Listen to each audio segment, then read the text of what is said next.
上初中的时候，我有个大美女同桌，小年纪身材就特别好，平时也穿得非常成熟，还喜欢往身上喷香水。我们班男生基本上都幻想过她。今天体育课的时候，我故意请假留在教室，就是为了舔一下她的杯子，没想到被她意外发现了我的恶行。对不起。放学后跟我走一趟。放学后，我跟她来到了一处小巷子，却看到了她男朋友赵松。还不给爹滚过来！你挺牛啊，我马子你也敢惹？我真不知道他是你对象啊！打死他！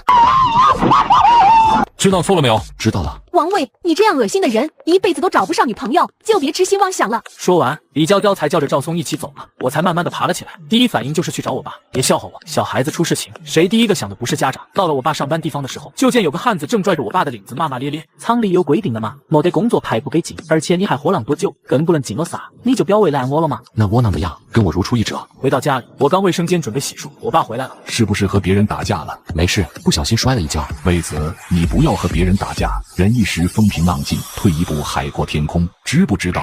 听了我爸这话，不知怎么回事，我憋了半天的火一下就爆发了。你窝囊了一辈子，难道让我也窝囊一辈子吗？说完这句，我直接出了家门，一个人在街上走了起来，心里别提有多难过了。不断在想，怎么别人的爸爸都那么威猛，我爸咋就这么窝囊呢？打我记事起，他就在那个木料厂看大门，一个月就赚几百块钱，还天天受人气，被人骂看门狗。小镇不大，很快我就从东头走到了西头。我没再往前走，但又不想回家，就进了个烂尾楼，准备在里面对付一晚。刚蹲了一会儿，就听见有俩人说话的声音，我立马就清醒了，是赵松和李娇娇。不要这样，我要回家。天哪，在我面前装纯！不要啊，不要啊！冲上去朝赵松头上拍了一砖，完事还踢了他屁股一脚，让你欺负人！王伟，快走！我虽然拍了赵松一砖，可心里还是很害怕他，就赶紧和李娇娇一起往前面跑，一口气奔出去好几里。王伟，你先回去吧，今天谢谢你了。这里离我家还有一段距离，很有可能被赵松追上。李娇娇不可能想不到这个，但她完全置我于不顾。对了，王伟，真的很谢谢你救了我，但我希望你也不要因此对我有什么想法。我的脸顿时憋红了，忍了一晚上的火终于爆发，冲他大声说道：去你妈的！你以为你谁呢？说完，我转身就走，直到我回到家里，也没有见赵松跟上来。第二天刚到学校，班主任突然来了。王伟，你出来一下。难道班主任知道了？王伟，赵松现在确诊为重度脑震荡，可能一辈子都有影响，你赶紧叫你爸来吧。班主任的几句话犹如晴天霹雳，直接就把我给震懵。我赶紧就按照班主任的安排，到楼下小卖铺去给我爸打了个电话。不到一会儿，我爸来了，班主任把情况讲了，我爸顿时就急了。怎么可能？魏子一直都很老实，哪能把人给打成脑震荡？我骗你干嘛？人家爸爸都找上门来了，现在跟我去校长室一趟吧。到了校长室，就看见里面有个身材壮硕的彪形大汉正在拍校长的桌子，而我们那个平时高高在上、目中无人的校长，此时此刻跟个鸡仔似的缩在办公桌后面，连大气都不敢喘。校长，人带来了。那大汉猛地回头，冲我和我爸怒目而视，我一下就认出这人来了，正是赵松他爸，我们本地有名的大流氓，而且特别护犊子。我尼玛，就是你把我儿子打成脑震荡！赵松他爸吼了一声，竟然摸出把刀朝我扑了过来，我爸赶紧把我拉到身后，伸手抓住赵松他爸的手腕。大兄弟，你别着急，咱有什么事慢慢说，我们该赔多少钱就赔多少钱。滚开！我今天非废了这小子！我爸从背后抱住赵松他爸，魏子，快跑！跑！我赶紧掉头就往后跑，结果没跑2步，就听见我爸的一声大叫，回头一看，就见赵松他爸的刀已经捅到我爸肚子里。这一瞬间，我的脑子嗡嗡直响，几乎没有什么犹豫，抓起旁边一个台灯就冲上去，狠狠砸在了赵松他爸的背上。但这一下对赵松他爸来说跟挠痒痒似的，他猛地把我扑倒在地，又持刀冲我肚子捅来，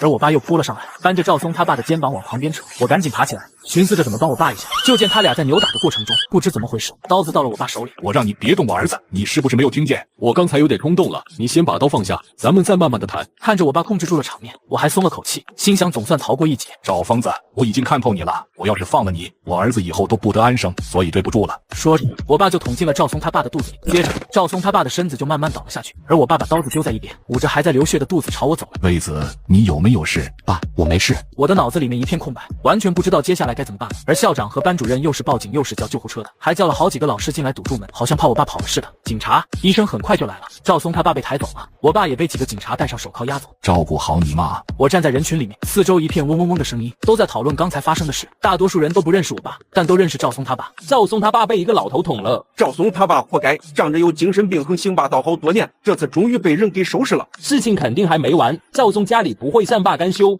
王伟，怎么回事？一想到这所有的事都是李娇娇惹出来的，我就忍不住把所有的怒气都发泄在了她的身上。你给我滚一边去！我好心好意问你，你怎么还这样呢？我不理他，直接到小卖铺给我妈打了个电话。这期间，李娇娇一直跟着我，听我在电话里复述事情经过，才知道是怎么回事。她也吓坏了，赶紧给她爸也打了个电话。王伟，我爸会来帮忙处理这件事的。当天晚上，李娇娇她爸果然来了，说会尽量帮助我们，一夜无眠。到了第二天，赵松他爸的结果终于出来，说脾脏都遭到了严重的破坏，可能一辈子都得躺在床上，光是手术费就会花去一笔不小的数目。而我爸却一点事都没有，只是受了点皮外伤。手术费的问题我会全部承担，王老爷子刑罚方面就爱莫能助了。谢谢。1个月后，法庭宣判看的结果出来了，因为我爸当时已经制住赵松他爸，还用刀子把人家给捅，所以算不上正当防卫，而是故意伤人，所以被判了7年。从法庭出来，我妈摸着我的后脑勺，惠子，你爸这事就是个教训，以后就安安生生的，别再惹事了吧。妈，我知道了。这件事过后，我在家休学了大半年，期间哪儿都没去。这期间里，李娇娇她家人来过我家几次，每次都带来一些钱和物，但是我妈都婉拒了。您家已经做得够多了，不需要再做这些了。这只是尽一份心意而已，以后我们两家就是一家人了。如果有可能的话，我们两家可以结个亲，以后让娇娇给惠子当媳妇。爸，你是不是疯了？让我嫁给王卫？薇呀，王薇，你可终于来了，我等你好长时间了。赵松，你别太过分了。我过分？我爸现在还在床上躺着，我扇他几个耳光就是过分了？王薇，咱俩的事还没完，我以后见你一次打你一次。王威，你放心，我肯定不会让他再打你的。王薇，放学别走，我和你好好谈谈。所谓好好谈谈，肯定是还要打我，而且放学以后教室没人，指不定要把我打成什么样。我想来想去，将半截木棍塞到自己袖筒里了，准备放学后跟赵松狠狠干上一架。王威，你不用这样，我不会让他打你的。不用你管。放学以后，李娇娇就扯了我的胳膊，我和你一起走，我爸在学校外面等着呢。你先走吧，我的事不用你管。走就走，就算你被打死我也不管。呵，很快，班上同学也都渐渐走，教室里只剩我一个人。说不害怕，那是假的，毕竟我面对的可不仅仅是个小混混，而是在整个学校都很有名气的猛男赵松。不错，王薇，还以为你会跑呢。其实我是有机会跑，而且李娇娇她爸还在学校门口，赵松就是打从那一步追上去，但我知道跑得了初一，跑不了15的道理。兄弟们，今儿个谁都别手软，完事我请你们吃麻辣烫去。四周爆发出一阵慌张，而我默默缩了手掌，木棍从袖筒里滑了出来，落在了我的掌心之中。赵松，你有完没完了？程虎，你怎么来了？哼，我就跟你说一声，从今天开始，王威就是我兄弟了。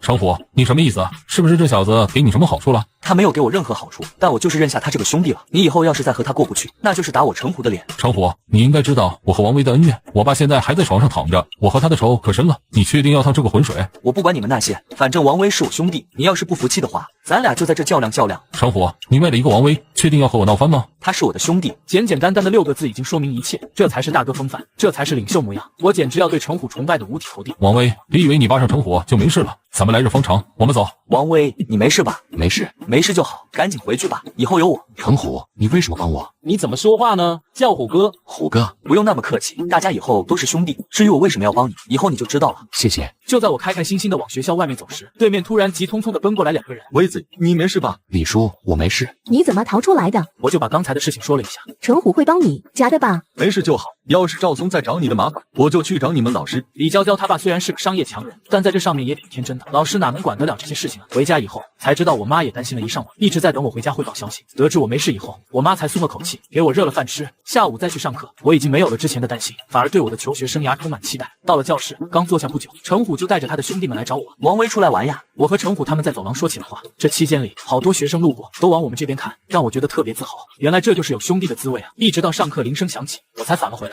至于吗你？我看那个程虎也不是好东西，小心他以后跟你要钱要烟。你什么意思啊？是不是就看不得我好？没有，只是好心提醒你一下而已。那谢谢你的好意了，我的事就不用你管了。总之从这天开始，我就成了程虎他们那群人的一份子。只要下课就聚在一起，要么在走廊聊天，要么在厕所抽烟，要么在操场踢球，日乐过得非常愉快。而且也没像李娇娇说的那样，程虎找我要钱要烟，反而大大方方的承担了我的好多花费，包括去外面吃饭都是他出的钱。这样的日子大概过了1个多礼拜吧。王威，老实说，我对你怎么样？虎哥，你对我很好。虎哥，你是不是看上他了？我可以帮你和他说说呀。兄弟，其实这个李娇娇吧，我初一的时候就追过她了，但是她看不上我，没跟我好。我知道你也一直不喜欢她，你爸坐牢还不就是因为她吗？结果她不感激也就算了，还是没拿正眼看过你。要不咱报复报复她？虎哥，你打算怎么报复？程虎没有说话，而旁边的一个学生冲我递过来一个小小的纸包。你们下节是体育课，按照惯例，那个李娇娇会谎称来大姨妈了，然后在教室里趴着睡觉，你就把这纸包里的东西撒到她水杯里就行。虎哥，这是什么东西啊？放心吧，我还不敢干什么违法的事，这就是点安眠药而已，可以让李娇娇睡得更香。睡着了然后呢？等她睡着了，咱们想干什么就干什么。刚才还说不干违法的事，现在又说想干什么就干什么，到底是想干什么呀？行了，赶紧去吧，动作麻利点，我们一会儿过去。我硬着头皮回了教室，看到李娇娇正趴在桌子上睡觉。我刚坐了一会儿，就听见窗户外面传来响动，回头一看，原来程虎已经站在窗外了，正用眼神催促我赶紧下手。结果刚碰到水杯，王威，能帮我去打杯水吗？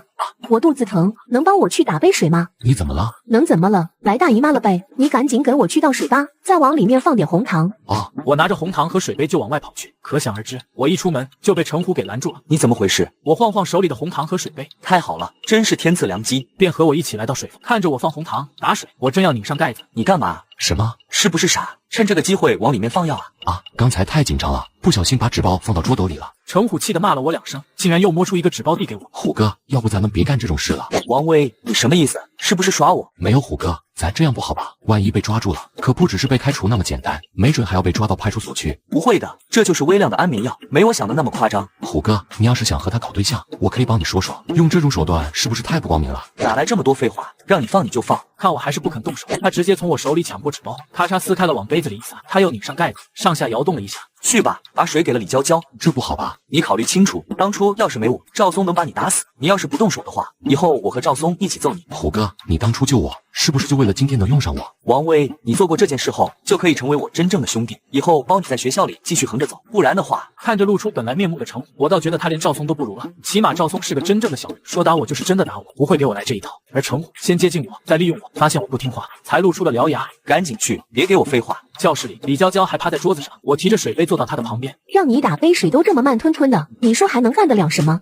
干嘛？不是帮我接了杯水，还想让我谢谢你吧？没事，烫，你冷冷再喝。那你还不给我吹吹？我无语了，只好给他吹了起来。而我回头看了一眼窗外，看到陈虎果然又站在那，而且还冲我挥了一下拳头。我赶紧回过头来继续吹着水杯，心里则琢磨着，既能救李娇娇，还能不得罪陈虎。就在我一边吹水一边绞尽脑汁的时候，李娇娇突然练刀起来。你不光长得难看，身上还有一股难闻的味儿，是不是平常就不洗澡？我明明每天洗澡，是你鼻子出毛病了吧？那就是穷酸味儿了。你们穷人身上都有这股味儿，特别难闻。就你有钱，你是全天底下最有钱的，行了吧？知道就行，所以你千万别对我产生幻想，本姑娘就是一辈子也不可能会看上你的。去你妈的！你算什么东西？你看不上老子，老子还看不上你呢。你长得好看怎么了？以后还不是要给男人玩？你他妈与其给别人玩，还不如提前给我玩玩算了。王威，你真不是个东西，我和你没完。看着李娇娇消失在门外，我才松了口气。虎哥，你看到了吧？那个婊子有多过分，我真是忍不住了。要不看她是个娘们，我就上手抽她了。够了，王威，你是不是把我当傻子了？虎哥，我没有啊，真的是忍不住了。给我打！在过去的1个多礼拜，我和这些学生朝夕相处，以兄弟相称，一起抽烟，一起喝酒，一起吃饭，一起打架。我曾以为我终于找到了可以依靠一辈子的兄弟，可是现在他们毫不留情地把我打倒。你很有种，你是这么多年来第一个敢骗我的。我陈虎在这发誓，不把你打出学校就不算完。这不是王威吗？他怎么在地上躺着？听说是被陈虎给打了一顿。不会吧？他和陈虎不是关系不错吗？陈虎为什么会打他？那谁知道啊？总归是得罪了陈虎吧？太可怜了，以前有陈虎罩着他，赵松才没找他麻烦，现在连陈虎都开始打他了，他以后的日子还怎么过呀？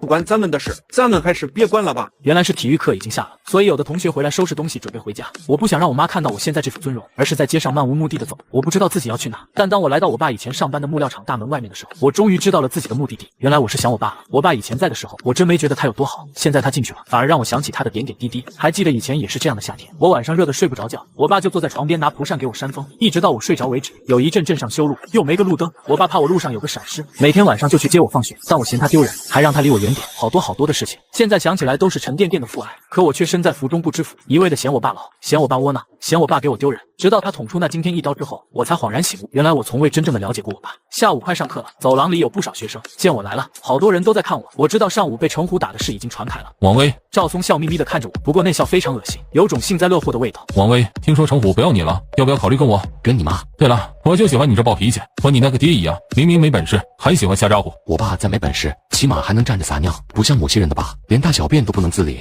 王威，你别嘴硬，要不咱上后面较量较量？走就走，谁怕谁？好，一直走到厕所门口，站着10来个学生。赵松，有本事咱俩单挑。挑你妈，老子就喜欢唯有你的感觉，给我上！无数拳脚便砸在我的头上、身上，和中午被彭虎那帮人打一样，我根本就站不起来，只能捂着脑袋任由他们殴打。妈的，王威，你够可以啊，还会用棍子了。你不是牛逼吗？不是还用棍子打他吗？再牛逼一个给他看看啊！几个小时不到，我就挨了2顿打，而且都被人打得死去活来，我是真的一点力气都没有了。而四周再次传来其他学生沸沸扬扬的声音，真是太可怜了。上午刚被陈虎打过，现在又被赵松打。是啊，同时得罪这2个魔王，他以后还怎么在学校待下去啊？被打也就算了，还被人当作狗一样在地上拖。反正如果是我的话，就再也没脸来学校了。我长这么大还没见过这么惨的学生，他也算是头一个了。赵松依旧在拖着我，我的脑袋、身体在地上摩擦。可是这些疼痛比起现在的耻辱来说已经不算什么，我绝望的几乎想要死去。到底有谁能来救我脱离这片苦海？被陈虎打，我没有哭；被赵松打，我也没有哭。可是现在被人像条死狗一样拖在走廊上的时候，我的眼泪终于不可抑制的挤了出来。我是个人啊，是个活生生的人啊，为什么要被别人这样羞辱？赵松，你他妈在干什么呢？我颤颤巍巍的抬起头来，看到陈虎站在人群之中，正一脸怒容的看着我和赵松。陈虎，你不会是还要帮他吧？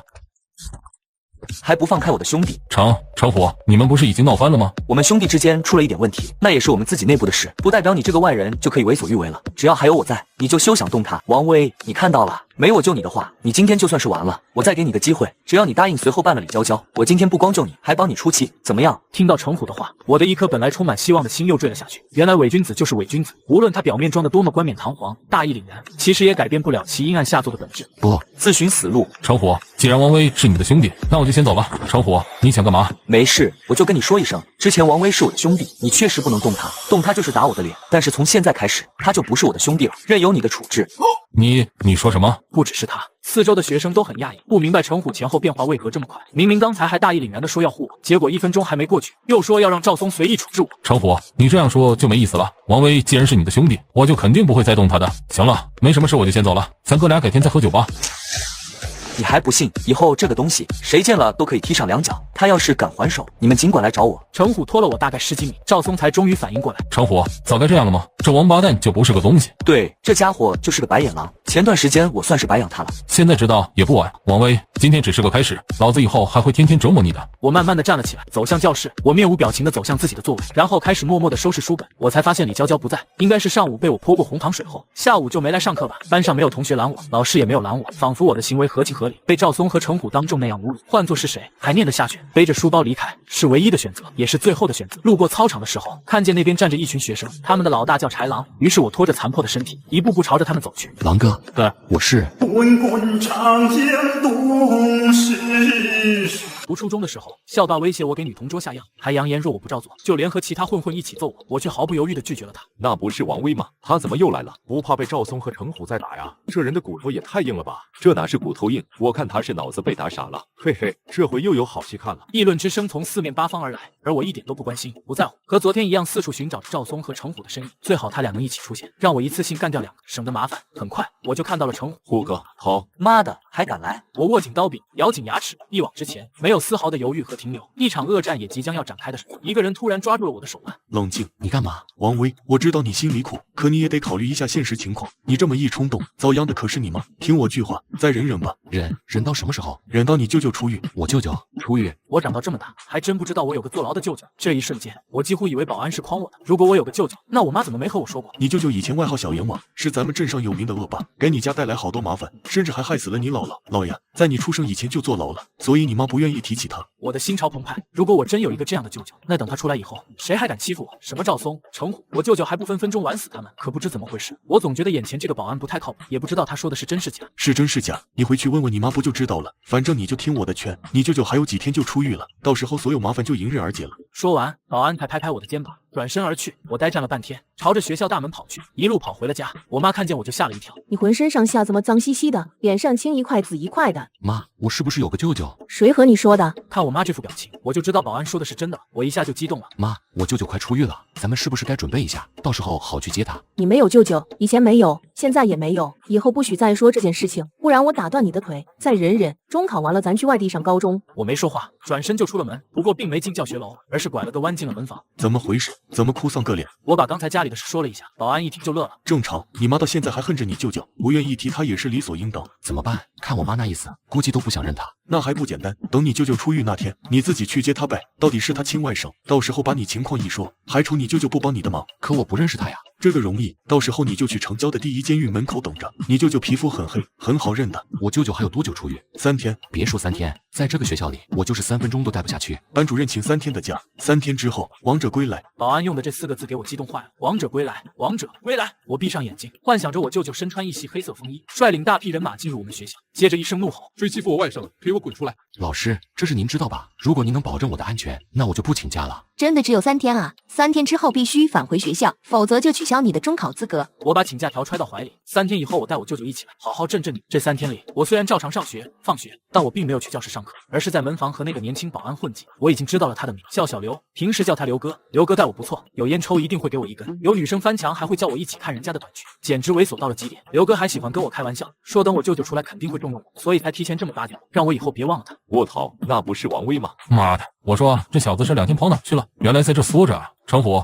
程虎，快来！赵松这么一吼，又有一帮人冲了过来，一个个兴奋的跟什么似的，冲着我指指点点，像是在动物园围观猴子。小子，快滚出来！王威，你以为躲着就没事了？你就是条狗，躲哪都没用的。老子这几天手痒痒，你快给我滚出来！王威，说好了每天打你1顿，这都3天没打你了，得一次打回来啊！看着他们一个个兴奋面孔，我气得几乎浑身发抖，顺手就摘下来了墙上的警棍。我操，他又拎棍子了！妈的，吓死老子了！上次他就拿棍子砸我的头，我好怕呀！王威拿棍子了，你们谁保护我？老虎、松子，你俩干嘛呢？哎呦喂，小刘，这王威什么时候和你混在一起的？没有，他就是在我这抽根烟，没什么事，你们就赶紧回家吧。那不行，我们和这小子有仇，今天必须得弄出他来。就是必须得弄出他来，还让刘哥千万别多管闲事。赵松一带头，他们那帮人都乱了起来，引得好多学生都往这边看。老虎、松子，你俩听好了，这人既然是在我的屋子，那我就必须得保证他的安全。有能耐你们就把我也干趴了。那行吧，今天就给刘哥你个面子，等这小子出来了，我们再收拾他。就是来日方长嘛，我就不信他还一辈子都在里面了。说完，这2帮人才勾肩搭背，嘻嘻哈哈的远去了。刘哥推开屋门进来，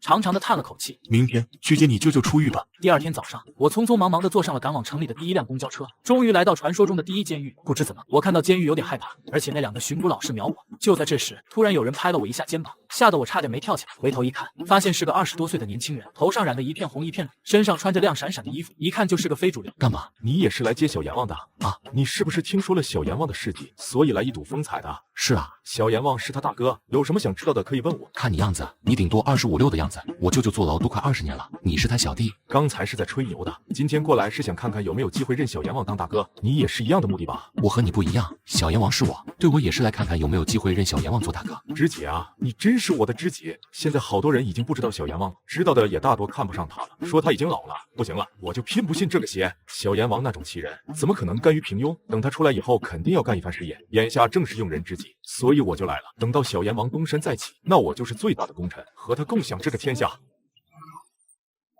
出来了！上初中的时候，我有一个暴虐成性的舅舅，今天是他出狱的日子。为了在学校不受欺负，于是我来到了监狱门口迎接舅舅。小阎王，你出来了！小阎王，兄弟们都是来接你的，我们在醉月酒楼给你设好了接风宴，现在就过去吧。走了。我和非主流面面相觑，我俩都是来接我舅舅，结果连话都没和我舅舅。小阎王好像用不着人啊。那不一定，小阎王刚刚出来，这么点人怎么够用？咱们追上去看看，说不定还有机会。其实不管非主流放不放弃，我都是要去找我舅舅，但刚才那么多人有点把我给吓到了，所以我想拉上非主流给我壮壮胆，而且我也不知道醉月酒楼在哪，正好让非主流给我引引路。有道理，咱们现在就去。接着，非主流推了辆摩托车，这摩托车看着又破又旧，不知道有多少年历史了，车身上还都是泥点子，一看就是经常上山下河，历尽沧桑。愣着干什么？帮我推车呀！非主流载着我，车尾还装着个小破音响。亲爱的，你慢慢飞，小心前面带刺的玫瑰。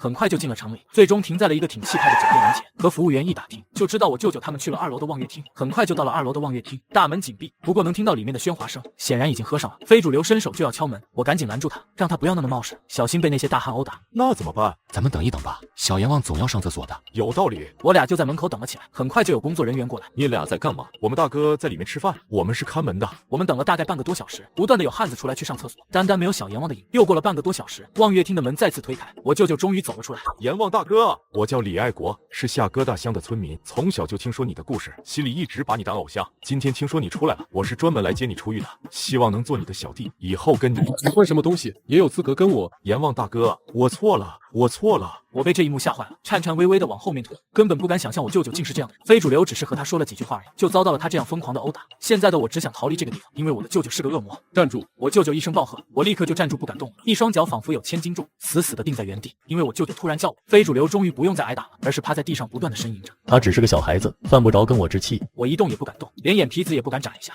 舅舅这2个字也卡在喉咙叫不出来。你也是来跟我的？不是。那你来找我是干什么的？我是王威。上初中的时候，我去接我舅舅出狱，但是没想到我舅舅居然是个暴虐成性的恶魔。就在我即将被我舅舅掐死的时候，我使出全身的力气喊了出来：我是王威。原来是你，都长这么大了，找我有什么事？舅舅，你知道我爸坐牢了吗？我便用最快的速度把大半年前的事和他说了一遍，说我如何把同学打成脑震荡，同学他爸又如何不依不饶，我爸又怎么把同学他爸给捅伤了，接着又怎么被判了7年，一五一十的跟我舅舅说了。那不是挺好吗？找我能干什么？我又救不了你爸。不是。你为什么会被他们打？因为他们人多。那你找我来干什么？难道说你想让我给你出头，帮你去把那2个学生给揍一顿？我没有说话，这不是当然的吗？不然我大老远的来找他干嘛？你没开玩笑吧？我都40多了，去打几个12岁的小孩，也亏你能想得出来啊！再说我凭什么帮你？就凭我是你舅舅，不如你先去问问你妈，认不认我这个弟弟？我舅舅这番话说出来，就好像一大盆凉水泼在我的头上，我就没见过天底下还有人这么和自己外甥说话的。他果然不是个正常人，我来找他纯属一个错误。怎么回事？这是我外甥，在学校被人给欺负了，下来找他帮忙出气。他妈的，谁敢欺负咱外甥，老子弄不死他！之前我舅舅的一席话让我如坠冰窟，我还满怀期望的等待了3天，还起了个大早专门来接他出狱，却换来这样的结果，就觉得自己悲哀极了，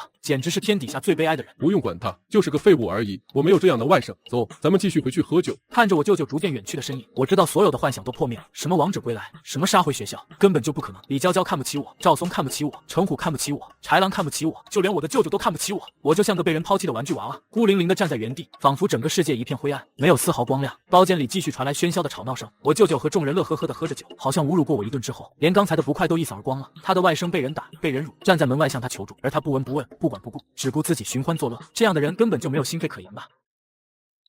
去不去医院？这点小伤用不着了。小阎王是你舅舅？那你可比我惨多了呀！竟然被自己舅舅这么嫌弃，我好歹是个陌生人，以他的脾气打我一顿也正常。可是你……非主流的话再次戳痛我的心灵，又让我想起刚才我舅舅骂我废物时的母，于是难过的回头就走，只想快点离开这个地方。外甥，别怪你舅舅，他就那个脾气。你是哪个学校的？我回头找2个人去帮你出气，不要着急，慢慢的说。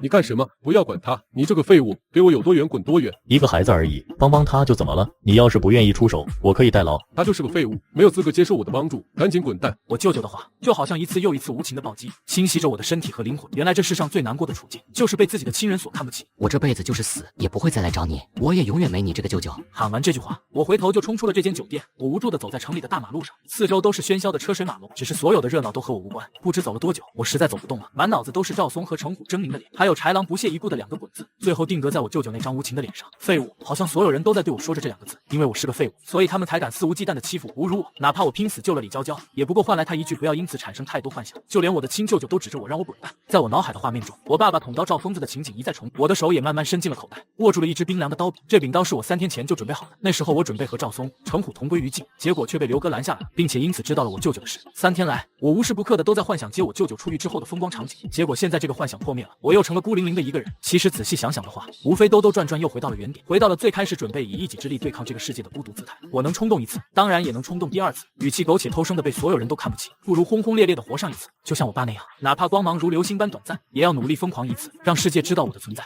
做下决定之后，顿时觉得轻松多了，于是踏上了回乡的末班车。回到家里，一切如常。我妈甚至不知道我已经见过了我舅舅，更不知道我已经做下了一个疯狂的决定，只是让我吃过饭后早点睡觉，说还有半个多月就中考了，多努力吧。中考恐怕我是没机会参加了。躺在床上，我一次又一次的抚摸着刀柄，每摸一下，我的心跳就加快一点，浑身的血液也沸腾一些。第2天早上，我重新背起书包，兜里揣上了水果刀，和我妈告过别后，便出了门。学校门口熙熙攘攘，就在我准备进去的时候，不出意外的被刘哥给拦住了。怎么样了？你舅舅今天是不是会来？他不会来的。读初中的时候，我在学校被混混打了3年，身边没有一个人愿意替我出头，我不想再受他们的欺负，于是决定拿起水果刀和他们来个鱼死网破。当我走进我们年级走廊的时候，好多学生都很惊讶的看着我，就好像看到了鬼一样。那不是王威吗？听说他退了学，怎么又来了？天啊，真的是王威，他是怎么想的？还想被赵松和程虎当狗一样溜，脸皮可真厚啊！反正正如果是我，就肯定不敢来了。管他呢，反正又有好戏看了。人群中有惊讶，有兴奋，有幸灾乐祸，有漠不关心，而我不理会这些杂七杂八的话语，面无表情地走进了我的教室。你怎么又来了？和你无关。前几天的事我已经听说了，你既然惹不起他俩，那就躲起来好了，干嘛还来？李娇娇显然说的是赵松和程虎将我像狗一样在地上拖的事。再说一遍，和你无关。你怎么这样？我也是为了你好，你怎么跟个白眼狼似的？你再啰嗦，我就把你扔出去。我确实没什么好脸色给他，因为我心里惦记着赵松和程虎，实在没有空闲和他啰里啰嗦什么。怎么跟个疯子似的？我没有理他，眼睛始终盯着教室门口。门外就响起一片哗啦啦的脚步声，领头的正是一脸得意洋洋的赵松和程虎。没想到两个一起来，那也挺好，一不做二不休，一起干掉他们。我把手伸进口袋，猛地握住了冰凉的刀柄。我们班教室本来就不大，一下子显得特别挤。同学立刻就站起来退到了教室后方，给他们腾开了一块不小的空地。倒是李娇娇没有走，还坐在我的旁边，显得仁义一些。一圈人齐齐将我围住，赵松和程虎则并肩站在我的桌前，两人都是一脸兴奋的笑意。赵松甚至还舔了舔嘴唇，好像终于看到了可以供他们取乐的王。王威，我还以为你不来了，还好你没让我失望。你们两个也够了吧？是不是有点太过分了？臭婊子，我劝你别多管闲事，小心引火烧身。是吗？我看看你要干什么。赵松，我告诉你，你别太无法无天了，这可是个法治社会，不要逼我们报警。哎呦我的妈！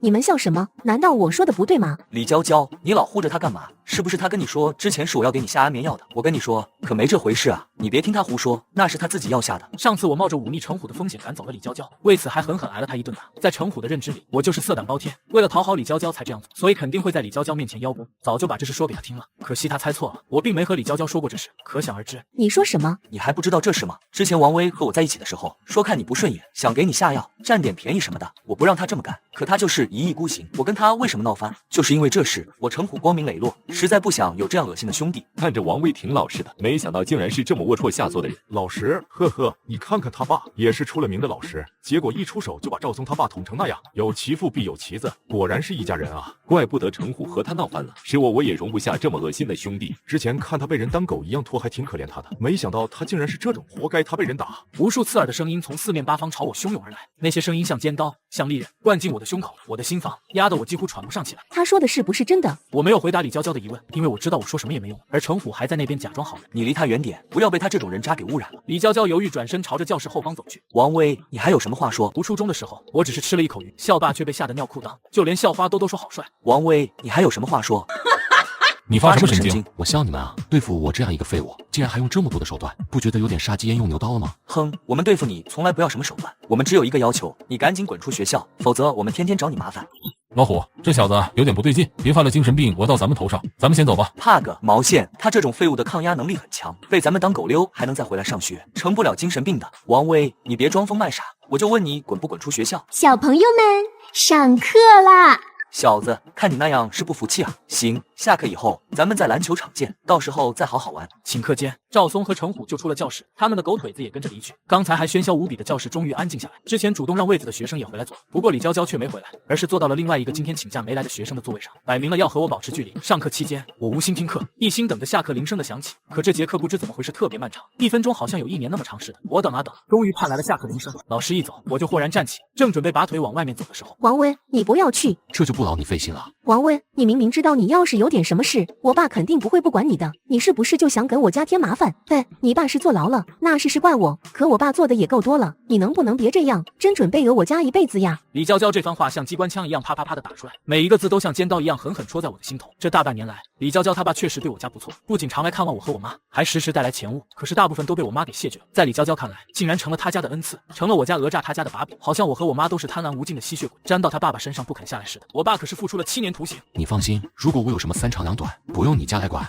这可是你说的，千万不要反悔，也不要再找我家。反正你之前还准备给我下药，那咱俩之间就算是扯平了，你以后也不能再拿你爸出来说事。等我从教室出来，发现走廊围聚了好多学生，而且齐刷刷的都看向了我，才明白过来，原来他们都知道程虎和赵松约我在篮球场见面的事，所以都跟着去看热闹了。真不知道他怎么想的，竟然真敢去啊！是啊，一般人早就不来学校了吧？是不是脑子出问题了？不管出不出问题，只要有热闹可看就就行，反正被打的又不是咱们。篮球场上聚集着黑压压的一大片人，我自己都不敢相信，这些人都是来看我的。来了，王威来了！人群纷纷给我让开了路，让我可以畅通无阻地走向篮球场。不过却没看到赵松，我以为是人太多，所以才没看到赵松。但是等我越走越近，才发现赵松确实不在现场。这家伙真是太狡猾了，没想到你真敢来啊！赵松呢？松哥有点拉肚子，说是一会儿过来，让咱们先收拾他。他妈的，懒驴上磨屎尿多，那咱们就收拾这小子吧。众所周知，这小子之前跟过我，我是真把他当兄弟看的。但是后来的事大家都知道了，他的品行实在不端，又龌龊又下作，所以我将他踢了出去，并且决定亲自清理门户。虎哥威武，虎哥霸气，虎哥是学校里最仗义的大哥，既然连他都说王威品行不端，那威就肯定不是个好东西。支持虎哥清理门户。如果全天底下都是虎哥这样仗义的老大，该有多好！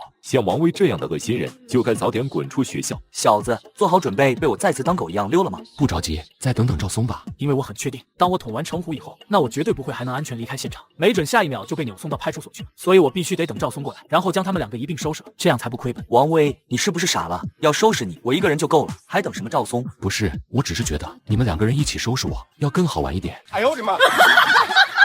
王威啊，王威，别人都说我们把你给打傻了，我还不信，现在看来好像是真的。两个人收拾你更加好玩，我他妈一辈子都没听过这种理由。好，那我就满足你，等赵松一起过来，你去看看赵松来了没有。读初中的时候，我正和一直欺负我的混混决一死战，突然高年级的大佬就冒出来替我解围。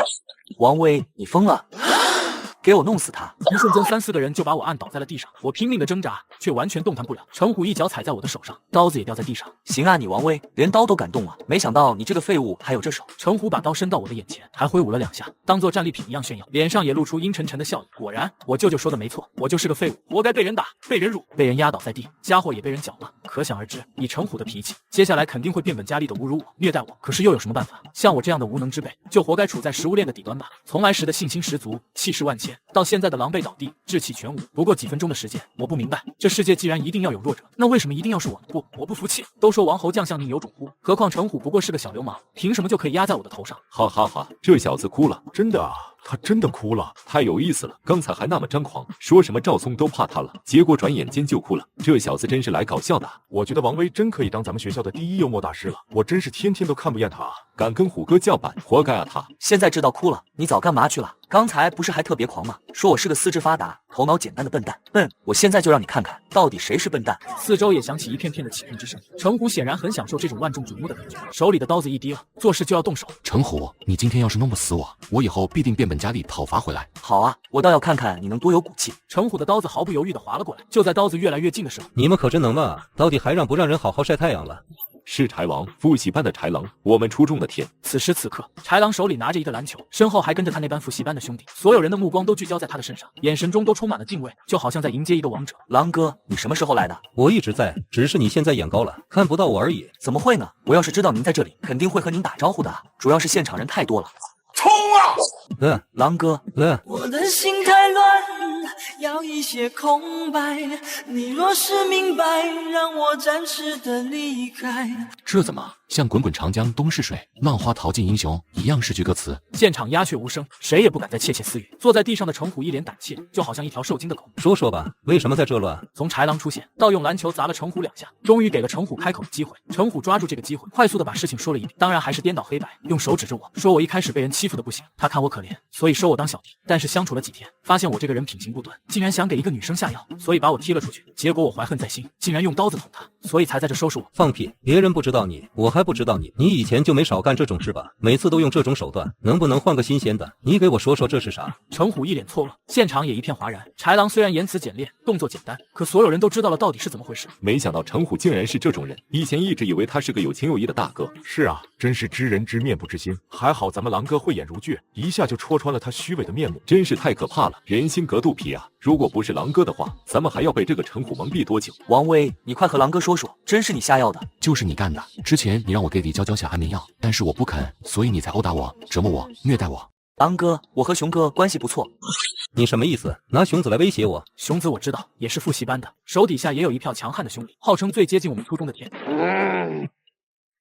我最讨厌别人拿熊子来威胁我，你有本事就叫熊子来找我吧，老子正想和他干一架呢。狼哥，我再也不敢了。求你放过我，狼哥。滚吧，去找你兄弟，看他敢不敢来找我。程虎一声不吭，转身朝着教学楼的方向走去，他的那干兄弟也赶紧跟了上去。程虎这一次可真是身败名裂了，赔了夫人又折兵，还不滚蛋，留在这等着我请你们吃饭呢。在他一声暴喝之下，四周的人如同惊弓之鸟，立刻纷纷散去，齐齐涌向了教学楼。豺狼缓缓看向了我，我赶紧坐了起来，和他四目相对。滚吧！说完，他就领着他那干兄弟走向了不远处的篮球架，那块地方好像是他们的地盘，不过我并没有听他的话，而是朝着他们走了过去。你好，干嘛？干嘛？粉丝宝宝们有干嘛开头的歌曲吗？快救救我！挺急的，谢谢你刚才帮我。哼，你哪来的自信，觉得我是在帮你？像我这样的小角色，本来就没有资格和豺狼这样的人说话，巨大的威压便铺天盖地而来，压得我几乎喘不过气来。不错嘛，还有点脑子，我确实是在帮你。我一下就激动起来，忘了自己和豺狼之间巨大的身份差异。狼哥，你为什么帮我？联想起之前我主动投靠豺狼，结果却换来他2个滚字，难道说他当时就是在唱歌？其实已经收下了我，所以这次才会拔刀相助。如果我真能成为豺狼身边的兄弟，那可真是飞上枝头变凤凰，以后再也没人敢欺负我。你想得美，你还没资格做我的兄弟。我之所以出手帮你，是因为有人托付我照顾你，但你也别问我是谁，那人不让我告诉你。有人托付豺狼，还不让我知道？难道时光头老他说过他会找几个人来帮我的？他人还怪好嘞。不过那人也说了，让我只帮你这一次，以后就不再管你，所以你以后也自觉一点，有事也别来找我，找我也不会帮你，懂吗？只帮我这一次。刚才还在暗自兴奋终于靠到大树的我，如同被一盆凉水从头浇到了尾，就好像一瞬间从天堂跌到了地狱。没有豺狼的照拂，那赵松和程虎不是该怎么玩我还怎么玩我？光头佬为什么要这样做？完全没道理的啊！我又想到我那个无情无义的舅舅，一定是他干的，是他不让光头佬继续帮我。我知道了，我以后不会再来找你的。说完，我转身就走，身后却又传来豺狼的声音。我再等1分钟，或许下1分钟看到你闪躲的眼。原来又是在念歌词，这种牛逼人物好像总有点奇奇怪怪的癖好。刀那东西以后还是别再用了，你下手没个轻重，很容易出事。这是我看在所托之人的情分上给你的最后忠告，能不能听进去是你自己的事。谢谢。进了教学楼，早就上课了，所以路上也没学生，我直接进了我们班，坐到了自己的位子上。我没有抬头看其他同学的脸，或者说我已经不在乎他们的感受了。这就是一帮墙头草而已。李娇娇在我旁边坐着，我能感受到她的余光正在看我，但我并没有理她，而是拿出书来认真听讲。很快就下课了。班上同学该干嘛干嘛，聊天的聊天，玩闹的玩闹，也没人过来和我说话，好像之前发生的事情没存在过。我听他们说是程虎想给我下药，然后你救了我，才遭到他的殴打，是这样吗？你问我干嘛？你又不相信我。说完，我就起身去了外面。走廊里，好多学生在这聚集，玩闹的玩闹，聊天的聊天。但是我一出现，大家猛地安静下来，都朝我看了过来。显然，那件事虽然过去了，但是余波还未完全消除。更何况后来还有豺狼这样的大咖出现暴揍程虎的事，更是给众人的谈资增添了无数色彩。这事恐怕一时半会儿是难以彻底过去。我进了厕所，刚解开裤子，就听哗啦啦一堆人走了进来。程虎和我四目相对，他的狗腿子们也都站住了，一个个咬牙切齿地看着我，眼神各自露出凶光，好像恨不得将我抽筋扒皮。然而让我没想到的是，程虎的头竟然低了下去，掉头走向另一边的坑位。其他狗腿子都面色焦急，围着程虎欲言又止，但是程虎冲他们摇了摇头。我松了口气，继续撒完自己的尿，准备走出厕所。然而就在这时，我清楚地看到程虎的眼睛里闪过一道凶光，显然和我的事还没结束。出了厕所，刚到教室门口，迎面就撞上了准备出来的李娇娇。王威，哈！读初中的时候，校花看见我就拉着我跑。王威，哈！到底怎么了？学生会一会儿要查咱们班的出勤人数，来就来呗，又不是第一次查，紧张成这样干嘛？这次不一样，是孙静怡亲自查人。我操！孙静怡，我一下就明白班上同学为何这么紧张。如果说李娇娇是我们班班花的话，那孙静怡就是校花了，绝对女神级别的人物，长得那叫一个漂亮，明眸皓齿，细腰长发，最关键的是气质出众，就好像画儿里走出来的仙女一样。不过就是性格太冷，脸上显见笑容，所以人送外号冰山美女。就在这时，10来个戴着红袖章的学生会成员走了进来，领头的正是传说中的学生会会长孙静怡。孙静怡站在讲台上，一双皓月明眸挨个扫过我们班的学生，班上同学都是又紧张又期待，不光是男生被她所吸引，女生都被她的美给折服了，一个个都盯着她目不转睛。至于吗？一个个跟什么似的。现在开始点名，王威，你就是王威。王威同学，如果你有什么困难，记得找我，知道吗？好，我知道了。一定要啊！不知怎么，我突然产生一种错觉，感觉他好像挺诚恳的，就是想帮我解决麻烦。可是为什么呢？一个学生会的会长那么大牌，专门跑来和我说这件事，明明非亲非故的。行了，别看了，人都走了，眼珠子都快掉出来了。至于吗？你没见过美女，不关你事。你是怎么认识豺狼的？豺狼为何会为你出头？你不要再乱想了，有空不如多看会儿书，都已经快考试了。我考什么试呀？我爸早就给我找好高中了，好吗？你以为都和你家一样穷啊？需要通过考试才能改变命运？我已经服了他这副嘴脸，好像一天不炫富就难受似的，直接就不搭理他了。一个大男人，心也那么小，我都向你道歉了，你还想怎么样啊？李娇娇明明没有道歉，只是有点道歉的意思，却说她已经道歉了，真是有够搞笑的。接下来的几天，我的日子比较平淡。我一直觉得程虎和赵松迟早还会找我麻烦，只是想隐忍不发而已。我听了豺狼的建议，把水果刀搁在了家，找了根比较硬的棍子，成天揣在身上，准备随时和赵松、程虎干仗。但出乎我意料的是，他俩竟然一直没有找我，有时候在走廊上撞见了，两人也是装作没看见我一样，扭头就走了。王威，你到底和豺狼什么关系？为什么豺狼那天会帮你出头？你是什么时候做了豺狼兄弟的？你为什么觉得我是豺狼的兄弟？这不废话吗？全学校的人都知道你是豺狼的兄弟啊，否则他为什么帮你？这句话初听之下没有什么，毕竟豺狼那天不仅帮了我，还那么辛苦地帮我洗清身上冤屈，乍看之下真是只有大哥才会做的事情，所以被人误会也是正常。不关你事，我希望以后你别管我的事，我也别管你的事，我俩互不相干。我现在所承受的一切都是你带给我的，就连我爸坐牢都是因为你。我现在不想搭理你，你走吧。王威，你干嘛去呀？不关你事。你怎么这样？我脚扭了，你就不知道关心我一下怎么回家？不好意思，今天中午我到食堂吃饭，你让别人送你回家吧。正好我家今天中午没人，也不回家吃饭，我要和你一起去食堂吃。我只好回去扶他，结果刚搀住他胳膊，你不要占我便宜，然后把手放在我肩膀上。走吧。就这样，李娇娇扶着我的肩膀，我俩一前一后的走在路上。李娇娇还在唧唧歪歪说我能扶她，是我的福气。不过我全程都不理她，始终都黑着脸。到了食堂，李娇娇先找了个位子坐下，然后给我饭卡，让我给她打饭，而且特别是逼，说什么不要香菜，不要葱花，不要这个不要那个。你想吃什么，可以用我的饭卡去刷，不用客气。不用了，我自己有钱。你有几个钱呀？还在我面前装阔。鸡汤来了！不是让你别放香菜吗？你爱吃不吃，不吃拉倒。说完我就不理他了，而是眼睛往四处瞄，寻找着赵松的身影。终于让我给看到他了。赵松正和他那些狗腿子在一起吃饭，看着特别屌的样子，就恨不得现在就上去踹翻他的桌子，干他一顿。王威，你一点不够贴心，不够绅士，像你这样的根本找不着女朋友。我又不娶你，你管我那么多？就你还想娶我？下辈子吧，下辈子、下辈子都不行。完全驴头不对马嘴，我都服了，跟他就没法说话。我正琢磨着怎么到赵松那边。王威，你也来吃饭啊？学姐您好。学姐，王威和对象来吃饭啊？学姐你误会了，我俩不是对象关系，就他那样，我怎么可能看得上他？我是脚扭了，才让他来陪我吃饭的，没有其他意思。李娇娇这么着急解释，还顺便把我损了一，不知道有多看不上我，气得我牙都痒痒。要不是孙静怡在这，我真是要骂死他了。王威，这些天有人欺负你吗？没有。那就好，如果有人找你麻烦，一定要来找我，知道吗？如果说之前他来我们教室，当着我们全班人的面和我说话，我还觉得他不过是在例行行使学生会会长，打官腔而已，也没往心里去。但是现在，孙静怡在私下又和我说了第二遍，我完全相信他是真心诚意想帮我。谢谢。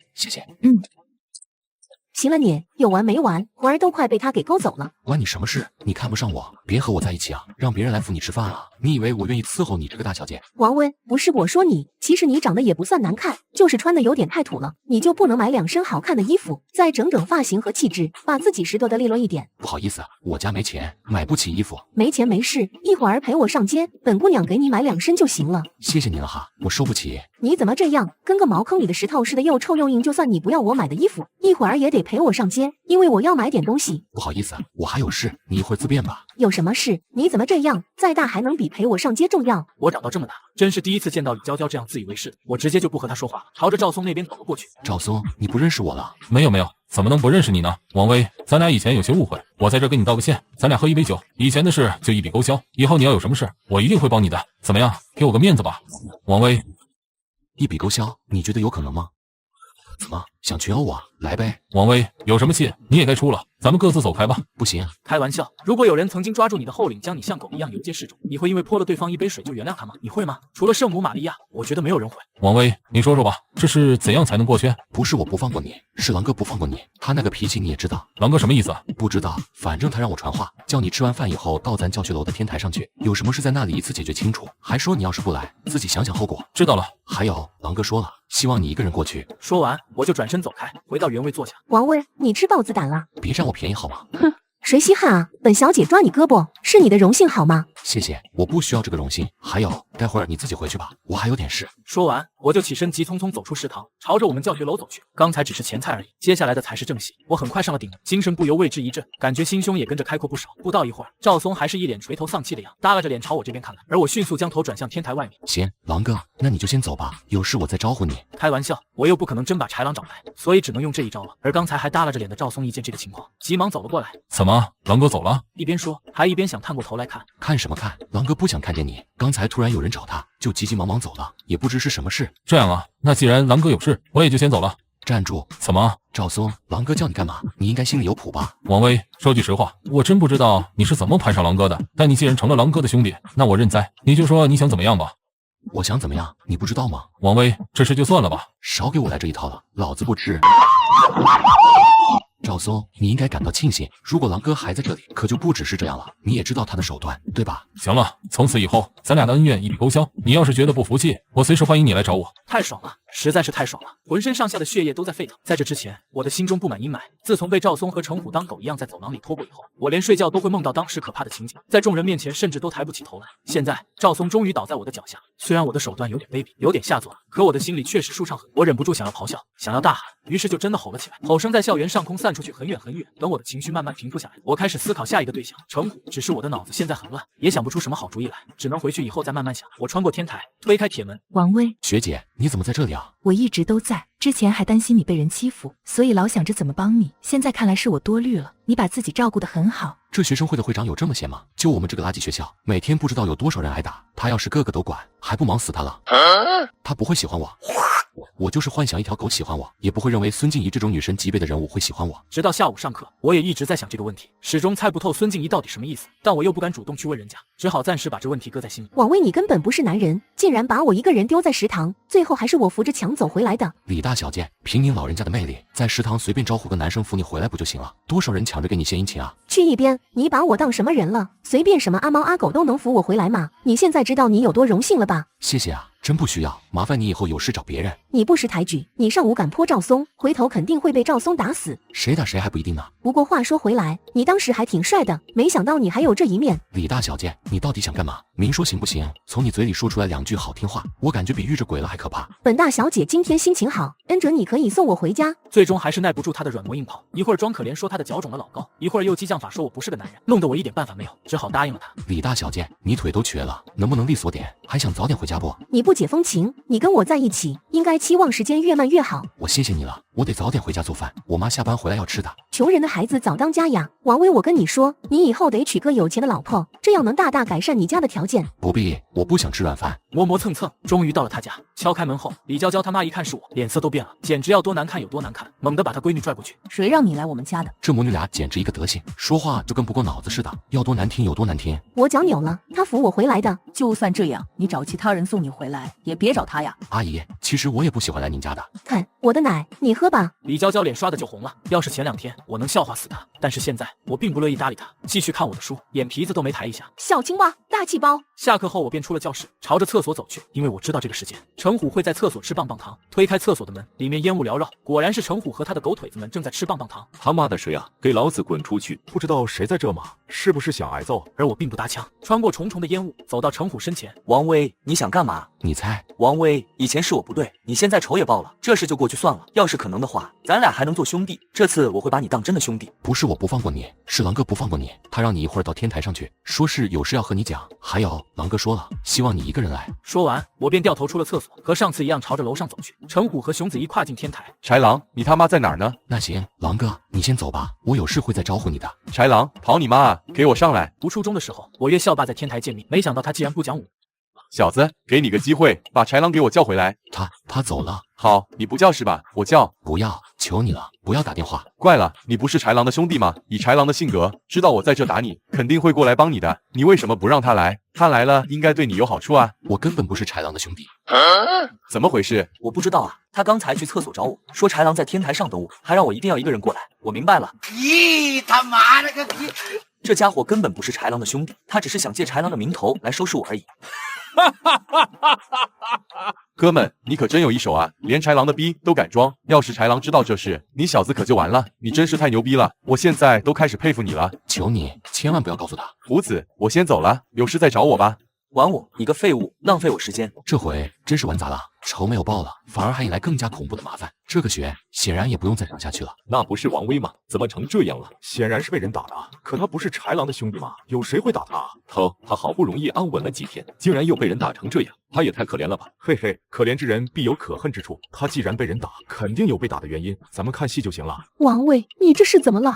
王威，你到底是怎么回事？怎么会被人打成这样的？他这是在关心我吗？怎么可能？自高自大的李娇娇怎么可能会关心我？求求你们了，帮帮我，送她去医务室。怎么回事？他怎么伤成这样？没有什么大碍，都是些外伤，好好休息保养就行。到底是怎么回事？谁把你打成这样的？是程虎打的。程虎怎么还敢打你？他知了雄心豹子胆吗？不知道你是豺狼的兄弟。等着，我这就去找豺狼。刘哥，快拦住他，千万别让他去找豺狼。为什么不让我去找豺狼？时至此刻，我也没法再瞒下去了，只好把事情真相一五一十的说出来。李娇娇听完，王威，你真不长进，我对你实在太失望了。你有能耐就靠自己啊，招摇撞骗算什么本事？不过我看你一辈子也就这样了，真的，我看不起你。关你什么事？给我滚！王威，你混蛋！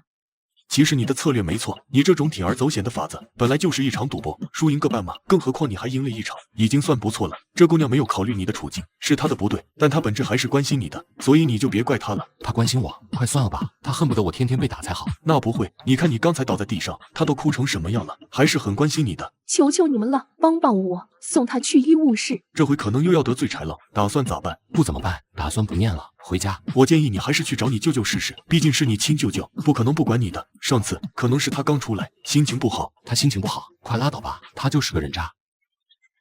王威，敢骗老子，给我弄死他！读初中的时候，王威，敢骗老子，给我弄死他！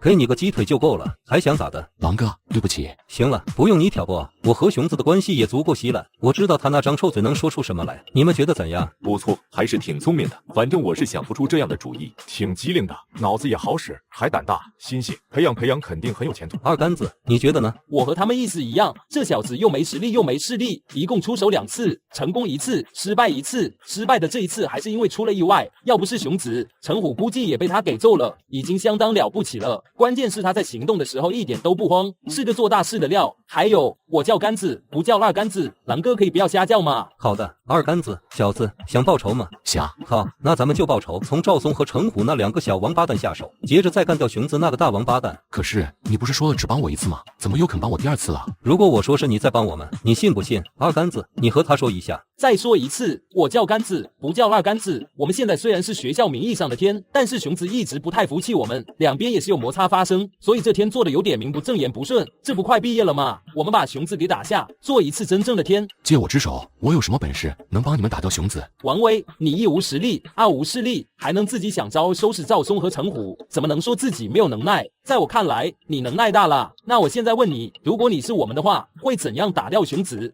如果你成了初3老大，手头有了自己的力量，那不是就能帮我们干掉熊子了吗？我可没有那么大的本事，我就是个小角色，又不会打架，又不会拢人，威望更是半点没有。更何况初3藏龙卧虎，又有赵松，又有程虎，哪里轮得到我？其实也没那么难。所谓威望，一半靠自己本事，一半要靠别人捧。你现在名气是有，虽然不怎么好，但有我们捧你的话，想起来还是很快的。至于赵松和陈虎，我们帮你干掉他俩，整个初3也就没有你的拦路石了。到时候你想办法拢起一帮人来，咱们合在一起打掉熊子还是很容易的。我的情绪迅速被带动起来，好男儿志在四方，如果真有机会扬名立万，那我干嘛要错过去？好，准备一下，明天咱们去打赵松和程虎。第2天早上，精神十足的出了门，昂首阔步的走向学校。我知道，属于我的时代要到来了。快看，王威又回来了！天啊，真的是他！他到底怎么想的？还嫌自己挨的打不够多吗？服气，真是服气！我一辈子都没见过这样的人，脸皮真是厚的可以啊！还以为自己是豺狼的兄弟吗？你干嘛去？不用你管。你就不能安安稳稳的在教室里坐会儿，还想出去被程虎打吗？你这人怎么不长记性？现在可是全校都知道你根本就不是豺狼的兄弟了，所有人都在看你的笑话，你自己就不觉得丢人吗？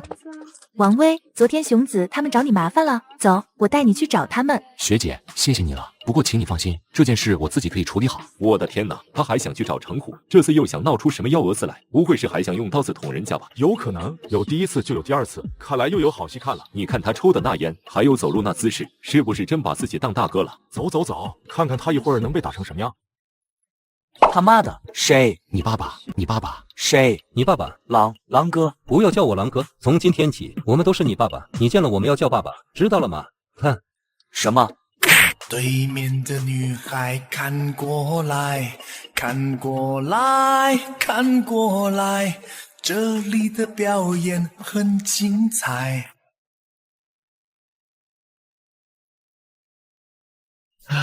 大好的一个美女，可惜是个瘸子。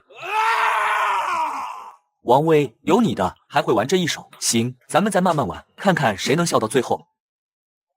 行了，挺好，够他在医院躺几天了，咱们走吧。狼哥呢？不会的，狼哥从来不会干出这种事情，除非刚才有没有什么美女在这？听什么？听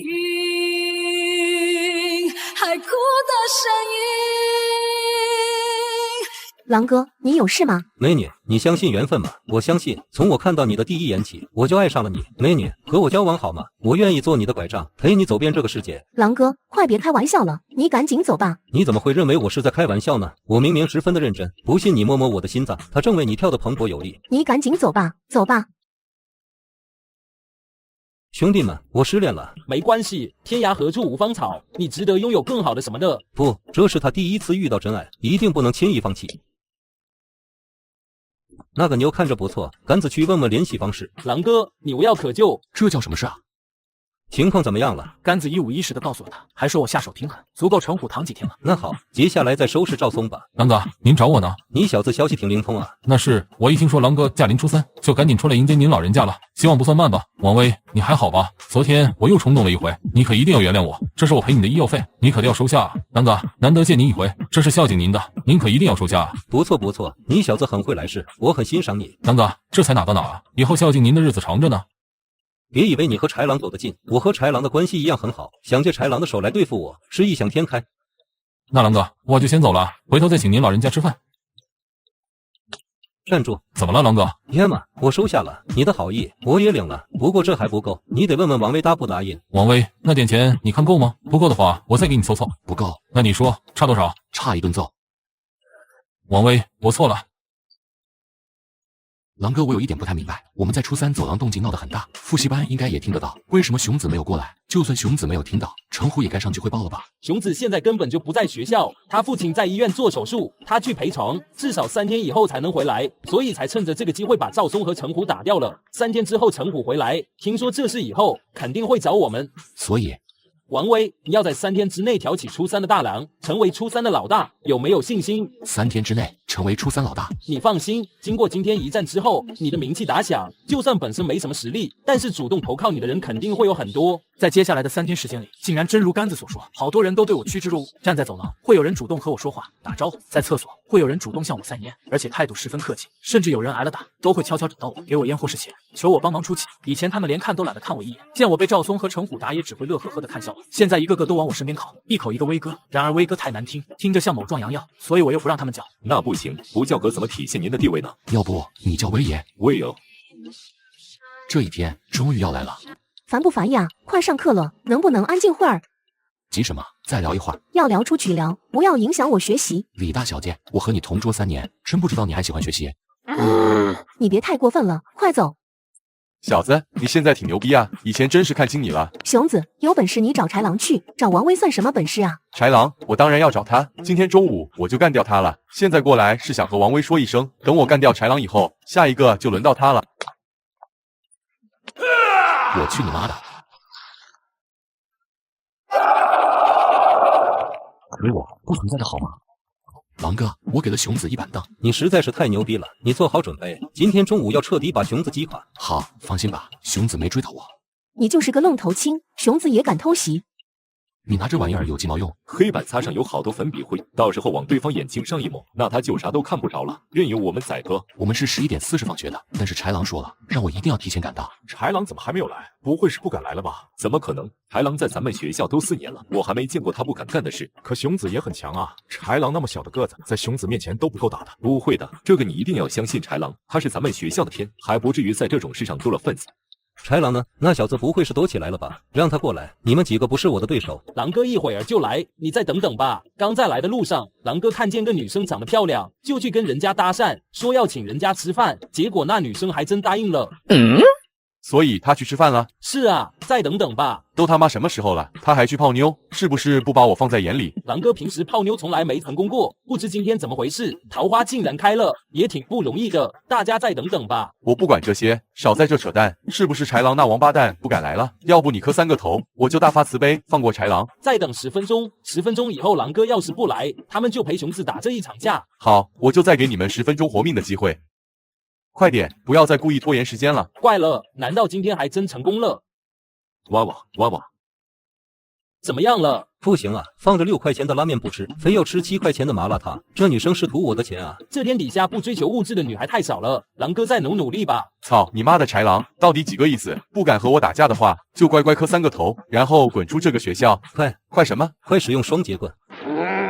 我要你的命，豺狼！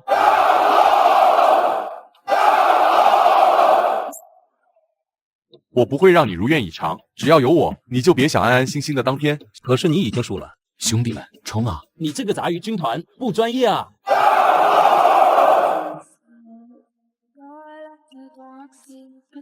没想到吧？你看不起的王威，也能成为彻底将你终结的角色。给我干死他们！冲啊！我他妈的，看看你们哪一个敢过来！王威，你还等什么？赶紧去干掉他！豺狼，你把能够决定胜负的重任交到他的手上，实在是个败笔。你看他窝囊的那个样子，我一根小拇指头就放倒他了。在我面前，他就是一只蚂蚁。你觉得一只蚂蚁能翻出什么浪来？狼哥，你歇歇吧，我来，行吗？你的背还疼吗？你说什么？我是说你的背还疼吗？就是今天上午我拿凳子砸你后背的那块位置，还疼吗？原来是那个啊！你手劲儿那么小，就跟挠痒痒似的，一点都不疼，所以我早就忘了。你还是没明白我的意思。我问你背疼不疼，不是关心你的伤势，而是想提醒你一下，你是吓不住我的。我敢对你下1次手，那就敢下2次手。王威，你考虑清楚了，我身上的伤迟早还会恢复，而豺狼不会永远保护你。那就以后再说吧。看到了吧，所谓熊子其实也没那么恐怖。如果你们今天选择退缩，我不会责怪你们。可是我向你们保证，在很多年以后，你们再回想起来今天的事，一定会万分的后悔，因为你们在应该挥洒热血的年纪，却偏偏做了一只缩头乌龟。好了，现在的我要继续向前，你们愿意跟随的就来，不愿意的就退走吧。王威，干得不错。之后的事就简单了，输的人进医院，赢的开庆功宴。然而人群之中，我却猛然瞥到了一个女生。再看，人家也不是你的，你这个癞蛤蟆就不要妄想吃天鹅肉了。你怎么来了？看看你有没有被人打死。那很遗憾，我不仅没有被人打死，还成功干掉了熊子。大喷啊，美女，竟然是你！你是不是来看我打架的？我就知道我们很有缘分。既然来了，怎么又走？找我有什么事吗？我觉得以你现在的能力，似乎不需要我再帮助你了。是的，你不需要再帮助我，我自己可以照顾我自己。其实我一直想知道，你为什么肯帮我呢？你不需要知道这个，你只需要记住，有麻烦的时候就来找我，我一定会帮你。谢谢你了，不过我想应该用不着的。那就好，不过我有一点想不太通，你是怎么和豺狼走到一起的呢？虽然刚才我问孙静怡的问题他没有回答，可他问的问题我毫不犹豫的就回答了，说自己之前如何冒充豺狼的名头招摇撞骗，打过赵松以后还想再打成虎，结果却半路杀出来个熊子。但是豺狼他们知道这件事后，不仅没有生我的气，反而还夸我做事有脑子，还要捧我当初3老大，然后一起出来对抗熊子。原来是这样啊，真有意思。不过你也确实可以，是怎么想出那个鬼主意来的？我就是乱想的，因为我打架又不厉害，也没有什么兄弟，本事更是半分没有，只能想些损招来报仇了。怎么会呢？你能想出这样的主意，已经很有本事了。时间不早了，我得回家去了，回头再见吧。几分钟，我迈着轻快的步子，哼着轻快的小曲儿，朝着楼下走去。小子，站住！你刚才和孙静怡在天台上说什么了？我想这个和你无关吧。小子，没事，别那么紧张兮兮的。看你这鸟样子，我还不至于把你当情敌，因为你根本不配。不过，我还是不喜欢其他男生随随便便接近孙静怡。如果再让我知道你和孙静怡在一起，就别怪我对你不客气了。不能喝就少喝点嘛，干嘛喝成这样？你什么时候来的？我一直在。我们开庆功宴，你是咋来的？豺狼让我来的。不错啊，狼哥看上你了，你得把握住机会。你自己看看狼哥。这个就是爱情。看来狼哥也是个性情中人。王温，之前你干嘛去了？什么也没干呀。我刚才跟着孙静怡走了。你是不是属耗子的？怎么连这都能看见？你才属耗子的，鬼鬼祟祟，猥猥琐琐，偷闻女生的书本文具还不够，现在又改当跟踪狂了。你有事没事就先走吧，我们大老爷们喝酒，你一姑娘家跟着掺和什么？就不怕别人说你行为放荡？你才放荡呢！嫂子，阿姨，相见，好久不见你，真是长得越来越好看了。阿姨，和您年轻的时候比起来还差得远呢。微子，有没有去看过你爸？没有，我妈不让我去。明白。妈，怎么回事？我们家什么时候还有这样的朋友？老朋友了，10几年前断了来往，最近才慢慢恢复联系。你不要在厨房耗着，多去外面陪陪客人。吃过饭后，我妈就让我和孙静怡到卧室里温习功课，说孙静怡学习很好，让我多和她请教一下。她和孙爸爸则继续在客厅聊天。你初中3年都干什么了？我一开始学习还行，不算顶尖，也是个中流。后来我爸的出老师以后，又在家休学了一段时间，学习就彻底跟不上了，都打算随便上个高中了。就这样，孙静怡就给我补习起了语文和英语。她讲得很有耐心，而且深入浅出，比我们老师讲的还好。关键是她长得漂亮，声音也很温柔，我特别喜欢听她说话，经常听着听着就走神了。看看着他那张绝美的容颜发呆，心想自己要是能娶到一个这样的老该有多好啊！学姐，对不起。王威，你没听见吗？你妈妈在哭呢。嫂子，你别哭了，不过是7年而已，大哥很快就会出来的。我不是哭他坐牢的事，实际上就他做过的那些年，判多少年都不够的。就是我感觉他这次好像是故意的，想为以前做的事情赎罪。我就是气他为什么没提前和我商量。大哥做事肯定有他自己的思量，也未必就是你想的那样。我听说就是赵疯子太咄咄逼人，可能会对微子不利，大哥没办法了才出手的。不管怎样，还是谢谢小静在学校照顾微子，不然我真担心微子会念不下去。应该的，要不是这事，你也不会再找上我。不过我听小静说，微子在学校挺厉害的，没人能欺负得了他。嗨，到底是大哥的儿子，就算叫人欺负一时，还能叫人欺负一世。我现在就希望他能安安稳稳的中考完了，然后念个普普通通的高中，过完这普普通通的一生就行，可别再像他爸那样子了，到老都不得安宁，想躲都躲不了。我妈和孙爸爸你一言我一语，说的都是我爸的事，而且从他们的语气里，感觉好像我爸年轻时候挺厉害的。可是怎么可能？我爸给我的印象一直都是个看了一辈子门房，既窝囊又懦弱的老，直到最后忍无可忍，才捅了赵峰他爸一刀，恐怕也是他一生中最疯狂的时刻。不过之前我爸坐牢的时候，我妈表现的还挺淡定，我一直以为他是真想看了，现在才知道还是耿耿于怀，在孙爸爸面前才彻底释放出了自己的情绪。嫂子，你听说没有？小阎王出狱了，还和老宋搅在了一起。不要提他。好好好，不提他不提他。小阎王是谁？我舅舅。你爸是干什么的？我也不知道，但是感觉我爸挺佩服你爸的，一接到你妈的电话就立刻吩咐我要在学校照顾你。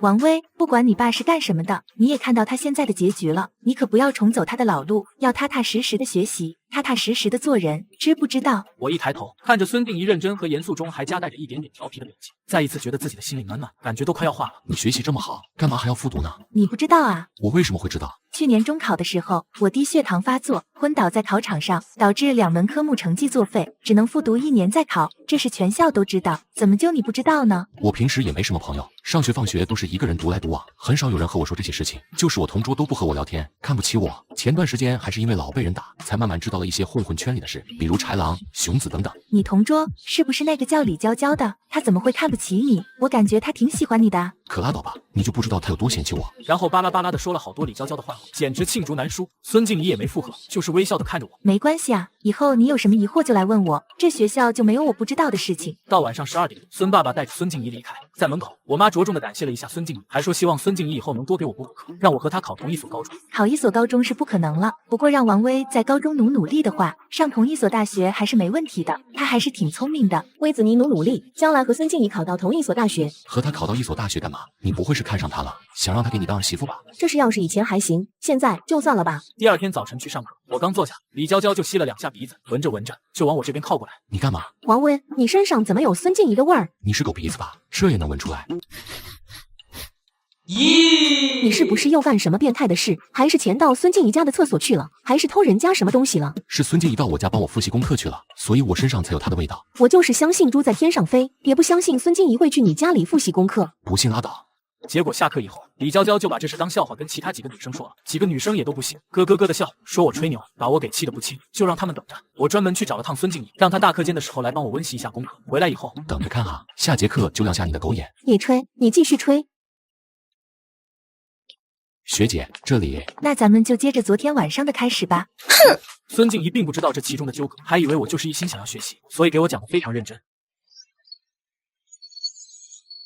你怎么上个厕所那么久啊？还想让孙静怡也给你补补课呢？你学习太差了，知道吗？李娇娇并不理我，一张脸黑得特别难看。一连几天，孙静怡都来给我补课，我和李娇娇的关系也彻底到了冰点。这天下课，孙静怡照例还要过来，但是李娇娇不知怎么回事，竟然破天荒的没走。哎，你怎么还不走啊？你管我呢？不就是当了个老大吗？不就是让孙静怡给你补了几天课吗？一天到晚的臭牛逼什么？你就是再牛逼，也改变不了你猥琐的本质。你永远都是个恶心的人。孙静怡给你补了几天课，你就以为你翻身了，逆袭了，能拿下人家了？快拉倒吧，王威！就你这样的男生，永远不可能有女生会看上你的。你快撒泡尿照照自己，你是长得帅，还是家里有钱？哪个女生瞎了也能看上你？我低下头去，一股深深的自卑再度涌了上来。这份自卑并不是现在才有，我爸是个看门房的，一个月赚不了多少钱，而且长得还特别老气。为这事我没少被别人笑话。王威，我喜欢你，做我男朋友吧，走吧。我们牵着手，穿过人群，穿过走廊，穿过无数道诧异的目光，一直来到天台。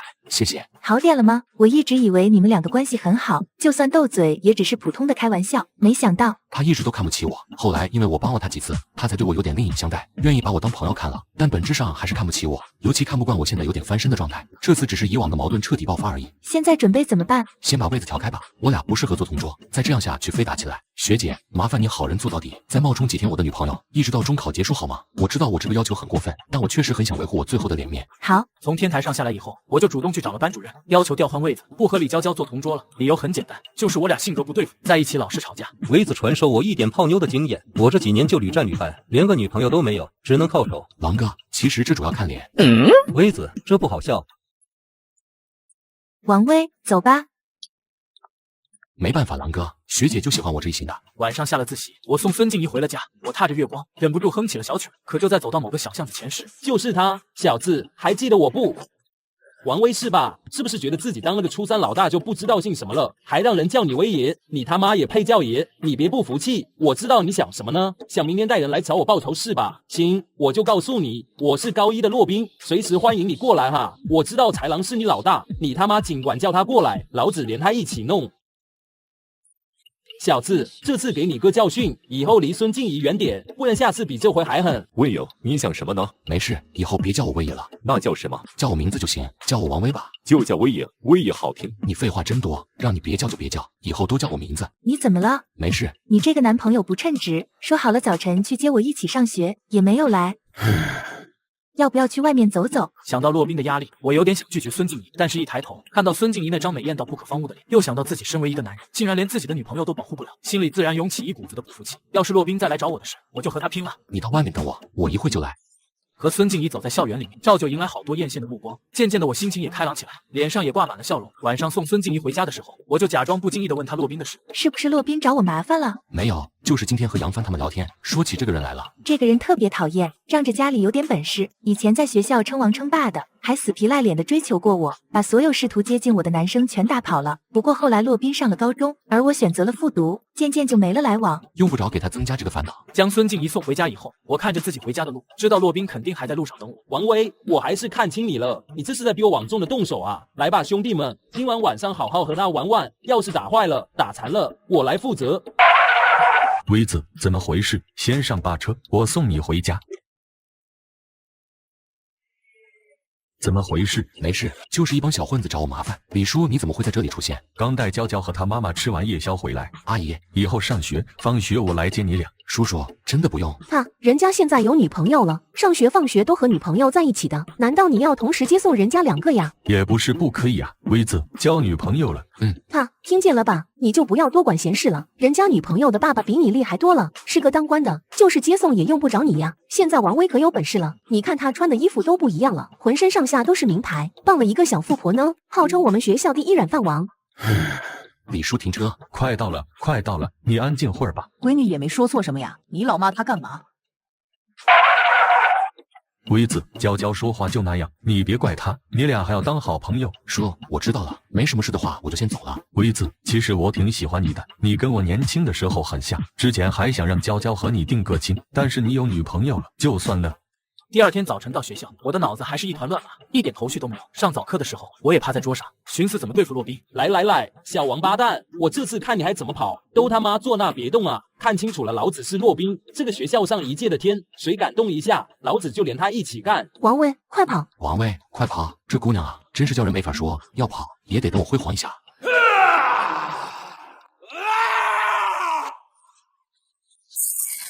这次我看你往哪跑！傻 X， 有能耐今天就打死你爹！小王八蛋，今天我非整死你不可！斌子，你这是干什么呢？豺狼，这不关你事啊！我就是教训教训这小子。斌子，你可以啊，毕业都1年了，还是这么能折腾。你想干什么？救他！我救他干嘛？就是好久不见你了，过来和你唠唠嗑。是，咱哥俩好久没见了，是该好好唠一唠。不过我这会有点事，等我解决完了再和你唠哈。小子，你指望豺狼来救你吗？我俩在一起喝大酒的时候，你他妈还不知道在哪呢！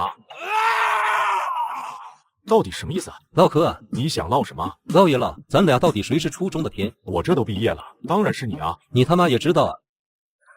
王威，你有没有事？谢谢你刚才去帮我叫人，现在知道孙静怡这块骨头不好啃了吧？以为人家对你有点意思，就不知道自己几斤几两了。想泡校花也得看看自己有没有那个能耐。癞蛤蟆还是不要想着吃天鹅肉了。豺狼，你真他妈可以，是不是一点面子都不给我？那你给我面子了没？你明知道我现在是初中的天，还这么大张旗鼓的带人过来闹事，是不是有点太不把我当回事了？豺狼，咱们山不转水转，走着瞧哈。微子，我的仇是报了，不知道你的仇报了没有？把他们给我拦住，一个都别放走。学生会的来了。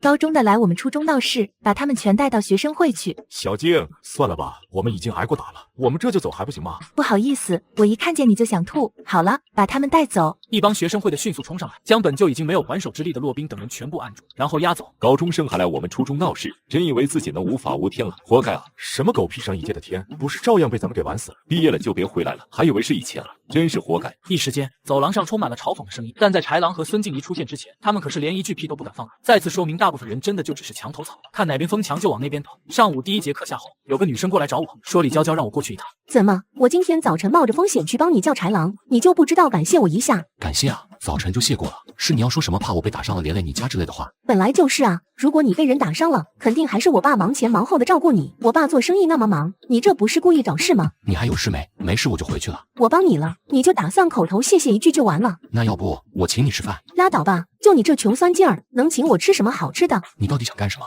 王威，那个骆宾肯定不会放过你的，没准还会在你回家的路上堵你。孙静怡他爸爸也有车，让他接送你上下学吧。算了，我自己会想办法的。孙静怡他爸要是不愿意，我就叫我爸接送你。你别误会啊，我还是怕你被人打伤了给我爸添麻烦。而且你和孙静怡虽然谈恋爱，可孙静怡他爸肯定看不上你。要是知道你是他闺女的男朋友，别说接送你了，分分钟打断你的腿。所以还是叫我爸来接你吧。谢谢你，不过不用了，我自己会想办法的。你就是被人打死也活该。我没理他，为自己座位坐了。大课间的时候，孙静怡来给我补习。骆宾等人怎么样了？不知道，手底下自然有人收拾他们，一时半会儿是走不了了。不过以骆宾一向龌龊的行事风格，100%会在你回家的路上堵你，所以我决定让我爸爸来接送我们上下学。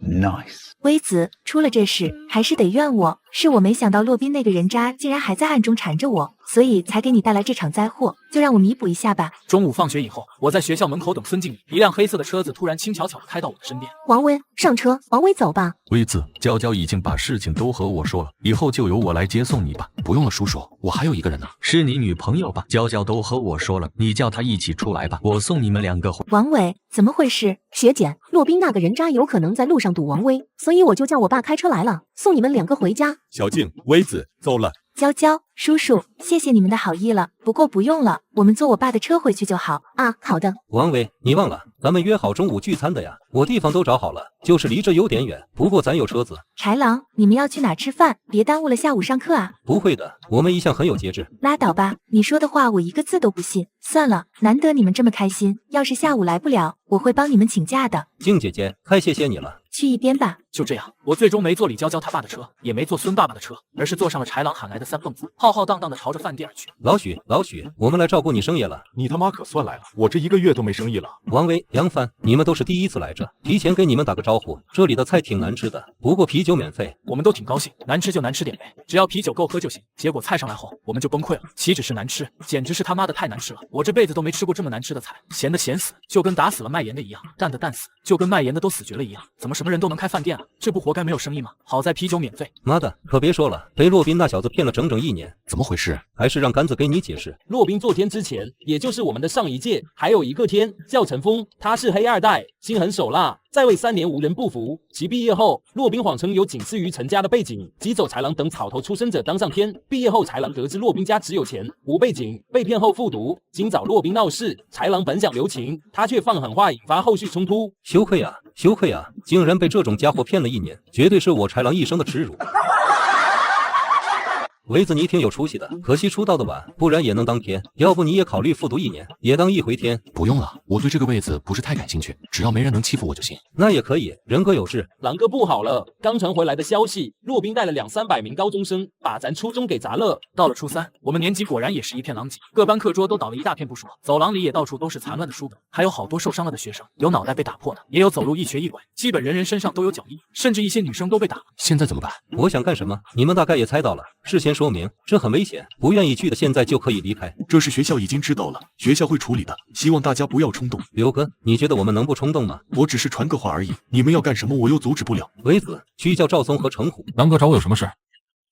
知道我为什么打你们吗？骆宾都带人来砸学校了，你俩就一点反应都没有，就让他们随便砸。狼哥，我知道错了，下次他们再来，我肯定第一个上。去你妈的，一次还不够，还有下次。被人砸了这次，难道就当缩头乌龟，假装这事没发生过？那怎么办？怎么办？当然是他娘的砸回去了。我就问你敢不敢去？不敢去的，现在就把你裤裆里那玩意儿拧了，然后滚出这个厕所，以后就蹲着撒尿。狼哥，我去，我以后还站着撒尿。老虎，你呢？去，这就对了，这他妈才是我心目中的老虎。行，你俩先回去吧，把自己的人集中一下，随时听我调练。微子要和他俩暂时合作一下，你有没有意见？我没意见。我俩把初一初二的刺头也召集了一下，大概有小200人了。虽然整体力量不如对方，但感觉还是可以拼一下。狼哥是不是差不多啊？还不够，再找一个人就差不多了。下午放学以后，我和豺狼就出了学校，来到学校附近的一家台球厅前。熊子，出来一下。别看了，就我和威子来了。什么意思？学校出事了，把今天发生的事说了一下，讲骆宾早晨怎么带人过去找他，又怎么被我们的人给削了。结果骆宾又趁我们中午喝酒没来得及去上课，下午带着200-300名高中生把复习班和初三砸了。我操！骆宾这草包还有这能耐，你不是在和我开玩笑的吧？以前真是看清他了，那你找我干嘛？你现在都是初中的天了，应该你去解决这个事啊。我准备以牙还牙，也去把他们高一给砸了。我已经把人叫的差不多了，赵松和程虎都去，但是现在还差一个你。豺狼，你他妈在开玩笑吧？想让我也去帮你打架？你是不是以为我傻啊？熊子，你也是初中的一份子，咱学校被人给砸了，说出去的你脸上也没有光。那又怎样？输在你手上本来就没光了，也不在乎，更没有光。再说了，再没光也比你强。你现在是初中的天，出了这样的事，面上最难看的还是你。我幸灾乐祸，看你笑话都来不及，你指望我去帮你？做梦呢吧！熊子，我知道你一直想当咱们才初中的天，留下来复读1年也是为了这个事。这样吧，等这事过了以后，我可以再给你一次公平决战的机会，咱俩再打一架，重新来决定这个天到底是谁。真的？那就这么定了。什么时候动手？我那边再谋划谋划，完了以后给你打电话。回到学校以后，豺狼把他那干兄弟都叫出来，再加上我，另外找了一间大活动室，坐下来一起商量对策。豺狼去过高中，他把高中教学楼的地形以及各有几个出入口讲得十分清楚详细。很不错，就这么办。完事以后已经挺晚了，豺狼让我们各自回家，好好做一下准备，明天晚上如约行动。我还琢磨着怎么绕路回家，刚走到学校门口，一辆黑色车子就开了过来。王威，这怎么还在等我？谁在等你呀？你能别自作多情吗？我和我爸吃夜宵去了，返回来的时候恰好看见你了，怕你又被打成狗熊，所以就捎你一段。本来是接娇娇回家的，但是在校门口没有看见孙静怡家的车子。爸说那么多干嘛？谢谢，不用那么客气。光说谢谢没用，这个油钱要记在你身上，以后慢慢的还。可以，感谢了你在学校照顾娇娇。他哪照顾我了？我被人推倒在地就是因为他就是个麻烦精。第二天早晨到了学校，就听说了一个沸沸扬扬的消息，学校对昨天发生的高中生打砸事件做了处，给始作俑者骆宾记大过一次。其他参与事件的学生有的处以警告处，大部分则屁事没有，毕竟法不责众。一天很快就过去，夜幕也慢慢降临下来，我们也准备要出发了。半小时后，在我们学校初高中2所校区之间的黑暗小道上，此刻挤满了我们的人。等了一会儿，小道的尽头远远走过来一列人，正是熊子他们来了。具体要怎么打，大家都知道了，就不多说废话了。就一句，这计划很有可能失败，现在想退出还来得及。退出个鸡巴毛！谁现在敢走，老子就把他的屎打出来！我觉得豺狼的计划挺好，成功率几乎是100%，大家什么都别怕，只管去干就行，有我呢怕毛！出发！近200名初中生趁着夜色，悄悄朝着高偏将区前行而去。和骆宾光明正大的在白天带人来砸初中不一样，我们各方面都处于劣势，想报仇的话只能靠奇袭，靠偷袭。他妈的，豺狼你鬼主意真多！上次干掉我就是耍阴招，这次来干骆宾还是耍阴招？你到底还能不能行了？别管是不是耍阴招，能干掉你俩就行。你能骗我1次，还能骗我第2次。熊子注意，脚底下有狗屎啊！豺狼，我 X 你大爷！打赢了这场仗，别说 X 我大爷 ，X 我都行。两人一路斗嘴，倒是把这紧张的气氛舒缓不少，大家都乐呵呵的。因为幼稚，所以热血。夜色之下，我们终于顺利的来到教学楼的门口，两人立刻各带了一堆人冲向走廊两端的楼梯口，一方面是为把守，一方面是为望风，提防高2和高3的学生下来。我们一干人才走到某间教室门前，豺狼率先飞起，重重。Hello， 豺狼，你们 Hello， 看我，你在害怕什么？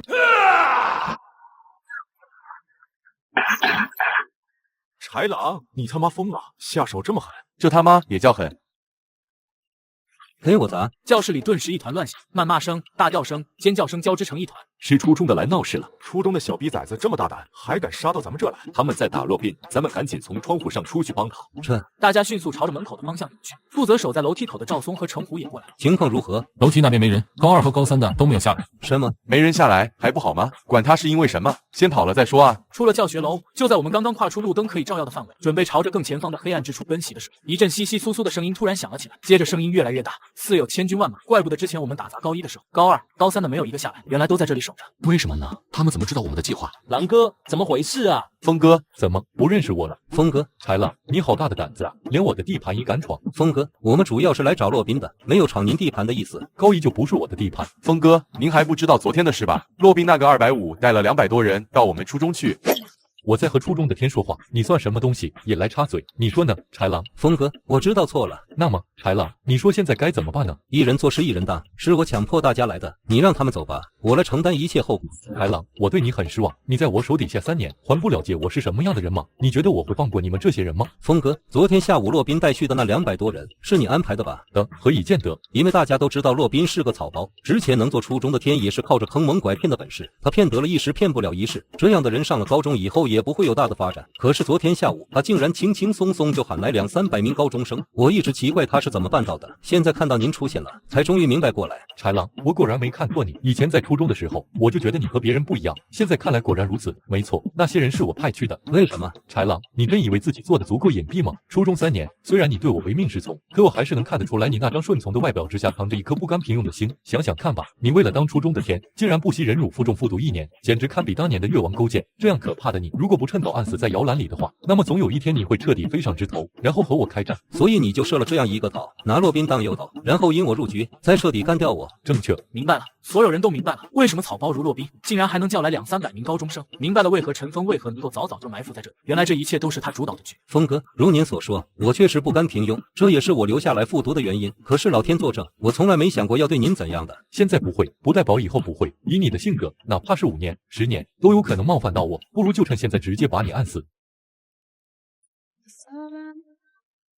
你来干嘛？峰哥，原来你早就安排好了，只是干嘛不早和我说一声呢？让我平白无故的挨这一顿揍。和你说了干嘛？你给我露馅了怎么办？我就是要等他们都进去了再堵他们，这样就确保他们逃不走了。原来是这样啊，能帮峰哥做事是我的荣幸。峰哥，您可一定不能放过他们，狠狠的揍死他们。你快滚吧。你的利用价值已经完了，有多远给我滚多远。咱俩说到哪了？对了，说你这个人野心太大，我一定要把你干掉。现在你也明白我的用意了，还有没有疑惑了？没有了。很好，很好，那咱们就不废话了，直接开干怎样？豺狼，我知道你这种人是不会束手就擒的，尽管拿出你所有的手段吧。熊子，你叹什么气？峰哥，我叹气，当然是因为我想说2句啊。好，你说。峰哥，我觉得吧，您挺聪明的，竟然能看出豺狼那小子包藏祸心。没错，我和您的想法一样，那小子一看就不是个好东西，所以我也一直都想要干掉他。但是吧，说您聪明，您又不够聪明，什么意思呢？您只看到了豺狼，却没看到我呀。豺狼复读1年就是忍辱负重，堪比越王勾践，可我也同样复读了1年，怎么没听您夸我2句？我觉得吧，还是因为我长得太壮了，所以您不自觉地把我概括为四肢发达、头脑简单的那种类型，觉得我没有脑子，根本就不足为惧，是不是这样？没错，是这样。峰哥，那您可就猜错了。我这人虽然脾气直点，性格爆点，有时候我是不爱动脑子，可不代表我就没有脑子啊。你到底什么意思？我的意思是，豺狼不会束手就擒，难道我就会了吗？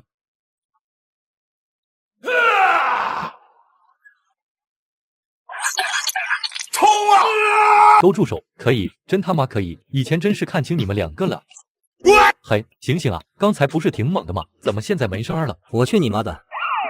大家不要慌，站在原地别动，全部抱头蹲下。王威，王威，林叔叔，这个人就是罪魁祸首，你把他抓起来吧。林叔叔，是我。陈峰，怎么是你？没事啊，林叔叔，我和朋友们在这玩呢。没事，是我爸的朋友。林叔叔，这……嘿，不就是小朋友小打小闹吗？这有什么？还值得报警？小静，人没事就行，让大家都回去吧。看得出来，林叔叔和陈峰也认识，而且关系还不浅，所以他只能和性命。孙静怡虽然着急，可是也没办法。林叔叔，其他的人可以走，这2个人不能走，我和他们有点事情没解决完。可以。林叔叔，不行，所有人都得离开这里。小静，你知道他爸爸是谁吗？可是大名鼎鼎的陈老鬼啊！我们同志和他的关系都很不错，不要太钻牛角尖了，能把大部分人救走就可以了。这样吧，你们先走，我留在这里，保证那2个学生没事，行不行？一会儿再和你们好好玩哈。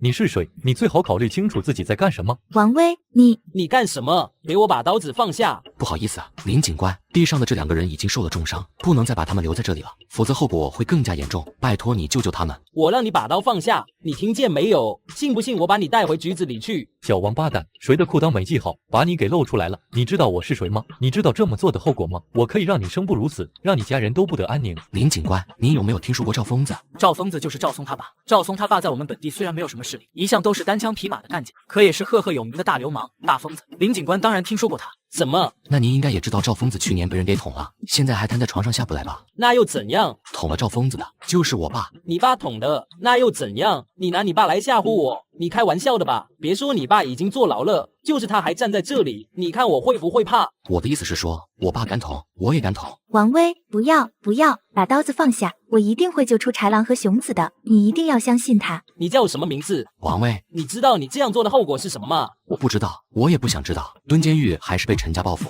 都无所谓了。我就希望我那2个朋友没事，他们现在急需要送到医院去。你觉得呢？我倒是觉得很有意思。我长到这么大，还从来没有被人用刀顶过脖子，感觉就像一只蚂蚁拼命想要踩过大象的脑袋。真是越来越好玩了。可以的，王威，我记住你的名字了。现在你可以把豺狼和熊子带走了。不过我告诉你，你自己要小心一些，咱们之间可不会就这么轻易的结束。我不理会他的威胁，扛起身受重伤的豺狼和熊子，和众人一起朝着我们出偏将区的方向跑去。杆子让其他人先回教学楼，只留了几个朋友送重伤的豺狼和熊子去医院。我们几个到了学校门口，拦了几辆黑车准备去医院，但是豺狼制止了我们，让我们去老许饭庄把豺狼和熊子放下。老许就让我们都出去了。那他为什么要开饭庄，而不是开一家诊所？因为他的爱好是做饭。豺狼、熊子、王威，你们在这里吗？我又来了。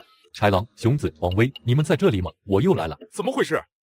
我们的仇家追上来了，不管你们用什么办法，拖延15分钟，我这里就快完了。我们冲出去后，一大帮黑压压的高中生冲了进来，走在最前面的正是陈峰。你们果然在这里，看来我的情报还算准确。你是怎么找到这里来的？这整个镇都是我家的地盘，你们叫的那些黑车司机都得定期给我家交份子钱，想找你们还不是轻而易举。峰哥，我们已经输了1败涂地，为什么还不肯放过我们？不好意思，我并不满足。以豺狼和熊子的性格，以后100%还要找我报仇。对了，还有那个王威，我现在对他特别生气，一定要将他碎尸万段才行。这样，念在你们都挺听话的份上，把这3个人留下吧，其他人都可以离开。向来喜欢斩草除根的陈峰难得网开一面，但是我们这边没有一个人动，全部都紧紧握着手里的家伙，死死地盯着面前的陈峰和一干人。怎么都不愿意了？老徐所规定的15分钟，可是这才过去5分钟而已。眼看着陈峰准备动手，一人做事一人当，你恨的是我，和他们无关。豺狼和熊子也受了重伤，根本就站不起来，放过他们俩吧，我跟你走吧，随你处置。恨你？不，王威，你太看得起你自己了。我不是恨你，你还不到那个级别。现在的我就是对你非常好奇而已。我长得这么大，还是第一次有人敢拿家伙顶着我脖子，所以我想知道你是真的胆量过人，敢冒天下之大不韪呢，还是所谓的初生牛犊不怕虎，根本就不知道我家的可怕，所以才做出这种疯狂举动。都不是，我只是想救出我的朋友。原来如此，那看来你是个很讲义气的人啊，只是这一次你要毁在你的义气上了。说着，他的目光突然凌厉起来，给我上，把这里砸个稀巴烂，一个人都不要放过。几分钟后，豺狼和熊子的手术终于都做好了，两人身上缠满了绷带，虽然不至于像木乃伊，但是也差不多了。由此可见陈峰那帮人下手有多狠，简直是往死里打。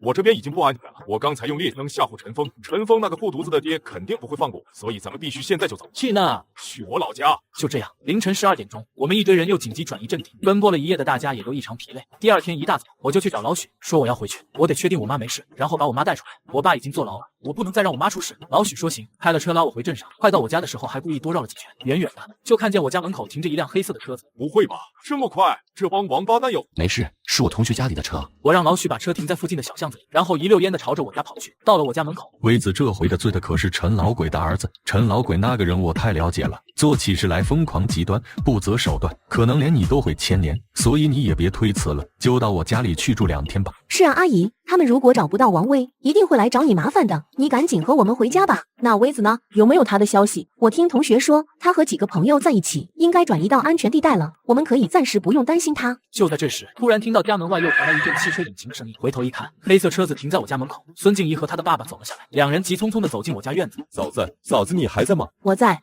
孙静怡和孙爸爸来我家里，也是要接我妈去他们家里暂时避避。我妈同样问了我的消息，孙静怡说我和几个朋友到了附近的一个村里，陈峰家里应该暂时找不到我。好，那我收拾一下，到你们家去。我来这里本来就是想带我妈走，现在看到我妈没事，当然也就放心了。等他们都离开后，我也从我家里出来，重新坐上了藏在小巷里的老许的车。老许正要驾车离开，就听轰隆隆的声音响起，有4、5辆白色面包车齐齐朝着我家驶来，10来条大汉冲进我家，砰砰啪啪的到处乱砸起来，四面屋子的玻璃都砸碎了，放杂物的厢房都没放满。叔哥，里面没人。那家伙是陈老鬼的得力干将，外号老鼠。这帮王八蛋做事一点规矩都不讲，孩子之间打闹一下，这么快就连累到家里，速度还挺快的。那行，把这里砸了吧。我家被打砸的动静很大，引得四周的邻居也都出来，但他们都只是看热闹而已，没有一个人上来制止或是询问一下为什么。这老王家又得罪了谁啊？竟然被砸成这个样子！你还没听说吧？老王家那小崽子昨天得罪了陈老鬼的儿子，还在人家脖子上来了一下，当天晚上就跑了。就陈老鬼那脾气，能不上门来吗？真的，这不是活该吗？竟然连陈老鬼的儿子也敢惹！这老王家的儿子和老王怎么一个德行？平时看着挺老实的，总干一些莫名其妙的事。你要惹得起人家也就算了，自己屁本事没有，还整天捅这个捅那个的。是啊，这就是自己做。这老王坐了牢，老王的儿子又跑路了，这个家算是彻底完了。我的眼睛通红不已，浑身上下也抖个不停，像是察觉到了我的异常。老许赶紧抱住了我。小老弟，你可一定要冷静啊！你现在冲出去就是个死，你根本不是他们的对手，还把自己也搭进去了。君子报仇，10年不晚，10年不晚啊，知不知道？我挣扎，我嘶吼，可奈何老许的力气实在太大，我根本就动弹不了。不知道是谁报的警，直到远处传来隐隐的警笛声，那帮气焰嚣张的家伙才匆匆忙忙地坐了车子离开。许叔，这个仇我一定要报。老许重重点头，然后开了车子载我离开。昨天走的匆忙，忘拿给豺狼和熊子换的药了，要再回饭庄去拿一下。老许的一声大叫突然惊醒了我，我操！抬头一看，原来是他的饭庄到了，而他的饭庄竟然也是一片狼藉，大门被砸了个稀巴烂，院子里面也都乱七八糟的，那些鸡、鸭、猪竟然也死了一地，一片惨状。老许刚扑向他那些惨死的鸡、鸭、猪，就有一个怪里怪气的声音响了起来。哇哦，快看一看，是谁回来了？老许的眼睛登时红了，想死一头发狂的野兽，先是愤怒的嘶吼了一声，便把腿朝着饭庄里面奔去。你是去找这个东西吗？老许站住脚步，回过头去，一双眼睛瞪得很大。东西挺不错的，竟然是德国的进口货，没想到咱们这小地方还有这么好的东西。来来来，我也让你尝尝被枪指着的滋味。还我！老许哆哆嗦嗦地朝着陈峰走过去，整个人看上去似乎都一怔了，眼神也显得十分呆滞，似乎那枪对他来说是比命还珍贵的。许叔，不。老许却还是一步步走过去，像是精神失常一样，嘴里不断说着：“还我！还我！”还我！还我！我大叫了一声，也从地上捡了根棍子冲上去，但是完全不是那些大汉的对手，其中一个随便一脚就将我踹倒在地上。还我！还我！还你！还你干什么？再让你拿枪指着我吗？陈峰蹲下身去拍了拍老许的脸，确定老许已经没有意识了，才慢悠悠地朝我走了过来。很好，就是这种眼神，我就喜欢看你这种底层人民绞尽脑汁拼死挣扎却还斗不过我的可悲模样。王威是吧？你看我人不错吧？你这样一个无名小卒的名字，我又都记得清清楚楚，能有这个殊荣的人可不多啊。我问你，你知道我为什么不打你吗？我没说话，也不可能说话，更不知道该说什么。王威，我知道你和豺狼、熊子他们一样，心里对我都很不服气，觉得我就是靠我家里才这么狂，对吧？你们这些底层的人啊，自己没有个好爸爸，就嫉妒我、眼红我、愤恨我，觉得王侯将相宁有种乎，做梦都想要干掉我、取代我，是不是？那好，我就给你们一个公平向我挑战的机会，明天下午3点，学校后面的小树林里来场群战，随便你们怎么叫人都行，而我也不会动用我家的势力。如果你们赢了，那以前的是一笔勾销；如果你们输了，就彻底滚出咱们镇上，如何？可以，很好，千万不要爽约，不然我会看不起你们的。陈峰带着他的人离开了饭庄，当然也拿走了老许的枪。我赶紧朝着老许扑了过去，老许还在昏迷之中。来到门外，我正发愁怎么把老许送到医院，一辆黑色轿车突然疾驰而来，稳当当的停在我的身前，竟然是李娇娇和他爸爸。王威，快上车！李娇娇他爸载着我们迅速离开现场，驶向我们镇上的一家公立医院。陈峰既然向我们下了战书，应该不会再堵我们，所以来医院没有什么问题。你们是怎么找过来的？在你家的时候，娇娇就已经发现了趴在门外的你，但她觉得你当时没有进来，肯定也有不得已的苦衷，所以也没有暴露你。离开以后又掉了个头，返了回来，看到老许被人打，他们又报了警，但是警察还没过来，陈峰那帮人就已经走了。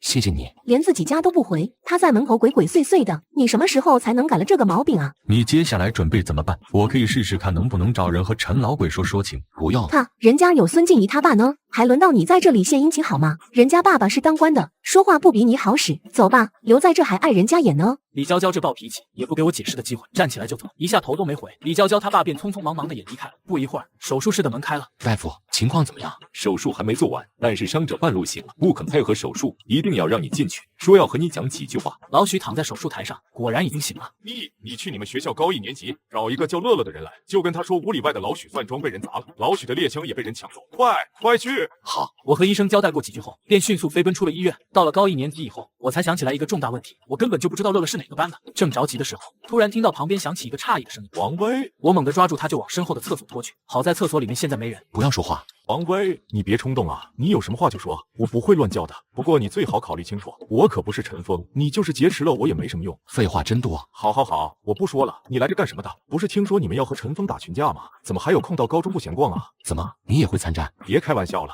陈峰怎么会看得上我？我的利用价值已经完了。洛宾，那你想不想报仇？打住啊！我对陈峰是有不满，但也不会傻到去和他作对。你们要是来拉拢我的，那就打错这个算盘了。我就是个胆小鬼，还是放过我吧。看得出来，洛宾现在成中间派了，既不站在陈峰那边，也不会站在我们这边，就这么乐呵呵的坐山观虎斗。你认识乐乐吗？你打听他干嘛？怎么，这乐乐很有来头？何止很有来头，简直来头大了。乐乐是其他地方考来高中的，一上高一就迅速聚拢了一批人马，成为了高中不响当当的老大之一。陈峰就和乐乐开了几次战，然而让人意想不到的是，乐乐仅凭自己高一的人马，竟然就和陈峰高2、高3的人马打了个平手，几次下来都不分胜负，甚至有几次还差点压过去。陈峰又干不掉他，于是就求助了他的老爸，由陈老鬼出手，当然分分钟就灭了乐乐，扶持陈峰坐稳了位置。但陈峰并没有像对待其他敌手那样赶尽杀绝，也没有把乐乐赶出学校。据说是陈老鬼看中了乐乐，希望乐乐毕业以后能给他做事。你们不会是把主意打到乐乐身上，希望乐乐能助你们一臂之力吧？这个主意很好，但是不可能实现，因为那个家伙特别无情。别看他的名字叫乐乐，其实为人一点都不乐，一天到晚板着张脸，对谁都冷冰冰的，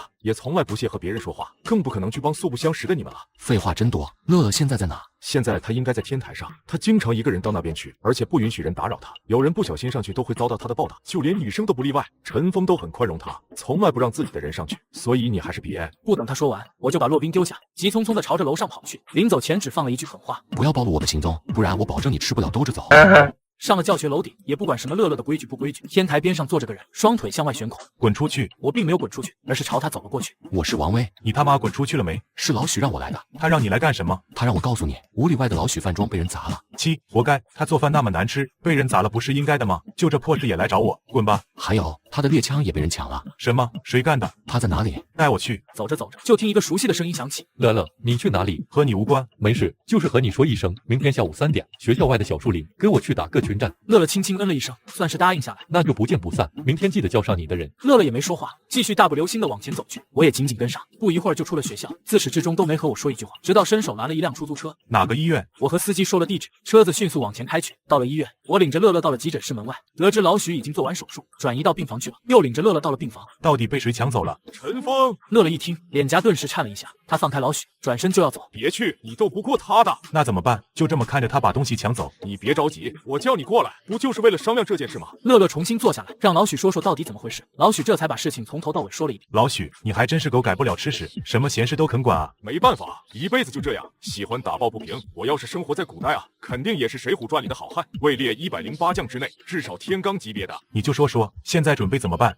我们和陈峰约好明天下午在小树林群战的事，说这是个好机会，只要打败了陈峰，就可以把猎枪夺回来了。明天下午，陈峰会拿枪来吗？肯定会的，我早就看透那小子了，就是个不嘚瑟就浑身不舒服的角色。那猎枪是他的战利品，他100%会拿到现场去炫耀的。好，那就这么定了。你说的那几个人，什么豺狼、熊子、王威的，他们战斗力如何？不会拖我的后腿吧？我可是最烦废物了。这个你放心吧，豺狼、熊子的战斗力在学生里属于佼佼者。至于王威、威子，你还没和他说你的名字。我说了，可能是他没听见吧。你是王威？乐乐一脚踢过来，我整个人都朝后翻倒，重重磕在后面的床头柜上。这个王威不行，嘿嘿，他身手是差一点。不过你知不知道，昨天他才抹了陈峰的脖子。那是你干的？对，是我。今天上午，我听朋友说有人把陈峰的脖子给抹了，当时我还不信，后来看到陈峰脖子上贴着纱布，才知道这事是真的，还寻思着认识这个胆大包天的家伙，原来是你。你好，我叫许乐，你叫我乐乐就行。你好，我叫王威，叫我威子就行。那好，明天下午3点，咱们在小树林见，一起干掉陈峰。老许，走了，你好好养伤吧。放心吧，有他帮着，你们稳赢。老许受伤很重，按照医生吩咐，至少要住院1个礼拜。没有办法，我只能先告别他，拜托护士照顾，然后返回了老许的老家，去和豺狼他们会面，并叙述现在的情况。不要着急，先把人召集起来再说。你就为初中代理的天，去学校组织人手，以防万一。杆子他们跟着，说谁要是不听话，不用客气，直接打。大家都听说陈峰不会动用家族势力，要和我们来场公平决斗，这就挑起了大家的好胜心。这样一圈走下来，召集到的人竟然比昨天晚上还多，竟然都快400人了。明天的群战，他们学生会的男生也会参加，能再支援50多人。这是大家自发的，在集体尊严面前，谁也无法沉默不语。孙静怡走了以后，李娇娇突然问我：王威，你和孙静怡不是男女朋友关系吧？你怎么知道的？就是感觉你俩不像男女朋友，你俩的眼神里根本没有正常情侣的那种纠缠和暧昧。这么说，真不是了。孙静怡当然是我女朋友，只不过现在大战当前，哪还有时间什么纠缠不纠缠的？你是言情小说看多了吧？你当拍琼瑶剧呢，还暧昧？学校有难，匹夫有责，儿女情长当然要放在一边。李娇娇狐疑地看着我，似乎想要把我看穿。我还有事，就先走了。我还在学校忙着和甘子他们商量作战计划，所以就让杨帆去跑一趟高中，把乐乐给请过来。让我意外的是，杨帆的左眼竟然又青又肿，而乐乐的2只眼睛都红红。怎么回事？杨帆看见我，就像看见主心骨，眼泪都差点掉下来，巴拉巴拉的给我讲着事情经过。过程中，乐乐一直在旁边骂，还准备用脚踹杨帆。明天能出战的有400多人，但是豺狼和熊子身受重伤都不能来。你们学校战斗力最高的2个都来不了，那还怎么打？就凭那400多个废物？你说谁废物呢？就因为形势严峻，所以才把你叫过来商量的。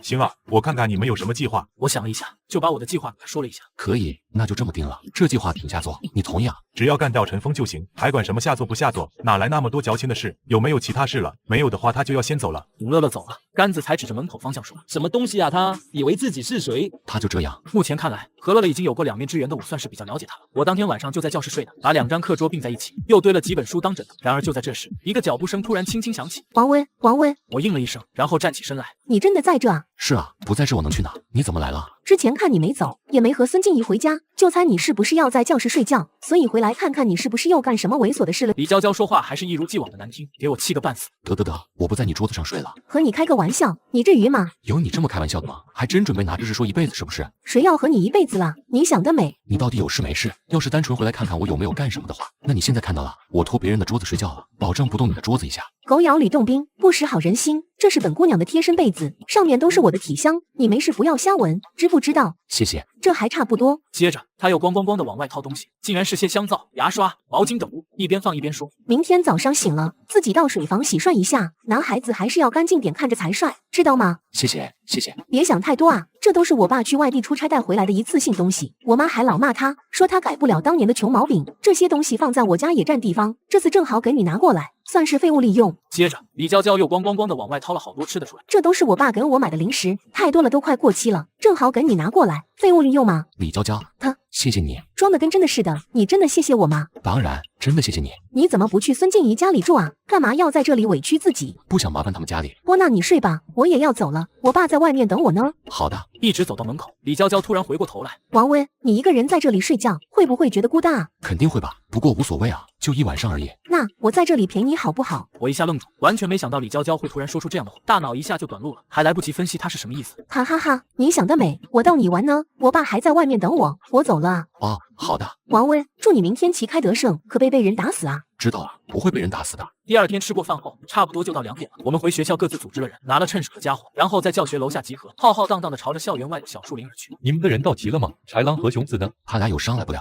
我一个人就够了。你呢？人到齐了吗？豺狼和熊子都没有来，那他们初中还打个屁啊！是啊，就那小子一个人，还不分分钟被咱们峰哥捏死？本以为会有一场精彩的大战，结果就来了这么一群废物，真是让我失望啊！峰哥一个人就干死他们了。原来是这样，那可真是遗憾。就在这时，我们后方突然起了一阵骚动，似乎有什么人过来，大家都在纷纷让道。只见豺狼和熊子竟然并排走了过来。微子，辛苦你了。微子，我真是越来越佩服你了。我为我以前做的事向你道歉。你们来了就好，看你们一来，大家就更有冲劲了。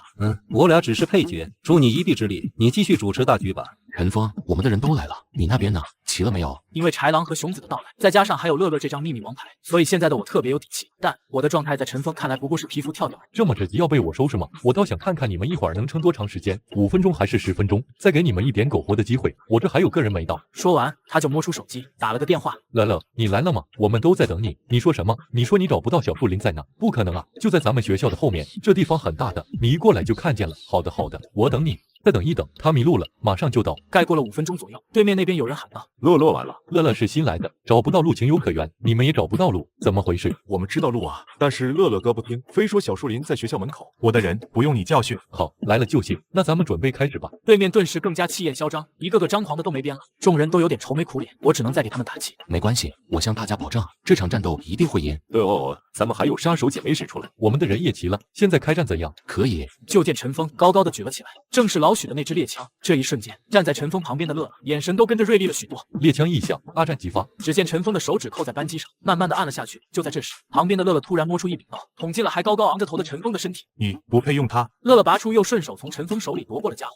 为什么？说了，你不配用它。乐乐把枪揣在怀里，冲我们这边挥了挥。我的事完了，就先走了。乐乐说走就走，转身就要走，但他身后的那些兄弟竟然一个没动。乐乐转过头来，诧异的说：“怎么，乐乐哥，我们好久没动手了。”是啊，大家憋了半年多了，好不容易重新聚起来，手也痒痒的很，这就要走。得了，你们爱打就打吧，反正我是要走了。我和豺狼、熊子来到陈峰的身前，将面色惊恐的他团团围住。你们想干什么？信不信我叫我爸弄死你们？你看，你到底还是要靠你爸。哼，这就是我们看不起你的原因。你没有你爸，根本就是个废物。陈峰，咱们昨天可是说好了，如果这战我们能赢，那么以前的事一笔勾销，希望你能说到做到。王威，昨天上午跟在乐乐身后的是你？对，是我。你是怎么说服乐乐帮你的？他怎么会肯帮你？我刚要说话，就听砰的一声，一个人飞了过来，重重跌在我们身前，还哇的吐了口血出来。回头一看，竟是乐乐。抬头，只见混乱的人群之中，走过来一大片身穿黑色紧身背心的汉子，个个手里都拿着棍棒，面容凶神恶煞。老鼠慢条斯理的朝着乐乐走过来，10来个黑背心男冲了上来，将我们压倒在地。等到所有试图反抗的刺头全被打压下去，还有人上吗？见没有人动了，老鼠才悠悠的走到陈峰面前。小峰，你没事吧？陈峰没有说话，只是呼哧呼哧的喘着气。小峰，别怪我没有早点出来帮你，是你爸说的，该让你吃点苦头了，这样你以后就会长点记性，知道不是什么人都能信任的，即便那个乐乐是你爸看中的人。我要杀了他，给我杀了他。杀人倒不至于，让他吃点苦头倒是可以的。乐乐啊乐乐，天堂有路你不走，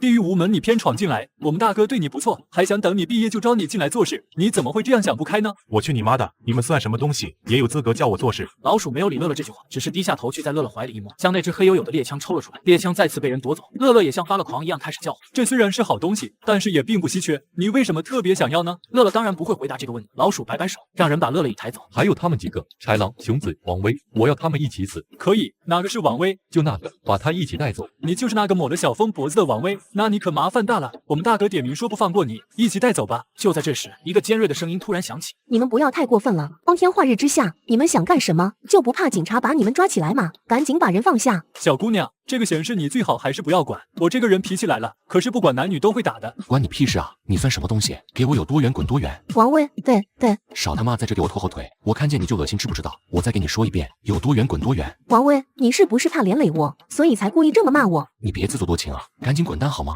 行了，别在这给我演生离死别了，小姑娘，我劝你最好赶紧让开，不然我就连你一起抓走了。你试试看，不要挑战我的耐心。就在他扬起手来，准备让人把李娇娇也一起带走的时候，就听又有一个脚步声响了起来。我不知道你的名字，当然也没兴趣知道，但我可以告诉你，就在刚才，我报了警，你最好把这几人放下，否则后果你自己掂量。显而易见，所谓报警根本就吓不住老鼠，反而让老鼠笑得更加开心了。怎么，你们连警察都不怕，是不是有点太目无法纪了？要是镇上的派出所管不住你们，那我就到城里去告，城里不行，我就到省里去告，到中央去告，现场的人都是我的人证，看看你们能嚣张到什么时候。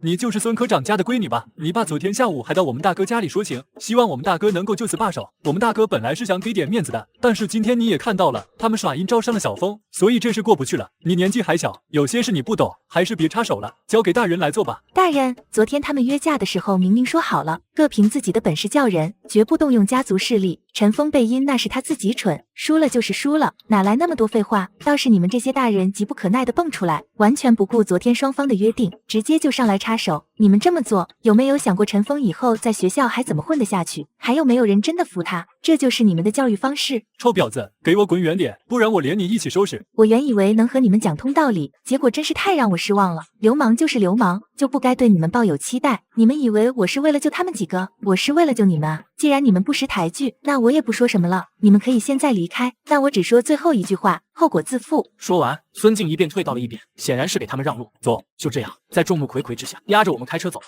一路开车来到山里的一间废弃矿井，我们几个都被五花大绑的丢在草垛下面，老鼠他们则席地而坐。就在这时，门外突然传来几声响动，似乎有人来了。有人来了，人影越来越近，只见2个农民打扮的汉子走了进来。你们是谁？怎么在这？给我滚出去！这是你们该来的地方吗？我怎么不该来了？我家的地就在屋后，我经常来这歇歇脚。说着，他的眼睛突然瞟向草垛上的武警，眼神变得惊疑起来。他们，你们滚不滚？我们走，滚！然而，就在老鼠他们重新坐下准备喝酒，那2个农民突然往怀里一掏，竟然摸出2支枪来。别动！这个异变直接惊呆了现场所有的人。老鼠他们一干人顿时就一动不动，同时还主动把双手举了起来。2位兄弟高姓大名？是不是有点误会？我叫老歪，我叫王大头，我们是陈老鬼的手下，在这办个事情，不知道怎么得罪了2位兄弟。这样吧，我这有点钱，2位兄弟先拿去。老鼠一边说，一边就往怀里摸，而我一下就反应过来他想干嘛了。他是想掏出老许的那只家伙。小心！我他妈让你别动，你是不是没有听到？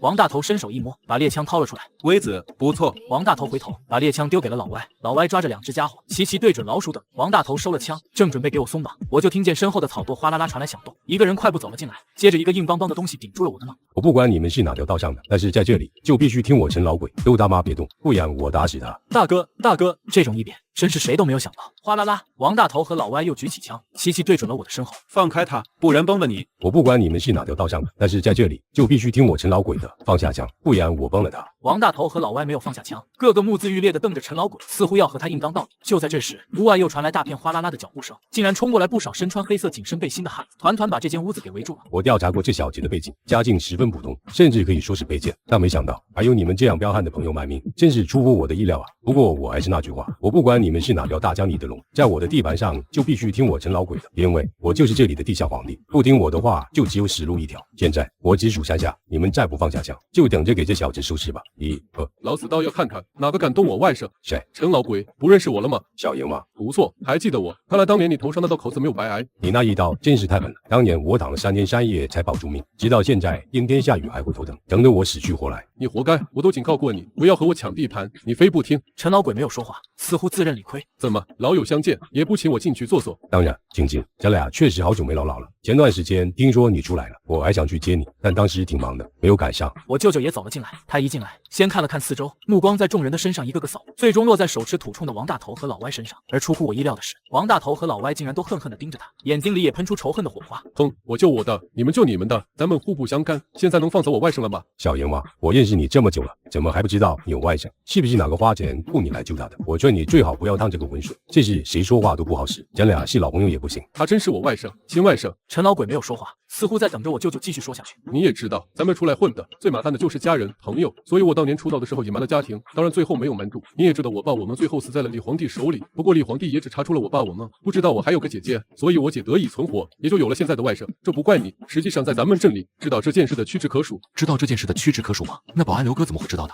当初还是他告诉我小阎王是我舅舅的，难道他也是那屈指可数的其中之一？原来如此。好了，现在能放了我外甥吗？小阎王，本来以咱俩的交情，我是要给你这个面子的，但是你这个外甥啊，实在胆大包天的很，不仅前天晚上抹了我儿的脖子，今天更是串通别人捅了我儿子一刀，那这事就不能轻易的过去了。你想怎样？有怨报怨，有仇报仇，我也在你外甥的肚子上捅一刀，这事就算得了，如何？陈老鬼啊，陈老鬼，看来我坐牢这么多年，你的胆子真是大了不少，竟然敢跟我讨价还价了。我去你妈的小阎王，你还在这给我摆当年的谱呢？你他妈已经是过去式了，现在给老子睁大狗眼看清楚，这个镇现在已经是我的地盘了，我的人分分钟就能弄死你。你是不是坐牢坐傻了，还以为自己是当年叱咤风云的小阎王？你现在只是一条坐过牢的狗，你随便上外面打听打听，有谁还瞧得上你？想救你外甥可以，先给我跪下磕3个头吧。舅舅一动不动，仍在默默地抽着烟。我要你跪下，你听见没有？不然我就崩了你外甥。陈老鬼，我给过你机会了，是你自己不争气啊！小阎王，你他妈有毛病吗？还是真的坐牢坐到脑子进水了？老子都让你睁大狗眼看清楚了，现在是你没资格和我讨价还价，你他妈赶紧给我跪下，不然我立刻崩了你外甥，我不会再重复第2遍。我舅舅又沉默下去，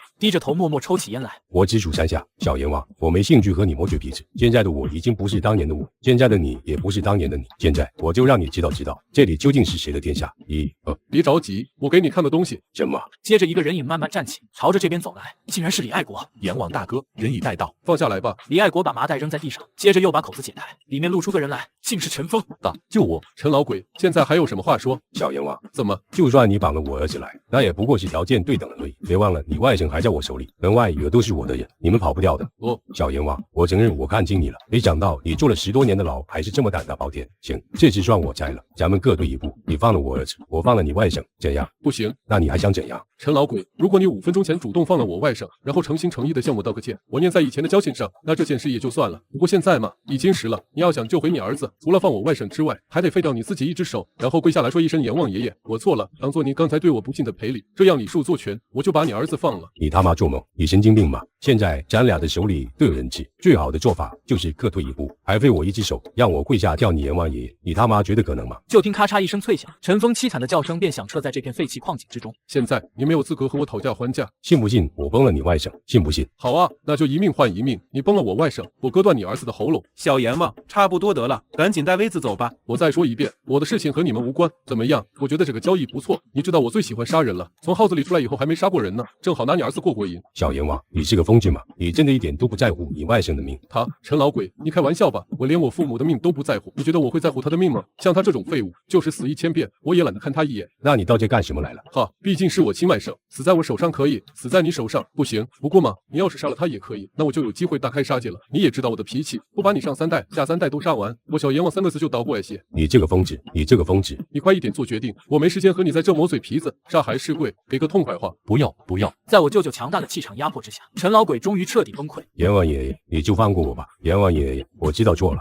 我不该对你不敬。你就像20年前一样，把我当个屁放了吧。从今以后，只要你小阎王在的地方，我陈老鬼保证滚得远远的。陈老鬼翻来覆去都是道歉，希望我舅舅放过他。你知道我的脾气，说断你一只手就必须断你一只手。陈老鬼，你该感到庆幸，我坐了这么多年牢，脾气已经变好了许多。如果是以前，你已经没命了。不要不要，忍一忍，很快就过去了。然后就在这时，小阎王，不要！听到这个声音，一向我行我素，从来不听他人建议的我舅舅竟然微微皱了皱眉，然后真的停下了手，朝着门外看了过去。只见门外急匆匆跑过来10多个人，为首的一个顶着大光头，正是之前接我舅舅出狱的那个光头佬。看到光头佬来了，我松了口气，终于有人能制止我这个疯子一样的舅舅。小阎王，我们就先走了，待会儿你把威子带走。你怎么来了？刚才还跪在地上准备接受我舅舅断手之罚的陈老鬼，此刻就像看到救星一样，连滚带爬的扑了过去，抓着光头佬的小腿喊道：“宋大哥，你救救我啊！小阎王又断了我的手。”而光头佬看看四周的人，又看看地上的陈峰和我，显然已经明白一切，立刻拉着我舅舅到一边说话去。虽然是小声嘟囔，但大家都能听到。小阎王，差不多得了，这又不是20年前了。陈老鬼现在也是咱们的兄弟，而且定期给咱们交份子钱呢。他又不知道那是你外甥，现在欠也到了，头也磕了，就放了他吧。啊，听哥一句劝，现在主要还是赚钱。陈老鬼手上也有不少资源，以后合作的机会多的是。你这把路都堵死了，以后还怎么干？光头佬拍着我舅舅的肩膀，絮絮叨叨的说了好多和稀泥的话。虽然我舅舅始终都没有搭腔，但是大家都知道光头佬肯定是劝住他。怎么样了？有没有事？我知道你疼，你再忍忍，一会儿就能去医院了。我知道了。爱在痛了，痛的哭了，哭的累了，闹的心里总是叫劝自己要放手。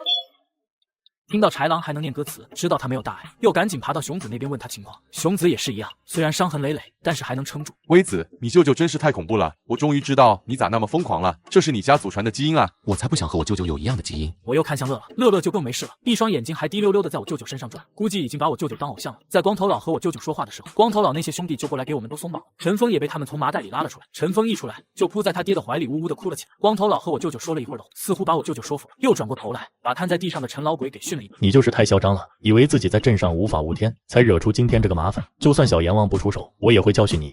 是，我知道错了。微子，咱是大水冲了龙王庙，其实说起来都是一家人。我和你舅舅以前老在一起喝大酒，那关系可真是硬邦邦的，比人民币还坚挺。行了，今天这事说到底就是个误会，你以后在学校和小峰就做好朋友吧，有什么事你也可以来找我。好了，今天的事就到此为止，以后大家还是朋友。另外，今天的事所有人都不要外传，知道没有？行了，散吧。乐乐跳得比兔子还欢实，直接蹦到我舅舅面前。阎王大哥，久仰大名。哥，我舅舅看都没有看他，掉头就走。你去哪啊？舅舅没有回话，继续往外走去，我也跟了上去。废物，你跟着我干什么？所有人的目光都聚焦在我的身上，我的一张脸顿时就红到脖子根了，简直恨不得找个地缝钻进去。废物，再跟着我，我就打断你的腿。转身就走。哎，算了，你舅舅就那个脾气，毕竟你生下来就没见过他，感情淡一点也正常。但你看你一有事他就来了，说明他还是关心你的嘛。慢慢来，好吗？谢谢。没事，我送你回家，到前面去上车。说到我家，我突然想起一件事来，回头指着陈老鬼说道：“我家被他砸了。”光头佬一听，又回头把陈老鬼一顿臭骂：“一定会恢复原状，砸坏了多少东西都原价赔偿，明天就弄，老婆，今天晚上就弄。”微子没事，有宋叔在这，谁也欺负不了你。走，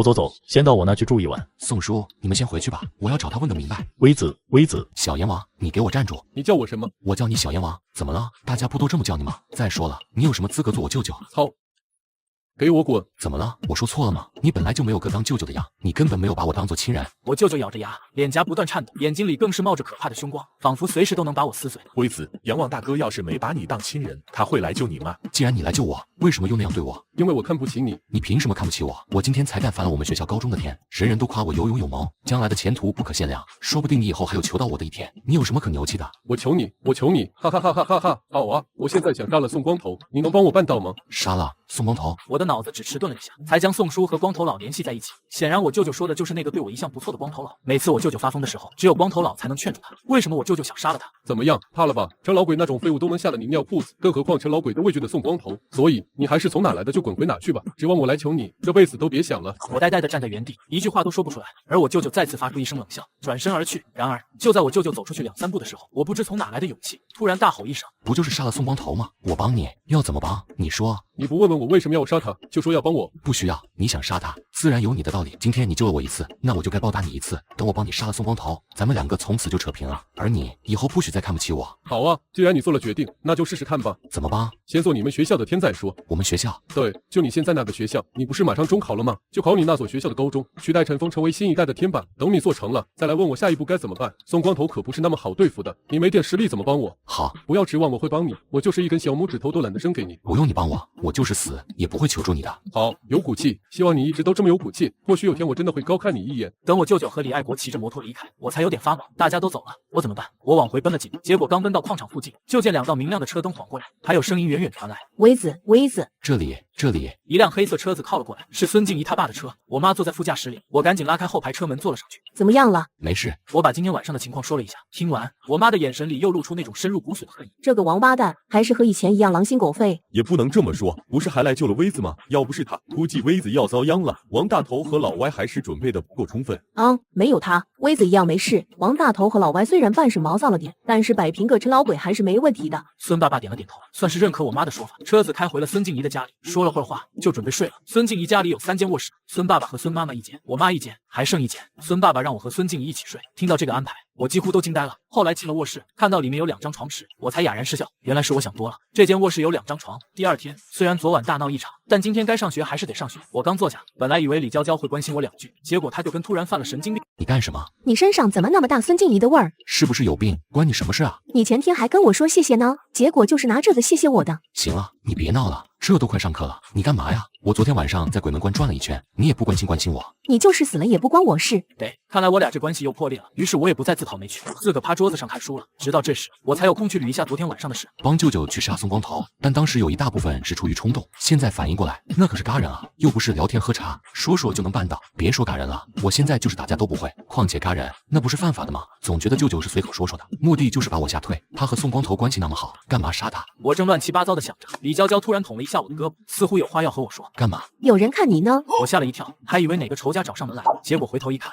竟然是乐乐来了。乐乐给我打手势，让我出来。我枪呢？什么枪？王威，你少给我装蒜！昨天来救你的那2农民，把我枪给拿走了，怎么着？是不是看我枪好，想悄悄战了啊？我知道了，回头给你拿过来。不用了，直接给老许拿过去。说完，他转身就走，连跟我寒暄2句的意思都没有。乐乐傲成这样，怎么可能帮我去斗陈峰？再说了，他干嘛要帮我啊？他自己还想做那个天，没准还会和我成为对手。等我返回教室，李娇娇又不搭理我，我实在无聊的很，只好捅捅她的胳膊。你就不关心一下那人找我干嘛来了？你先跟我解释解释，你身上那么大孙静怡的味儿是哪来的？我只好继续给他讲，说昨晚如何发烧了，孙静怡如何抱着我睡了一晚上。听完以后，李娇娇的脸上浮现出一副难以形容的复杂神色。对，你们干什么了没有？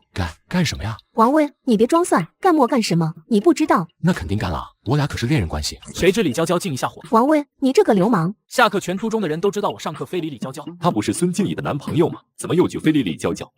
正常，男人都是这样。我要是和李娇娇同桌啊，肯定也会忍不住的。你们说，这事要是让孙静怡知道了，会怎么样？所以等到上午大课间，孙静怡又照例来给我补课的时候，妹妹，王威非礼你了。没，好你个王威，昨天还说喜欢我，今天就非礼其他女生，你胆子也太大了。我错了，我再也不敢了。闹腾了半天，孙静怡还逼着我给李娇娇道了歉，这事才算完了。妹妹，以后她再敢非礼你，你就和我说，我给你出气，知道了吗？李娇娇面色复杂地点了点头。孙静怡离开以后，李娇娇不好意思地看着我。王威，对不起啊。别，姑奶奶，是我对不起你，您还是离我远点吧。李娇娇也自知过意不去，暂时不敢再和我说话。中午放学以后，我又和孙静怡回到了她家。妈，猎枪还在王大头他们手里呢，乐乐跟我一起就是为了这把猎枪。知道了，回头会让王大头把猎枪给老许送到医院去的，你就不要再操心这个事了。过了一会儿，孙爸爸也下班回来，并且给我们带来了一个消息。陈老鬼托我给你们母子2个传话，已经把我们的家恢复原状了，希望能请我们吃个饭，表表歉意。吃饭就不用了，以后都不想再见到这个人。孙爸爸好像也知道我妈的脾气，所以并没有强求。当天中午，我妈就要搬回家住，出门之前，我妈摸出几百块钱来要给孙爸爸。这几天在他家里住添了不少麻烦。嫂子，您这不是打我的脸吗？当初要是没有大哥，我们这些人连命都没有。接你们母子来家住几天，又算得了什么？但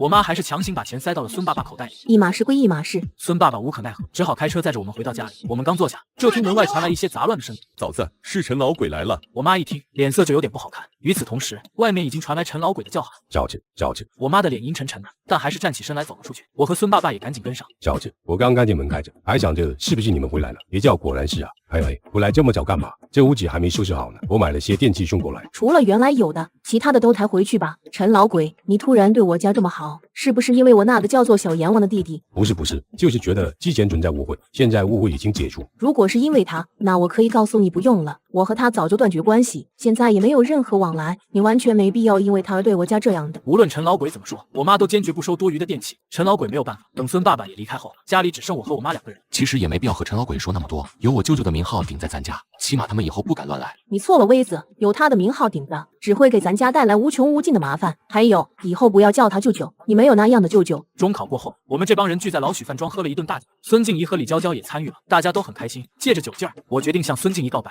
刚走到饭店大堂，就看见孙静怡和一个男生站在门口正在说话。当他们2个站在一起时，他们是那么的登对我心里充斥着前所未有的难过和哀伤。我艰难地转过身去，一回头就看到了站在我身后的李娇娇。你都看到了，想笑就笑吧，没什么的。李娇娇没有说话，反而牵起我的手转身就走。谢谢。其实你们不是恋人关系，对吗？麦俊都过来了，我再狡辩也没意思，只好轻轻点了点头。我就说嘛，孙静怡怎么可能会看上你这种男生？所以你们2家本来就认识，他只是为了满足你的虚荣心，所以才假装你男朋友，对吗？你很喜欢孙静怡，你以前不是喜欢我吗？怎么移情别恋这么的快？人家长得帅的花心点就算了，你长这么难看还朝三暮四。我什么时候喜欢你了？你不喜欢我，那你上课老偷偷瞄我，没事还偷闻我书本文具干嘛？我们男生到青春期以后，会本能的对异性产生一种抑制不住的冲动，尤其是你这种长得好看的，当然这是不对的，我向你道歉。去你的，少给自己的猥琐找借口，你这样的男生永远别想找到女朋友，就更别幻想能吃到天鹅肉了。说完，李娇娇转身就跑，把我一个人丢在了天台上。我拉着豺狼的手，说了好多谢谢的话，最后还说回头你帮我谢谢宋叔。为什么要谢谢宋叔？之前托你照顾我的，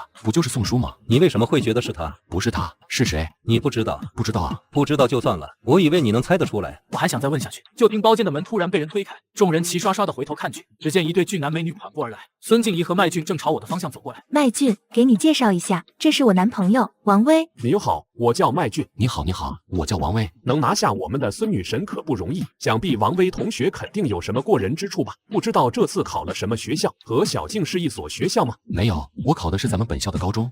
王威的特长不是学习，那是什么？王威的特长是打架。以前咱学校那个黑2代陈峰你知道吧？王威前几天把他给干翻了。麦俊，王威的优点还有好多，你以后和他认识久了会知道的。好，咱们有机会多交流交流。寒暄到此结束，我们的摊子也很快散了，大家相约以后多多来往，便各回个家了。我送孙静怡回家，在回去的路上，我沉默不语。怎么回事？怎么感觉你有点不高兴？没啊，和姐在一起特别开心。姐，之前谢谢你帮我充面子了，就像咱俩说好的那样，考试结束以后，这段关系就结束吧。你想结束？可以不结束吗？那你可要努力咯，希望3年以后你能和我考上同一所大学。说完，孙静怡转身而去，朝着他家的方向走去，将我一个人丢在原地。我会的，我一定会的。接下来的日子就是放暑假了，我现在有2件事需要准备，一件是要取代陈峰，成为我们高中的甜；一件是要努力学习，3年以后和孙静怡考上同一所大学。我借来高中的课本积极预习，希望能给自己打下基础。一直到半个月后的某天早晨，我正在家里看书，突然听到门外传来熟悉的歌声：“亲爱的，你慢慢飞，小心前面带刺的玫瑰。”王维，我有事找你。怎么了？难道是我舅舅出事了？李爱国却没有回答我的问题，而是拍拍摩托车的后座。我也没有废话，赶紧坐了上去。最终来到某个村庄的路口，支着个棚子，棚子下面是一堆成山的绿色西瓜。西瓜摊的边上坐着3个染着黄毛的青年。我正纳闷李爱国带我来这干嘛，就见他从摩托车后面偷出来一根钢管递给我。威子，干掉他们！为什么？他们仨是这村上的地痞，7行霸市强买的事情没少干。他们运了1车西瓜在这卖，就不允许别人再卖了。你说这样的恶霸该不该干掉？这样的恶霸要干也是派出所的去干，为啥是我？你不敢？这不是敢不敢的问题。那你到底敢不敢？不敢。为什么？你这不废话吗？我今年才16岁，那几个都20多岁了，我干其中一个都够呛，还干3个。你现在身高多少？1.7米，怎么了？1.7米，算得上是成年人的身高了，年龄根本就不是问题。你这根本就是懦弱，别给自己找借口了。你说的这样牛逼，你咋不去？你有没有想过，你舅舅一开始不愿意收我，后来怎么又愿意了？因为你死皮赖脸。李爱国一脸吃了大便的无语模样，摆摆手把钢管往裤裆里一插，又拿衣服盖好。你马上就知道原因了。说完，便一个人朝着那西瓜摊子走了过去。很快，李爱国就走到了西瓜摊前，和那几个小青年说起话来，问价格，问甜不甜等等。其中一个小青年切了一小块西瓜给李爱国，李爱国吃了一口，摇了摇头，意思是不好吃，不买了。这一下，那小青年就火了，直接开口骂了起来，骂的声音很大。整个过程也就持续了1分多钟。李爱国转身朝我走了，一直走到我的身前。现在明白了吗？目瞪口呆。不过李爱国显然并不在意，只是又骑了他的摩托车，然后让我上车。你决定要走你们高中的天了？对。那你现在的身手可不行。你觉得陈峰现在对你什么感觉？他肯定还是看不起我，但是因为我舅舅，他又不敢惹我。对，不过他不敢惹你只是暂时的，等他知道其实你舅舅也看不起你，压根不愿意多管你事的时候，估计他就要对你下手了。那种小人啊，睚眦必报。嗤的一声，李爱国把车子停在我们这的一个水库边上。微子，现在还有1个半月的时间，我不敢保证把你培养成多厉害，但是让你去打2、3个学生还是不成问题的。他这意思是说要训练我，那就谢谢你了。每天早上7点，我在这里等你，不要迟到。说完，他就骑了车子，突突突的走了，把我一个人丢在了原地。这离我家有10公里啊！然而李爱国并没搭理我，在劲爆的音乐声中越来越远。那天我是跑回家的，用了大概1个半小时。那1个半月是我长这么大以来最充实也最辛苦的一段时间。我白天跟着李爱国磨练身体，晚上回到家里预习高中功课，忙得不亦乐乎。时光如梭，1个半月很快就过去了。最后一天晚上，李爱国将他的钢管送给了我。微子，去闯下一片天吧，我和阎王大哥都等着你。明天就要开学了，晚上我在家里收拾书包，把该拿的书都拿上了。不过我妈有点奇怪，一整个晚上都不时的站起来玩。妈，怎么回事？李娇娇他爸的车在门外停1天了，但是一直都没进来，你去看看怎么回事吧。于是我跑了出去，刚跑到车的跟前，我一看，李娇娇正趴在后面，头也埋在2条腿上，肩膀一耸一耸，显然正在哭呢。怎么回事？嘿，你怎么来了？我看到你在这里，所以就过来了。怎么，明天要走，舍不得我，所以来看看我？是舍不得你啦。我和我爸恰好路过这里，你家附近这什么味儿啊？臭死了，呛得我直掉眼泪。好啊，正好明天就开学了，我还想给你打个电话呢。正好你就来了，可以当面和你告别了。你可拉倒吧，一个暑假都没打电话，现在倒在这假装起好人了。但是你也没给我打，让我主动给你打电话，你是不是还没睡醒呢？也不看看自己算哪根葱。开学的东西准备的怎么样了？最近家里有没有困难之类的？王伟，这是我送你的开学礼物。不行，我不能收。没关系，拿着吧，是娇娇亲自给你挑的，讨了整整1天商场呢。爸，不是不让你说我吗？呆油，忘了，不好意思。得知是李娇娇亲自给我挑的，我便收了下来，还冲她挤眉弄眼。谢谢了。你那的书包太破了，被出去丢人。接下来，李爸爸又和我聊了会儿，让我有空多去城里找李娇娇玩。放心吧，叔叔，一定会的。来的时候穿好看点，别丢我人。说了大概20多分钟，我让李娇娇和她爸到我家里去，但是他们不肯，说太晚了，就不打扰了。第2天一大早，我就背了崭新的书包到学校去，领了钥匙以后，我并没急着回宿舍，而是先找到了杨帆。暑假2月准备的怎样？联系了好多人，但是愿意跟我的只有10几个。为什么？微子，虽然你现在也挺有名气的，之前跟陈峰干仗更是一炮而红，但陈峰势力依旧不减，还是这个学校的天，人家就是想混，也会直接去跟陈峰，不会跟你的。那10来个人，还是咱们的铁哥们，所以才对你不离不弃的。没关系，我很快就会让他们知道谁才是这个学校真正的王者。接下来，我和杨帆互相交了下底，知道彼此在哪个班哪个宿舍，方便之后联系，然后便散了。宿舍里面死气沉沉的，一点少年人应该有的朝气都没有。我还想给大家做个自我介绍，看这气氛也没好意思说话，我也过去收拾自己的床，正铺着被单，就听刚才坐在床上的那个舍友说道：“大家都说说该怎么办啊？老不吭声也不是个事啊。”众人还是各干各的，谁也没有说话。怎么回事？你还不知道吗？一会儿高年级的要来收保护费啊！谁要收保护费？谁啊？谁收？这时候大家才七嘴八舌起来，说是高3一个叫陈峰的收，如果有人敢不交的话，那接下来的日子就不好过了。我这1个星期的生活费才30，一下就交出去10块，怎么活啊？不交的话更活不下去。我来的时候就听说了，那个陈峰家里很有背景，他老爹是这个镇上有名的大佬，掌控着所有的黑色势力。是啊，听说那个陈峰比他爹还狠，初中的时候就是天，上了高中还是天，真是青出于蓝而胜于蓝啊。所以啊，该交还是交吧，谁让咱们来这上学了？哎，感觉就跟掉进狼窝里一样。众人正七嘴八舌的说着，就滋的一声，我们宿舍的门被人踹开了，2个染着黄毛的学生走了进来，都是一脸凶悍，进来就嚷嚷：“钱都准备好了没有？赶紧拿！”大家都没敢吭声，纷纷从自己口袋掏钱，就我没有动作。怎么，你耳朵聋了？怎么，你不认识我？你算哪根葱？老子为什么要认识你？你他妈回去问问陈峰，认不认识老子？这不是刚才收保护费的那俩高年级的学生吗？刚才还那么嚣张，现在怎么成这样了？看来咱们高一里面有刺头啊，这回可有好戏看了。屁，那个刺头绝对完了，他还不知道这个学校的天的厉害啊！记住了，老子叫王卫，滚！你给我等着！两个学生自知敌不过我，丢下一句狠话以后就匆匆忙忙的跑了。大家看到了，对方也是欺软怕硬的主，只要大家团结起来，谁都欺负不了咱们。我知道有些人对我的能力还有怀疑，但是没有关系，我会向你们证明，那个陈峰也不过如此。我可以向大家保证，只要我还在高一，谁都不用再交保护费。新生大会开完后，大家便回各自的班上。到教室的时候，大家基本上都到了，而且感觉还多出了不少人。我正纳闷怎么回事，就看见教室里某个角落有一群人站了起来，陈峰正在其中。原来是在教室等我，也真够狡猾的啊！关键是我这身边一个人都没有，对付他们那一群人显然有些吃力。微子，好久不见了，你有事说事，我们还没这么熟，给脸不要脸是不是？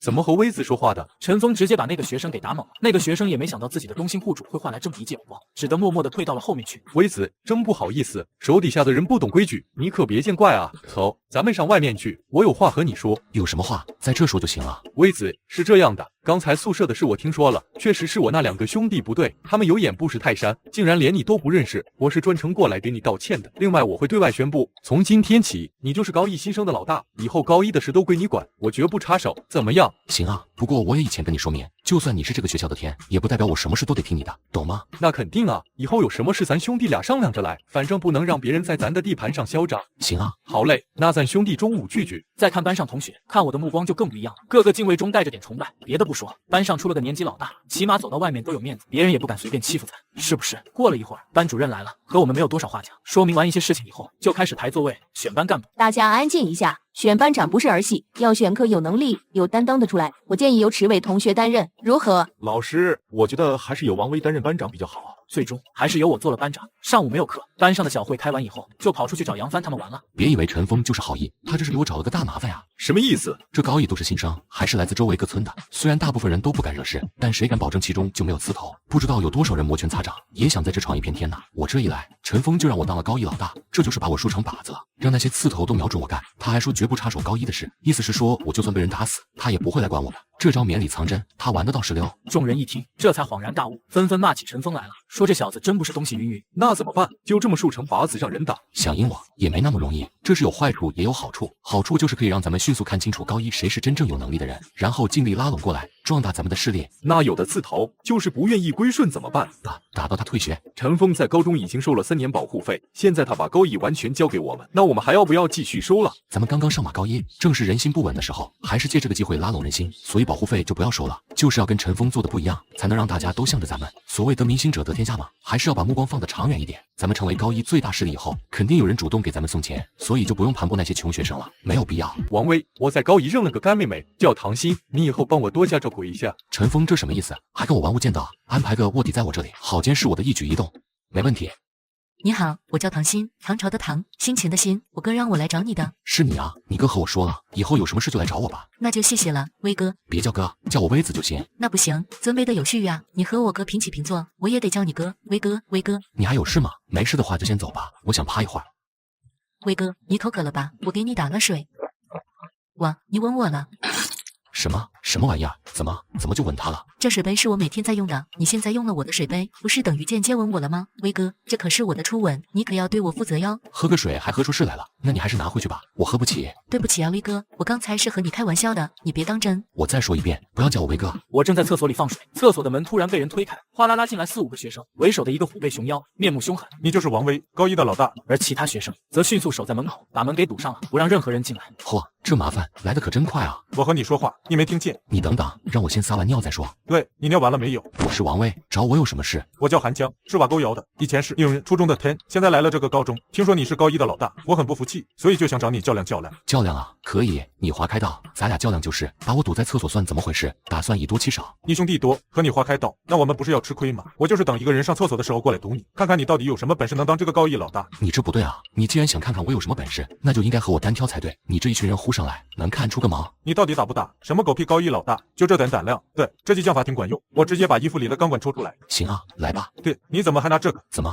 许你们以多欺少，就不许我拿家伙了？韩江还想说话，就听外面突然传来一大片哗啦啦的脚步声，接着砰砰啪啪砸门的声音响了起来。微子，你们几个把门堵好，一个也别放进来。但是他的话没说完，我就已经抓住机会冲了上去。我奔到他的身前，手里的钢管猛地使，韩江那壮实的身体直接就砰一声倒地上。与此同时，杨帆他们终于把门给踹开了，一场混战，地上躺着5、6个人。微子，你怎么样了？没事，撒泡尿而已。这时我才发现，门外不光有杨帆他们，还有好多看热闹的学生，估计都是听到动静以后过来。不愧是开学就能当上高一老大的家伙，果然有2把刷子，一口气干掉5、6个人，这战斗力真是逆天了，怪不得陈峰都对他客客气气的。那学生我认识，叫韩江，以前是他们初中的天，身手也挺不错，在王威面前竟然只有被宰的份儿，太可怕了。听说好多人还不服气他，现在没人再说什么了吧？微子。就在这时，韩江的身子动了一下，似乎还想再站起来。我蹲下身去拍拍他的头。韩江，我知道你还不服气我，不过没关系，今天晚上下自习后，学校外面的小树林，我再给你一个挑战我的机会。你要是赢了，这高一老大的位子给你坐；你要是输了，以后就跟着我。说完，我才大步往外走去。杨帆他们一个个喜笑颜开，不断夸我实在太厉害了。你们是怎么知道我被堵在厕所里的？是他来叫我们的。你这么厉害，其实我叫不叫人都无所谓。一直到下午放学，唐鑫又来找我说要陪我一起到食堂吃饭。到了食堂，唐鑫主动去帮我俩打饭。等他揣着3个饭缸冲进茫茫人群之后，微子你真狠心，让这么个可爱的小美女给你跑腿。那是他自己愿意，你那有什么消息了？调查了一下韩江，这人确实是个猛人，以前在他们初中是天，手底下也有好几百个兄弟，所以性格相当飞扬跋扈。不过上高中后，身边只有4、5个人了，但是张狂的性格依旧不改，对谁都不服气，所以才第一个找上来。我点点头，表示明白。除去韩江之外，杨帆还调查了几个有可能对我们造成威胁的刺头。一个外号花少，人如其名，是个花花大少；一个人称瓜野，和陈峰一样是个黑2代；一个大名叫蔡正刚，据说练过散打。不出意外的话，这几个人晚上都会去小树林看我和韩江打架，顺便探查一实力。正说着呢，端着3个饭缸的唐鑫回来，不过嘴巴一撇一撇，眼睛里竟然还浸着泪花，显然是受了什么委屈。怎么回事？谁欺负你了？没人欺负。然后把3个饭缸一放，又伸出手来，只见手上红肿了一片。原来他拿3个空缸还行，端着3个盛满饭菜的缸就有点承受不住，就把手给烫伤了。拿不了就别拿嘛，非得逞强。我也没想到3个饭缸这么不好拿。唐鑫的2只手上都抹了药，没法自己吃饭，我只好先吃完了再去喂他。你真好，你少给我们添点麻烦就更好了。知道了，晚上要和韩江打架，用不用叫我哥也来帮忙？不用，区一个韩江，我还能搞得定。等到晚上下了自习，杨帆就领着我们的兄弟过来，浩浩荡荡的有30、40人。唐鑫也来了。月光下，小树林里，韩江和他的兄弟站得很稳，仿佛已经期待多时。他们只有5、6个人，而我们却有30、40人，孰强孰弱，一目了然。我们开始吧。怎么回事？难道他还有底牌？微子，怎么回事？感觉有点怪，你们先不要动，我去试试这个韩江。到底还打不打了？你们人这么多，不会是害怕了吧？韩江，我们人多，就算是赢了你，估计你也不服气。不如咱俩单挑怎样？条件不变，你输了就跟我，赢了你来当老大。我们内部起了一点小小的骚动，毕竟大家都做好准备一起上了，不然我要求单挑，那还让他们来干嘛？都闭嘴，微子自有安排，大家看着就行。行了，那就来吧。既然是单挑，而且也没到玩命的地步，那咱就都不用家伙了，以拳脚定胜负。可以。服不服？不服，不服就再打。一只胳膊便摸向了自己口袋，只见他的口袋一动，一个亮闪闪的东西便出现在他手，我看得清楚，是一柄匕首。韩江，就是普通单挑而已，你至于动这东西吗？有没有想过后果？到时候咱俩一个完蛋，一个坐牢，你心里就舒坦了。更何况咱俩单挑之前就说了不动家伙，你这不是出尔反尔吗？我一开始还觉得你是条汉子，没想到你连最基本的承诺都做不到。本来韩江行为隐秘，根本没人发现他的动作，但是被我突然这么一喊，大家纷纷朝着他的手看了过去，这才发现他手里捏着一柄匕首，顿时个个都叫了起来。我靠，动这东西也太胆大了吧！这不是胆大不胆大的问题，关键是他俩说好了不动家后，韩江还拿这东西出来，有点太不讲规矩了。就这还当过初中天呢？是啊，又不是什么深仇大恨，上来就动这东西，以后谁还敢上学啊？王威，我不动了，你认输了吧？韩江没有说话，把脸扭到了一边。要是认输的话，就代表以后得跟着我，也难怪他是这副表情。你认不认输都没关系，反正大家都看到咱俩到底谁赢了。你肯不肯跟我，那是你的自由，反正损失的也不是我的名声。说完，我就朝着杨帆他们走了过去。微子，你太厉害了，我以你为荣。微子，这就不管他了，等几天看看情况。这小子要是还不识抬举，就把他打出学校。一场战斗结束，瓜爷和蔡正刚都走了。微子，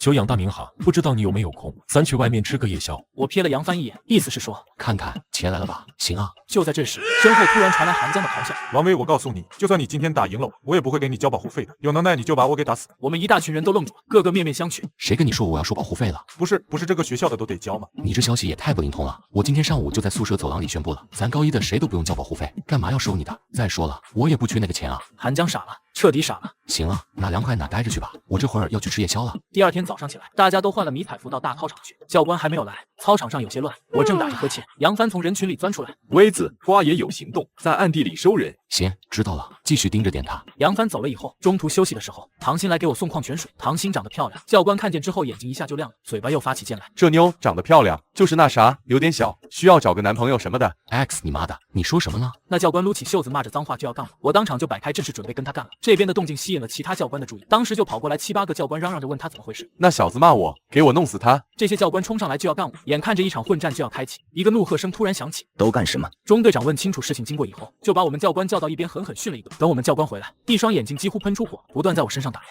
显然要报复我。这一天学校统一要教军体拳，各个班都坐下来看教官先耍一遍。我们班也是一样，大家坐好以后，教官先耍了一遍。你出来，咱俩练练，我让你一只手。行啊，教官，不过您可要手下留情啊。难道在战场上你也会要求你的敌人手下留情吗？你的表现像个懦夫，在战争时期一定是个叛徒。我以有你这样的教员为耻。不再说话，教官摆开了军体拳的架势，还特别装逼的把一条胳膊背在身后。准备好了没有？准备好了。看好了，我在10秒钟之内就能放倒他。说完便噔噔噔跑过来，一只手狠狠劈向我的胸口，同时脚也朝着我的膝盖踹了过来。我一只手抓住他的手腕，同时伸脚去挡住了他踢过来的腿，然后另外一条胳膊的手肘狠狠磕在他的胸口，被我这么狠狠一撞，他一屁股就坐倒在地上了。就在这时，他们的中队长又听到动静过来，训斥我们教官。吃过饭后，我就把唐鑫送回宿舍，然后朝着男生宿舍走去。经过一条小路的时候，就听见一个阴森森的声音响起：王威，吃完饭了。教官，是你啊，我吃过了，你呢？我也吃过了，上午咱俩没打好，现在再练练怎么样？教官，这都休息时间了，要不咱们下午训操的时候再打吧？那不行，下午人太多了，我们中队长也在，肯定又打不好，咱还是在这练练。我跟你练个忙，你都带人过来了，明显是想群殴我。我要是老老实实站着让你们打，那我是不是傻？没有丝毫犹豫，我立刻掉头就跑，结果一转身就傻，对面竟然也站着3个教官，前后的路都堵死了。就在这时，一只手放到了我肩膀上。王威，别跑吗？教官，咱俩练练可以，你带这么多人过来干嘛？教官搂着我的肩膀，将我带到更偏僻的地方。王威啊，咱俩得好好谈谈。我承认之前是小看你了，没想到你还挺有两下子的，就是不知道你到底有多厉害。我 X 你妈的，当那么多人的面丢老子人，老子今天不把你整死就不算完。好，给我弄死他！他被人殴了足足有5、6分钟的样子，直到我都趴在地上一动。我们那个教官也从最初的弹痛中恢复，他一瘸一拐的走到我的身前，然后抬起脚朝着我的裆部狠狠踹了过来。我凄惨的叫声也响彻在整座校园的上空。小子，我还是第一次见到敢和我们教官作对的学生，这次给你一个教训，以后不要再这么狂了。不知过了多久，疼痛终于渐渐散去，我摇摇晃晃的站了起来，踉踉跄跄的朝着我们宿舍走去。我不会放过他们，一定不会放过他们。就在我快到宿舍楼下的时候，一个人影突然拦住了我，要报仇吗？加我一个。你也被他们揍了。蔡正刚点头，然后给我讲了起来，说军训第1天的时候，他就和他们班的教官发生了一，接下来的几天简直被他们教官给玩死。终于在今天，他扛不住，骂了他们教官一句，然后就遭到了好几个教官的轮番毒打。你报你的，我报我的，咱俩互不相干。王威，那帮教官不是好惹的，咱俩得联合起来，知不知道？多一个人就多一份力量啊！蔡正刚，你之所以来找我，是因为我手头有人，我能报仇而你不能，所以别说的那么好听，什么和我合作一起报仇，我还缺你这一个人吗？说白了，你就是求我帮你报仇，但你自己看看，你这是来求人的态度吗？前几天你不是还说我这老大是靠人捧才起来的，你那么能耐，你自己报仇去啊！我就推开蔡正刚，继续朝着宿舍里面走去。蔡正刚没有再追上，脸上一阵青一阵白的。进了宿舍楼，我没急着回寝室，而是先到水房拾掇了一下自己，收拾的差不多了，我才进了寝室。王威，怎么回事？我没说，就让他们帮我人叫过。我给杨帆家里打了电话，让他现在过来学校一趟。不一会儿，人就渐渐的来了，慢慢挤满了我们寝室，大家都静悄悄。就在这时，突然有个人走进来，一直走到我的身前，叫了一下我。干嘛？王威，之前是我不对，我给你道个歉。但是去报仇的话，加我一个吧，我实在太恨我们教官了。行吧，既然你求我了，那我就帮你一回。不过这忙也不是白帮的，我想干什么，你估计心里也明白。行了，上外头等着去吧，一会儿人齐了就出发。过了一会儿，有站在窗边盯梢的兄弟说：“微子，杨帆来了。”走，咱们这会儿去教工楼的宿舍堵那帮教官。教官一共有10个，所以咱们平均3、4个人对付一个，而且咱们手里都有家伙，一会儿都别慌，该怎么打就怎么打，赢面肯定会很大的。行，知道了。下了楼，果然看到杨帆正满头大汗的一路小跑过来。我领着人继续往前走，在篮球架下面和他会，正准备让他跟着一起，杨帆却火烧火燎的将我拉到一边。怎么回事？我把刚才的情况和他说了一下。微子，瓜爷现在收了7、80人了，随时都有可能向咱们下手。听了杨帆的话，我的心里犹如激起无数惊涛骇浪。还站在篮球架下的我一动，浑身上下就跟被泼了一盆凉水似的，从头皮到脚趾都拔凉拔凉。微子，你说句话，你怎么说我们就怎么做。想去干教官的话，现在就走，但是你可一定要考虑清楚。我明白杨帆的意思，为了眼前那一帮垃圾教官，为了出这眼前的一口恶气，从而亲手葬送掉我辛辛苦苦筹谋已久的计划，真的值得吗？微子，一会儿就要开始军训，教官们往操场一站，再想偷袭就不容易，所以他在催我，一定要忍耐，忍耐，忍耐，否则就会功亏一篑。君子报仇，10年不回去。王威，怎么又回去了？给我滚一边去！回到宿舍，杨帆让大部分人都散了。微子，想好了吗？想好了，让兄弟们准备一下，咱们先干瓜爷。军训集合，站队。果不其然，我们教官一来就开始嘲讽我。哟，王威，你脸上的伤是咋回事啊？一中午没见就被人打成狗了。我艰难的将我倔强的头颅低下，教官以为我终于怕了，又当众大声嘲讽了我2句，还走过来拍着我的肩膀。这就对了，不要和我们教官作对，不然你会死得非常难看。只要你像条狗一样乖，我保证你会平安度过军训期，否则今天中午的事还会重演。教官，我知道了。知道就行，去先跑20圈热热身。那不是咱们高一的老大王威吗？怎么也被教官罚跑？我的天，他也有这么狼狈的时候，我还以为他是战无不胜的呢。哎，正常，再牛逼也是学生，能干得过人家教官？我始终高昂着头颅，耳边所有的质疑和诧异都仿佛没听到一样。20圈跑下来之后，我只是脸红一些，气喘一些，并没有太大问题。等我回到我们班队伍前的时候，教官也无话可说，只能让我归队。中途休息的时候，教官把我单独叫到一边，小子，服了没有？服了，服了就行。你这样的学生我见多了，个顶个的都以为自己牛逼，最后还不是被我们给干趴下了？呵呵，你们记住，陈峰只有一个。教官，我知道了。这就对了，知道你有2下子，但是做人要低调一点，否则迟早还得挨削。行了，去给我们教官每人买瓶啤酒，滚吧！我憋着一肚子气，到小卖部买了啤酒给各个教官送了过去，当然又少不了一番冷嘲热讽。看着他们靠在墙上得意洋洋喝啤酒的王八蛋们，让你们再嘚瑟一段时间，看老子随后怎么收拾你们。正是集体休息的时间，大操场上挺热闹的，我叫了杨帆等人，朝着花少的班走了过去。花少，学校的事你都听说了吧？什么事啊？嗨，你别装蒜，瓜爷现在的人比我还多，随时要向我下手，你怎么看？嗨，这事啊，高一的老大只有一个，我认为是你。好，兄弟，等我彻底征服了高一，肯定忘不了你。要钱还是要人，就你一句话的事。我谢过花少，又带着杨帆他们朝着另外一个方向走去，是瓜爷所在的班级。这不是高一老大王威吗？找我有什么事啊？我找你有什么事？你不知道吗？就在一场恶战即将展开的时候，瓜爷却伸手拦住众人，咬牙切齿地说：“都别动，王威，你到底想干什么？”瓜爷，我知道你想干什么，也知道你觊觎我这个高一老大之位，我就给你一个机会，明天晚上8点，学校外面的小树林，你懂？说完，我便回头，带着杨帆等人离开现场。到了晚上，我就把杨帆、花少、蔡正刚等人集中起来，讨论明天晚上的作战计划。大家表示会尽力而为。定好计划之后，我正准备宣布散会，又有个人找上了我。明天晚上和瓜爷的一战，我帮你。什么意思啊？我帮过你后，咱俩两不相欠。好，就这样，韩江也加入了我们的人数也达到了60人之多。众人都离开之后，唯独花少没有走。还有事，威子想找你们教官报仇吗？不要卖关子，有话就赶紧说。威子，你知不知道为什么教官从来不找我麻烦？还在训练的时候特别把我叫到一边休息。你们在大太阳底下吭哧训练的时候，我还能悠哉悠哉的坐在一边喝着饮料，泡着妹子。威子，我在台球厅给他们包了一间 VIP 房，他们每天晚上都会过去玩上几把，现在肯定也在那里。当然，把他们所有人打了肯定不现实，毕竟你现在主要对付的是挂野，也不能太分心了。但是提前悄悄收拾一下你们那个教官，让你先出一口恶气，还是可以的。20分钟之后，我带着杨帆等4、5个绝对忠心的哥们，悄然埋伏在了校外某个台球厅后面的小巷子里。过了一会儿，一阵有些浪荡的嬉笑声传来，接着后门被人闯了开来，一对年轻男女互相拥抱着来到小巷子里。你等我下，我去趟卫生间。去什么卫生间啊？先把事情办完再说。你急什么？我去一下就来，咱们再好好玩。突然窜出一个黑影，然后伸手在教官的眼前一扬，一把不知什么东西的粉末撒了出去。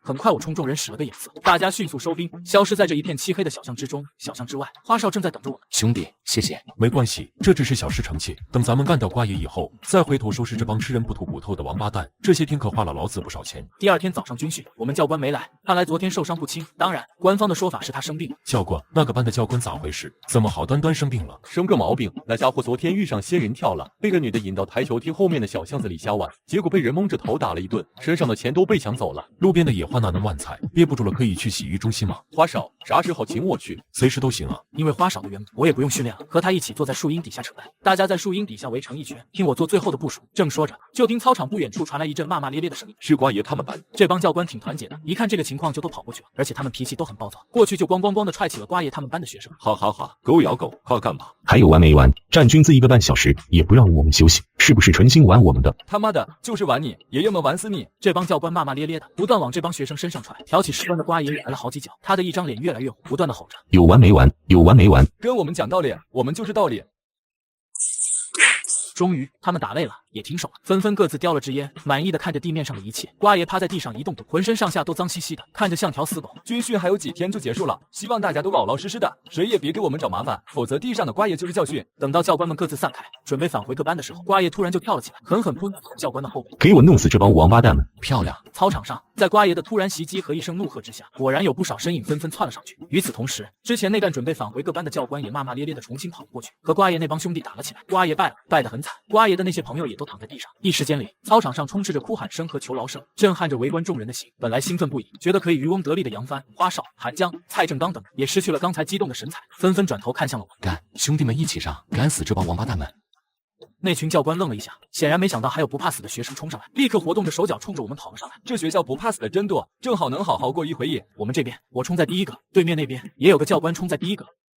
给我狠狠的打。唯独没有我下手的机会。正想放弃的时候，一转头发现了还坐在地上发愣的瓜爷，他的那干朋友也都围在他的左右，呆呆的看着我。谢谢。哈，不用客气，我也不是帮你，而是为了帮我自己。这教官今天能打你，明天就能打我，不如趁机将他干掉。另外，咱俩的决战还要继续，希望你今天晚上准时到场，我可不会同情你身上的伤。我得意的朝着混战之外的方向走去，走着走着，我的脚就停了下来，因为我看到了一个人。天堂有路你不走，地狱无门你偏闯进来。我持着家伙就朝他冲了过去。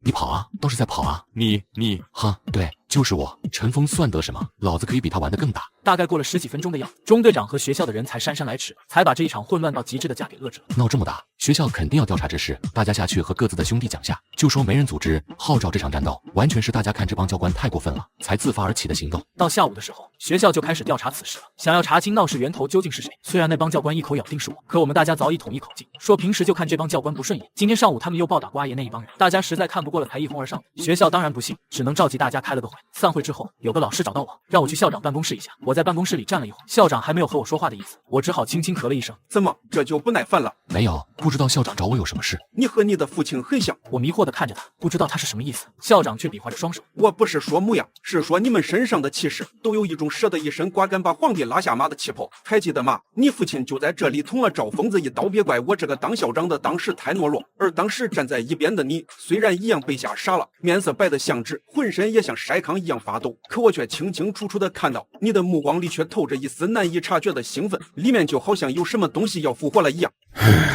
从那时起，我就知道一个混世魔王又要诞生了。我继续疑惑地看着校长，只见他将双手交叉在一起，认认真真地看着我。王伟，我知道你和你父亲都不是普通人，我还有1年就退休了，能不能让我安安稳稳地度过去这一年，好享受退休之后的天伦之乐，不要再到处找事了？我尽量吧。你不要太天真了，这是一个讲究背景的年代，你就是再狠再聪明有什么用？陈峰的父亲随随便便动根指头就能把你给捏死，你为什么就不肯听我一句劝，安安稳稳地过上1年？等陈峰毕业以后，你想干什么都没人能管得住你。我没有理他，推开门走了出去，将他的声音关在门内。怎么样了，微子？是不是校长要处理你？我通知我哥了，或许他能帮你。不要和我说陈峰，老子迟早要干掉他。唐鑫果然一脸错愕，不可思议地看着我。唐鑫的目光变得有些紧张起来，突然一移，看向了我的身后。我眼角的余光一瞟，果然看到陈峰正站在我的身后。微子，我们班那个陈峰虽然老骚扰我，但也没有太明目张胆，你只要吓唬下他就行，不用太过分了。那不行，你是我妹妹，谁欺负你都必须死，我一定要把陈峰给弄死。不等我话说完，唐鑫突然又叫起来：“哎，哥，你什么时候来的？”哟，陈峰，你怎么来了？我刚过来。唐鑫不是说校长找你麻烦吗？所以我过来看看，怎么回事？没事，他就是警告了我几句黑，他能奈何得了我？那是他长了几个脑袋，敢动小阎王的侄子。我说不过来吧，唐鑫还火急火燎的叫我，嘿嘿，刚才你们在说什么？怎么听着要干掉我？班里有个叫陈峰的，特别讨厌，猥琐，没事就开下流玩笑，我不堪其扰，所以刚才就和王威说了一下，王威自然火冒三丈，说要干掉那个陈峰。其实也不至于啦，大家毕竟都是同学嘛。既然把唐鑫交给你照顾，那唐鑫有事肯定得来找你，千万别嫌麻烦，给我把妹妹照顾好了。放心吧，我不会让她受委屈的。那就好，还是老哥们最靠谱。威子，恭喜你坐稳高一老大的位置，我准备再开一桌帮你庆祝庆祝，把高2、高3的朋友给你介绍一下，你怎么看？大家都是一个学校的，以后少不了互相帮忙。当然好，不过还得错几天，我和瓜爷的事还没处理完。瓜爷啊，你不用和那家伙客气，那王八蛋的老爹曾经还想涉足咱们镇，但是被我爸给干回去了，现在竟然还敢跑到我的地盘上学，嘿嘿，就是你不收拾他，我也要收拾他，靠你了哈哥们。没问题，既然我这没什么事，陈峰就先走了，剩下我和唐鑫在后面慢慢走。因为刚才发生的事，我俩有些尴尬，谁也没有说话。微子，你真要干掉我哥？对，我就是想干掉你哥。为什么？没有为什么，谁不想当学校的天？想当学校的天，就必须干掉你哥，没有第二条路。不，你不是这样的人，微子，你是随便说说的吧？你人那么好，不会做这种事的。你了解我吗？你才认识我几天就说我好，你知道在我身上曾经发生过什么事情？你什么都不知道，就贸然的说一个人好，也太天真了吧？实话告诉你，我和你哥是生死仇敌，这辈子有我没他，有他没我，我俩的好全是装出来的。不是这样的，你们一定还有其他的解决办法。就是这样的，没有其他回旋的余地。你可以去告诉你哥，我不介意和他现在就开战。等到天快傍晚的时候，我托杨帆去查一件事，越快越好，直到天色慢慢的暗下来，我才站起，走出门外，下了宿舍楼，朝着小树林而去，准备迎接这最后一战。现在的小树林很热闹，四处都围满了，似乎整个高1年级都出动了。在众目睽睽之下，在众多火热的目光之中，我朝着小树林内部走了进去。微子，众人纷纷和我打招呼，我也挨个和他们点头问好。杨帆他们都是自己人，所以我并没和他们多说。韩江和蔡正刚本来就该帮我，所以我也没有和他们客气。唯有花少站在小树林里，穿着一身白色运动衣，看上去依旧无比潇洒的花少。我伸出2条胳膊，感谢他自始至终都站在我的这边。兄弟，谢谢。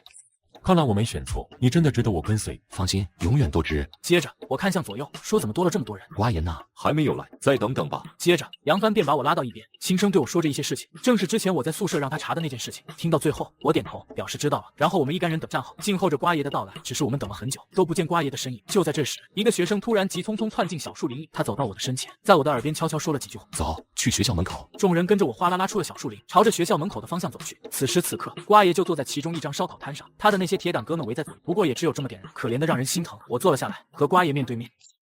我认输。然后呢？我会离开。一开始我爸就不同意我过来，说我在这边不会有什么成就。我还不信他说的话，固执的要过来。本来还想着干掉陈峰，当这个学校的天，证明给我爸看看。结果最后连个高一都拿不下来，开学还没几天就被人赶出来了，就更别提什么陈峰了。别人说的没错，我离了我爸就是个废物，我就该回家混吃等死。哈哈哈哈！我没有说话，一来无话可说，二来就算有话要说，当着众人的面也没法说，所以我保持着沉默，看着这个沉浸在悲伤和无助里的胖子。我可以离开，凭我家的条件，随便再找一所高中不难。但我这帮兄弟，他们的家庭条件都挺一般，根本经不住这样随便折腾，所以是不可能跟着我走了。所以王威，就拜托你照顾他们了，听话，你们跟着王威吧，绝对比跟着我有前途。王威，我这帮兄弟就拜托你了。我点了点头。瓜爷叹了口气，抬头看了看我们学校的大门，默默地转过身去，朝着大路的另一个方向而去。趁着场景有些混乱，我悄悄给杨帆使了个眼色，杨帆立刻猫着腰悄悄钻出人群。好了，没什么事就散了吧。大家纷纷散了之后，我并没回宿舍去，而是一个人踱到了宿舍楼下的小卖铺里。过了一会儿，小卖铺里的公用电话响起，我立刻伸手接了起来。温森，他往迎宾大道上拐了，继续盯着他，我马上就到。我出门和老板借了自行车，一路狂奔。在迎宾大道的一棵树下，我见到了杨帆。杨帆告诉我，那人就在前面不远处。好，上车。过了一会儿，一个又矮又胖的身影慢慢走了过来，正是刚才离开的瓜爷。瓜爷走的时候特别潇洒，但是现在一个人的时候却流泪了。他一边走一边抹眼睛，显然特别不甘。喂，你怎么在这？有这个，想追上你不难。你想干嘛？我走过去，搂着他的肩膀，将他带到边上。瓜爷，刚才有些话，当着那么多人的面不方便说，现在就咱们俩了，我可以和你说了。瓜爷依旧迷茫地看着我。其实你来我们学校，不是想闯一片天，更不是想证明给你爸看，就是想单纯的干掉陈峰。有机会的话，还想干掉陈老鬼，是不是？你可不要瞎说。13年前，你家的事业版图扩大，野心勃勃的你爸又把目光对准了我们镇，结果他碰上了陈老鬼，不仅被陈老鬼赶了出去，还被打折了一条腿，直到现在都行走不便，阴天下雨疼得死去活来，是不是？提起以前的往事，瓜爷的脸颊顿时微微颤抖起来，两只小眼睛里也燃起了愤怒的火焰，牙更是咬得很紧很紧，仿佛像要咬断一样。这件事你爸一直耿耿于怀，但是他被陈老鬼吓破了胆，13年来再也不敢涉足我们镇半步，甚至听到陈老鬼的名字都会哆嗦不已。身为他的儿子，你当然很不服气，你希望帮父亲破除这份心理恐惧，所以就到我们学校上高中来了。表面上你是想靠自己打出一片天，实际上你在私下有着更加惊人的计划。够了，你到底想干什么？瓜爷，跟着我吧，咱俩的目标一样，我也想干掉那对父子。喂，为什么？你和陈峰的关系不是很好吗？那都是表面现象，你不是说调查过我吗？那你应该知道我和陈峰以前的事。是的，知道你们以前曾经斗过，还挑起了一场初高中间的决战，只是后来又发生了什么就不清楚了，中间缺失了一大块信息。在探听到的消息，你们已经和好如初，见面之后还能嘻嘻哈哈的开玩笑了。嘻嘻哈哈之下是冰冷残酷的暗战，他想除掉我，我想干掉他，我们之间到底发生过什么？有机会我再慢慢讲给你听。我现在只问你，愿不愿意留下来跟着我？愿意，只要能干掉那对父子，让我干什么都愿意。第二天上午，高一年级走廊的一角，当瓜爷出现在我身边的时候，可想而知亮瞎了多少人的眼睛，震撼了多少人的心灵。天，那不是瓜爷吗？昨天他不是走了，怎么又出现在王威的身边？看这模样，好像是跟了王威啊。谁知道昨天晚上到底发生了什么事情？怎么一觉醒来，这世界我都不认识了？瓜爷那么傲的一个人，竟然跟了王威，太让人震惊了。王威这人格魅力真没得说，现在整个高一都没人能和他斗了吧？我们几人正聚在一起说话，韩江和他的几个兄弟突然走了过来，不过我并没有看他，还在和花少他们说着话，笑呵呵的。魏子啊，有什么事？大哥，你什么？你不是有事要求我吧？那可不行啊，咱俩之前都说好了，事情完了以后就两清，你该干嘛就干嘛去吧。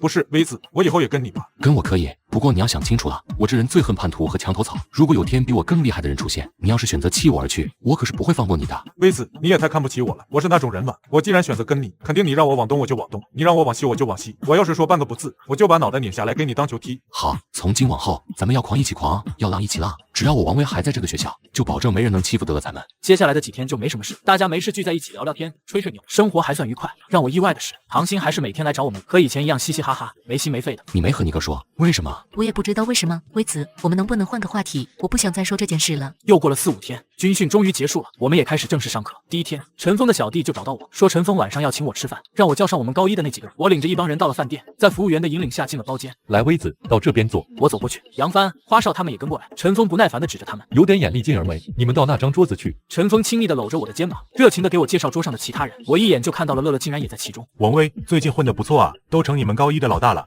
你是什么意思？不服气王威这个高一老大还是怎么着？不错嘛，王威手底下都有这么多狗了，大狗养着小狗，一个比一个凶。乐乐，咱们好久没见，一见面就吵架是什么意思？就算你对我有意见，你跟我说就是了，说我兄弟干嘛？有我站出来，韩江他们就更有底气了，继续骂着乐乐。包间里顿时一团乱象，都他妈给老子闭嘴！不吃了，先走一步。头也不回地走出了包间。陈峰叫了2声也没劝住。威子，你俩关系不是挺好吗？怎么现在闹成这样了？不知道啊。好了好了，他人就是那样，脾气特别怪，别想太多了，回头再好好问问，有什么误会解释清楚就行。酒桌上，陈峰搂着我的肩膀，不断夸我很有本事，说我不到半个月就征服了高一，这比当年的乐乐还要威猛。难怪乐乐对你不客气，他是嫉妒你抢了他风头呀。要我看的话，以他那个怪脾气，没准他会对付你的。抢什么风头？谁抢也抢不过你啊！你在初中就是天，来了高中还是天，比我俩可威猛多了。我也好想有个好爸爸。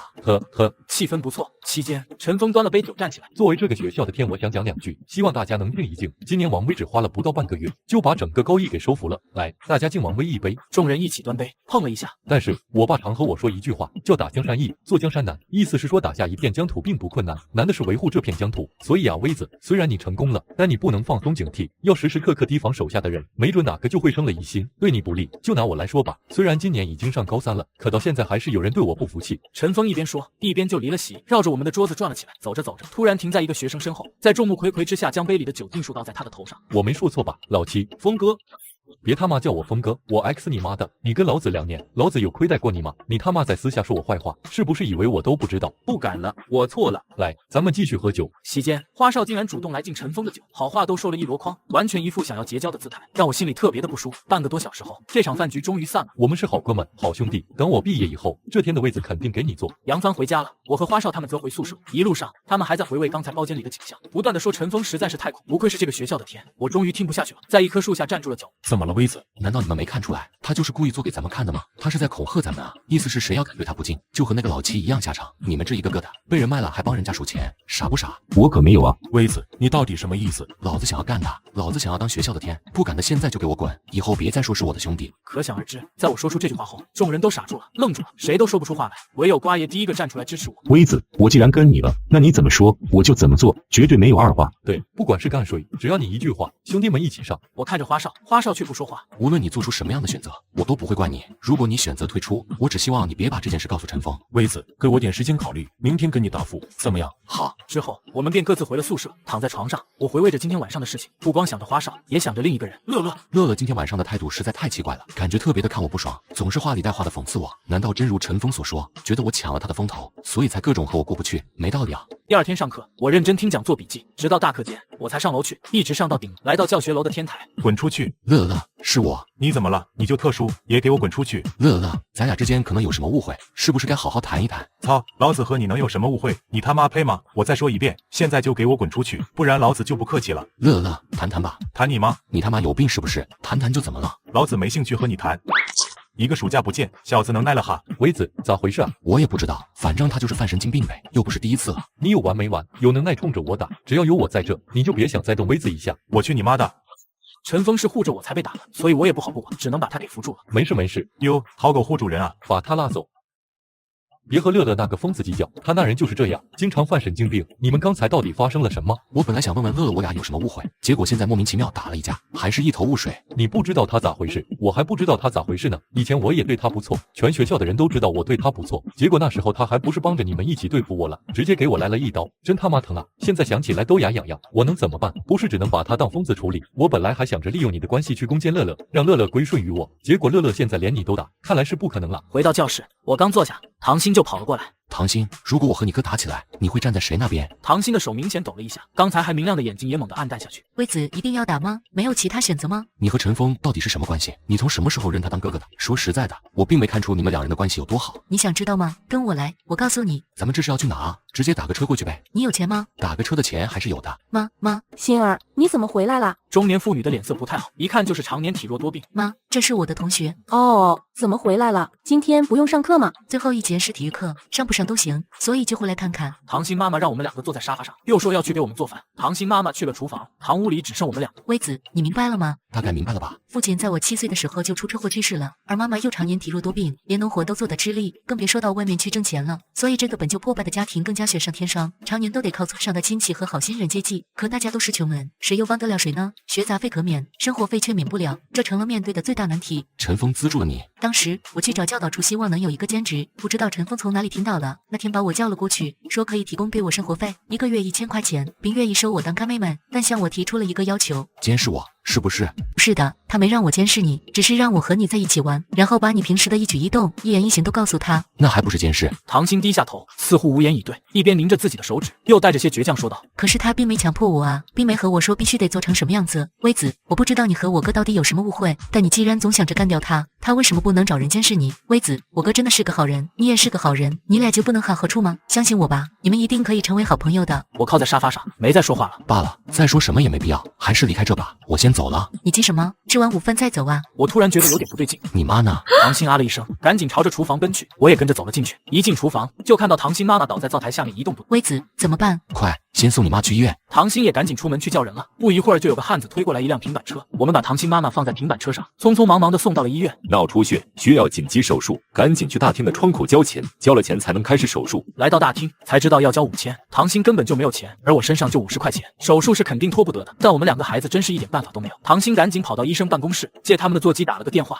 开口就说：哥，我妈脑出血住医院了，需要紧急用5000块钱，你能先借我吗？我不知道陈峰在里面说了什么，但唐鑫的眼泪一下就飙出来了，哭着说道：哥，我求求你了，我没有骗你，我是真的急用这5000块钱，我就是做牛做马也会报答你的。你他妈到底有完没完？占我便宜还没占够是不是？1个月给你1000块钱，结果毛都没换来一根，现在又编造你妈住院的谎言，你是不是当我傻？真把我当凯子了？给我滚一边去吧！骂完之后，陈峰就把电话挂了，我赶紧夺过来话筒，往我家拨了个电话，跟我妈把事情说了一下。我妈说知道了，现在就送钱过来，让我也往家赶。我俩在路上碰头，我匆匆忙忙的出了医院，往我家的方向跑。在半道上，我碰到了我妈，我妈把钱交给我。到了医院，看到了花少，我猜到花少可能把钱交了，还好关键时刻花少赶到，才让手术顺利的进行下去。谢谢能把花少给救过来。我苦笑了一下，一屁股坐在椅子上，还寻思着要不要离开。花少，我以后一定会还上这笔钱的。没事的，你是微子的朋友，就是我的朋友，朋友之间互相帮忙是应该的。我稍稍皱了皱眉，不知道花少说这话的意义何在？难道他还想当两面派？忍不住疑惑的看向了他。花少察觉到我的目光，也看向我。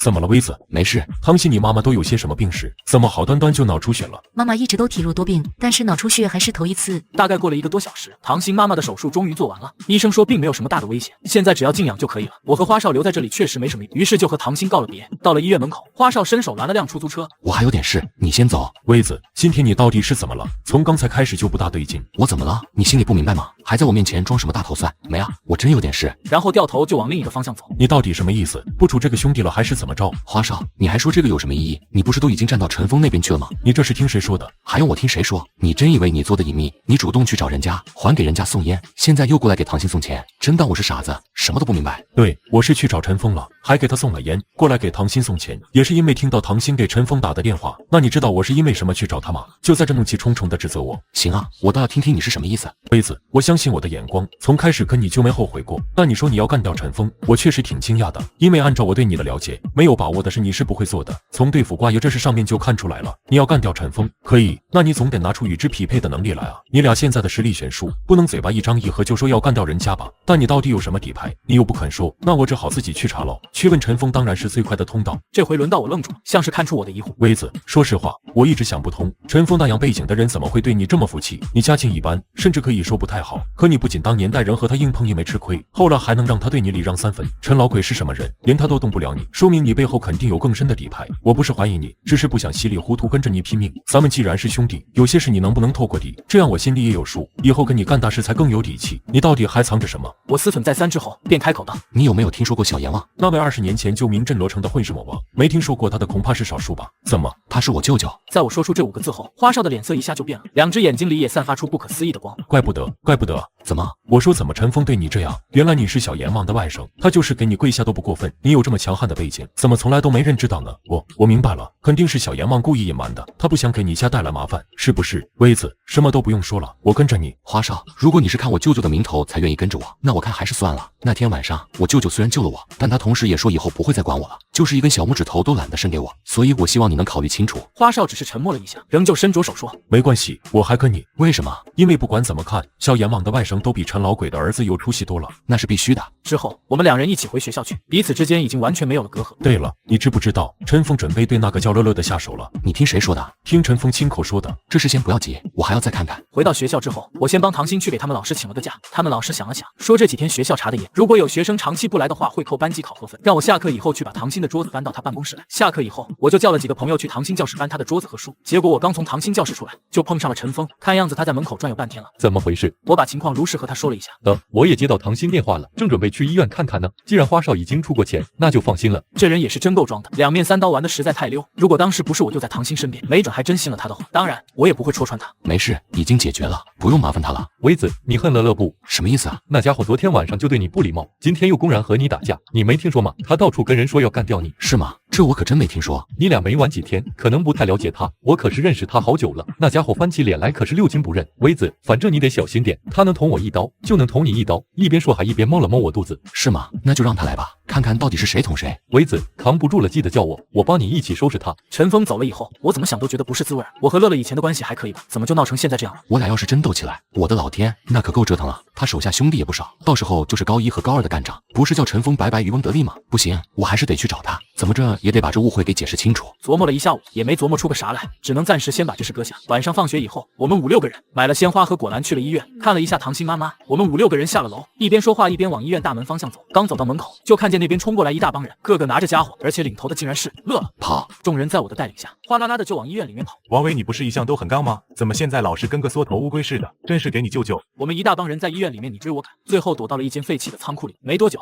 就听到外面传来哗啦啦的脚步声，乐乐也领着人过来了。乐乐哥不在这，是不是跑远了？不可能，我亲眼看见他们过来的。这地方又没有其他的路，难道他们还能插翅膀飞了？大家再找找，肯定就在这附近。接着就听砰的一声，仓库的门也被踹开了，一大帮人哗啦啦走了进来，哗啦啦的脚步声响起，对方的人正在一点一点的搜索仓库，距离我们几个所藏的位置也越来越近。就在这时，微子藏到这里面来。接着杨帆就把他面前的一个大型设备给打开了，我们也立刻一个个都钻到了高压氧舱里，然后杨帆又把门给轻轻关上。乐乐他们没找到人，转了一圈就走了。等到外面的声音彻底消失，确定乐乐的人都出了仓库以后，我们才从高压氧舱里面出来。操他妈的，老子还没这么狼狈过呢！我们又在仓库里待了一会儿，大家坐了辆出租车回去，在回去的路上依旧骂骂咧咧，显然想回去就立刻组织人手去找乐乐。不过花少注意到我始终没有说话。王威，你是什么意思？这个乐乐以前是我朋友，我也不知道他怎么成了这样，但是大家再给我一点时间，我看看能不能把这事解决一下。如果不能解决，我会组织人干他的，所以还请大家放心。我都把话说成这样了，大家也没什么好说，只好悻悻的散了。第二天上课，有同学突然叫我说外面有人找我。来到门外，陈峰把我拉到角落，听说昨天晚上被乐乐给埋伏了，你消息倒挺灵通啊。还可以吧，毕竟事情闹那么大，想不听说也难啊。接着他又握住我的手腕，目光诚恳地说：“微子，事情都闹到这地步了，别犹豫了，和我一起干他吧。这小子真不能留。”是吗？你准备怎么干？明天晚上我会给你俩百合试酒，并且要求谁都不能带兄弟，当然我肯定会带。微子，就在这场酒上，咱俩把乐乐干掉，彻底把这个疯子给打下去，让他在学校再无立足之地，怎么样？陈峰这计可真是太毒了。陈峰到底是想干掉乐乐，还是想干掉我，或是想把我们两个都干掉？微子，怎么样？好啊，那就这么定了，兄弟，明天晚上见。中午放学以后，我就把杨帆、花少、韩江、蔡正刚他们都集中起来，说要带他们去个地方吃饭，并且是我请客，目的地当然是老许饭庄。看到我带人过来，很久不见的老许十分开心。微子啊，你可算是来了，我这都2个月没生意了。这老许做饭挺难吃，你们做好心理准备。不过好在啤酒免费，再难吃能难吃到什么地步？结果等菜一上来，他们个个都崩溃了，直呼这辈子都没吃过这么难吃的菜，怪不得没生意呢，和以前的我一模一样。许叔，我有个事情麻烦你。等我说完之后，老许答应下来。自习下了之后，我就悄悄一个人出了学校，再次来到老许饭庄。按照我的请求，某个包间里已经备好了一桌子的菜。乐乐马上就来。好，我等着。这一等就等出去1个多小时。老许到底能不能行？没有问题，乐乐还是很听他话的。真的吗？就在这时，外面的院子里响起脚步声，接着乐乐的声音也响了起来。老许，老许来了，怎么来这么晚？你这破地方也太难找了，我在周围兜了好几个圈子才过来，活该你没有生意啊！靠，你又不是第一次来了，自己家也能迷路？呸！说谁说我迷路了？明明就是你这地方难找。还有，你叫我到底干嘛来了？我可没兴趣陪你扯淡啊！喝口酒，喝口酒。两人互相斗着嘴。乐乐在老许的引领下进了包间，一进包间，乐乐看到我在，一张脸当时就变了。乐乐，先坐。我坐你吗？人家让你坐你就坐，哪来那么多废话？我傻眼了，乐乐也傻眼了。不过乐乐并没坐下，而是用眼角余光瞥着后方。老许，你能耐了哈？现在都敢拿枪顶着我了。少废话，让你坐你就坐，先听听人家是怎么说的。你可真是吃里扒外。我感激地看了老许一眼，老许则对我露出一个小意思的眼神。我坐下来，认认真真地看着乐乐。乐乐，从前天晚上咱俩第一次见面开始，你就对我不断揶揄嘲讽。昨天上午我去天台找你，你什么都不和我说，直接就跟我干了一架。昨天晚上就更过分了，你竟然到医院门口伏击我，还带那么一大帮人，我实在想不明白，我到底哪里得罪你了？乐乐，你今天把话说清楚，如果真是我错，我可以给你道歉，但如果你是没事找事，那我王威奉陪到底。你他妈还好意思？人家让你说你就说，别整那些个没用的。行了，我说。老许这才不动弹，又冲我做了个小意思的眼神。行了，王威，我今天就和你说清楚。以前吧，我还挺看得起你的，你是整个学校第一个敢拿刀抹陈峰脖子的人，那时候你多有刚啊，在陈峰面前一点都不怵，还带着整个初中和他干架。可是现在呢，你看看你都干了点什么？一上高中就投靠了陈峰，靠人家的帮助拿下高一，成了陈峰身边的一条狗，还指望我对你有好脸色？这2天就更好了，就因为我骂了你2句，还和你打了一架，你就要和陈峰密谋干掉我？老许，听明白了吧？还不把枪放下？不着急，再听他说说，如果真和你说的一样，我帮你一起干他。我梳理了一下思路，把事情和乐乐具体说了一下。真的？肯定是真的。老许，就算是真的，你也不用老这样吧？你看看你都做了些什么混账事，这惩罚算是轻的了，也就微子脾气好，换个人能把你脑袋按到那盆毛血旺里。我错了。老许满意的点头，让我继续说。我问乐乐是从哪得来的那些消息，他说一个是亲眼所见，确实见到我和陈峰经常亲密的在一起说话，一个则是听身边的人报信，有人说陈峰和我正密谋要干掉我。身边是不是有了内奸？那不一定，因为我和陈峰确实正密谋干掉你。陈峰只要稍稍放点风出去，传到你耳朵里不是难事。什么？要是真和陈峰密谋干你，今天晚上就不会把你叫到这了。他确实和我说了干掉你的计划，而我也假意迎合，就是想争取时间，叫你过来商量下该怎么办。接着我就把陈峰明天晚上准备做的事情说了一下。这个王八蛋，老子不找他麻烦就算了，他竟然还想干掉我。好，老子就先干掉他。明天早晨一上课，我就去把这王八蛋的脑袋拧下来。这回又是因为什么？微子都说了，是和你来商量的，你火急火燎成那样干嘛？你要是有人家一半沉稳，我就能烧高香了。乐乐，你别着急，你要是明天一早就去找陈峰，那高3可是他的地盘，恐怕你都进不了他的身。别说你也有兄弟，就算你带着人上去，就能保证一定干得过他吗？对，我可以帮你的忙，到时候咱俩联手，或许还真能干掉他。可是如果有更好的法子，何必那样大动干戈？到时候受伤的人不少，整个学校也一片狼藉，咱俩还有可能被开除，没准还要进少管所，根本得不偿失嘛。听听，高下立分啊！你有什么好法子？明天晚上陈峰要给咱俩办和事酒，不让咱俩带兄弟，但是他自己会带蛋，他带的肯定不会多，咱们可以将计就计，趁这个机会搞掉他。乐乐点头，再点头。计划挺好，就是搞掉他以后，陈老鬼会不会找咱们麻烦？到时候你舅舅会出手吧？乐乐，这是我得提前交代你下，我舅舅恐怕不会帮我，所以不管以后有什么事，都得咱俩独自面对，你还干嘛？哥。第2天课间，我伏在桌上琢磨，同学突然叫我说门口有人叫我，我一抬头发现是唐鑫。阿姨怎么样了？微子，我妈妈没事，但她执意要出院，说是不能再花钱了。医生检查过后说出院也可以，必须要回家静养，有什么问题一定要赶紧过去。那很好啊，你是怎么回事？唐鑫的面容无比难过，眼角甚至都挤出了一点泪，嘴巴也轻轻地抿在一起，似乎有什么难言之隐。到底怎么回事？是不是有人找麻烦了？王威，你能不能再让花少借我点钱？要多少？3000。到底出什么事了？怎么要用这么多钱？唐鑫终于克制不住自己，一边哭一边给我讲起了事情原委。原来陈峰今天早晨突然到医院去，没有从唐鑫这里得到自己想要得到的信息，就让唐鑫把钱都还给他，总计3000元，还说如果还不出来，以后就别来学校了。唐鑫没有办法，所以才回学校来跟我借钱的。没事，把钱还了正好，以后也不要和他有什么牵连。说完，我就把唐鑫带到花少的班上去了。花少听完以后，毫不犹豫地从钱包里拿出3000块钱来递给唐鑫。以后一定会还花少的。没什么。唐鑫拿了钱，我还准备陪他一起上楼去还陈峰，但是唐鑫冲我摇了摇头。这件事就让我自己去办吧。可以。唐鑫上楼以后，我和花少还站在原地，我拍拍他的肩膀。兄弟，谢谢你了。回头唐鑫还不上的话，我帮他还。微子，借慢了不是？过了一会儿，唐鑫下来了，再次对我和花少表示了感谢。我刚要和他说没事，就看见陈峰也走过来了，一张脸还阴沉沉的。微子，咱俩去那边一趟，我有点话要和你说。你有什么话就在这说吧，不用藏着掖着。咱俩单独谈谈，我不想让别人听见。没错，我是让唐鑫监视过你。第1天你就打了我的兄弟，并且宣布整个高一都不用交保护费。那时候我就明白，你还是很有野心的，恐怕不仅想当高一老大，甚至想取代我做这个学校的天，对吗？那肯定啊，出来混的哪个不想当天？外面那些个韩江、花少，还有你手下那些兄弟，如果有可能的话，哪个不想当一回天？只不过因为你在这里，大家觉得没有希望，才安于现状罢了。微子，那你呢？你觉得有没有希望？我没有回答这个问题，因为这个问题实在太刁难了。如果我说有希望，那就是摆明要跟陈峰对着干。还好，陈峰也没有剖根问底。微子，不管你有没有这个心思，我都希望你能再等1年。咱们今天晚上先联手干掉乐乐，等我做满了这1年，毕业之后，然后你再上位，可以吗？可以啊，咱们就先干乐乐。兄弟，你放心，只要我有在，这学校就是咱们俩的。等我毕业之后，这学校就是你一个人的。等你毕业以后，就来和我一起做事。我家在咱镇上产业不少，保证你能赚得饱饱的，每天吃香喝辣，金钱没你享用不尽。陈峰又给我交代了一点晚上的细节，然后便离开了厕所。花少、瓜爷他们这才哗啦啦的冲进来。大家准备一下，今天晚上干陈峰。晚上下课以后，我就一个人出了校门，朝着陈峰和我约好的饭店走去。不知不觉间，我便已经走到陈峰锁定的饭店门口。鱼缸前面站着一个戴着鸭舌帽的少年。兄弟，借个火。他摸出打火机给我点烟，头颅微微抬起，正好和我四目相对，才看清他的脸是花少。怎么样？他冲我比了个3，我的心里一惊。陈峰带了这么多人过来，不像是只干乐乐一个人啊。难道他真的想连我也一起干掉？九成就是这样的。我们的人准备好了吗？花少点了点头，我呼了口气，转身朝着楼上走去。我坐下来，陈峰轻轻在我的手上捏了捏，意思是计划照旧。来，大家都是自己兄弟，如果之前有什么不愉快，这杯酒下去之后就结束了，怎么样？我端起酒，站起身，但是乐乐却没有动，连看都懒得看我一眼。乐乐，不要这样，给我个面子，来的时候不都说好了吗？和好也行啊，你让王威给我磕3个响头，叫我一声乐乐爷爷，这事就过去了。乐乐，你什么意思？我什么意思都没有啊，就是想让王威给我磕个头，然后叫我一声乐乐爷爷，不然我这口气消不下去。你到底什么意思？今天给我说清楚了。我明明是和王威说的，你气成这样干嘛？我 X 你吗？你到底想干什么？是不是我平时太给你脸了？我讨厌别人用手指着我，还有我妈早死了，你最好别乱说话。指你？我他妈还砸你呢！要不是我和我爸说要亲手收拾你，你他妈早完蛋了，根本等不到今天。与此同时，他还不忘冲我使个眼色。我冲陈峰点了点头，但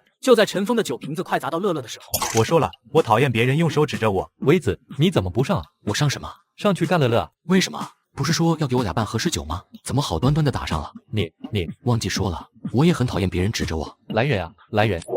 门被撞了开来，有人被踹进来了，跌在陈峰身边。怎么回事？峰哥，外面都是人，咱们被包围了。陈峰手指着乐乐，你们可真是不怕死啊！竟然连我都敢！不等他把话说完，乐乐又冲了上去，对着陈峰就是一阵拳打脚踢，感觉差不多了，我便让乐乐停了手。陈峰躺在地上，不断发出怪笑。乐乐听不了他笑，还想再动手打他。行了，你要是精力太足，就上外面去吧。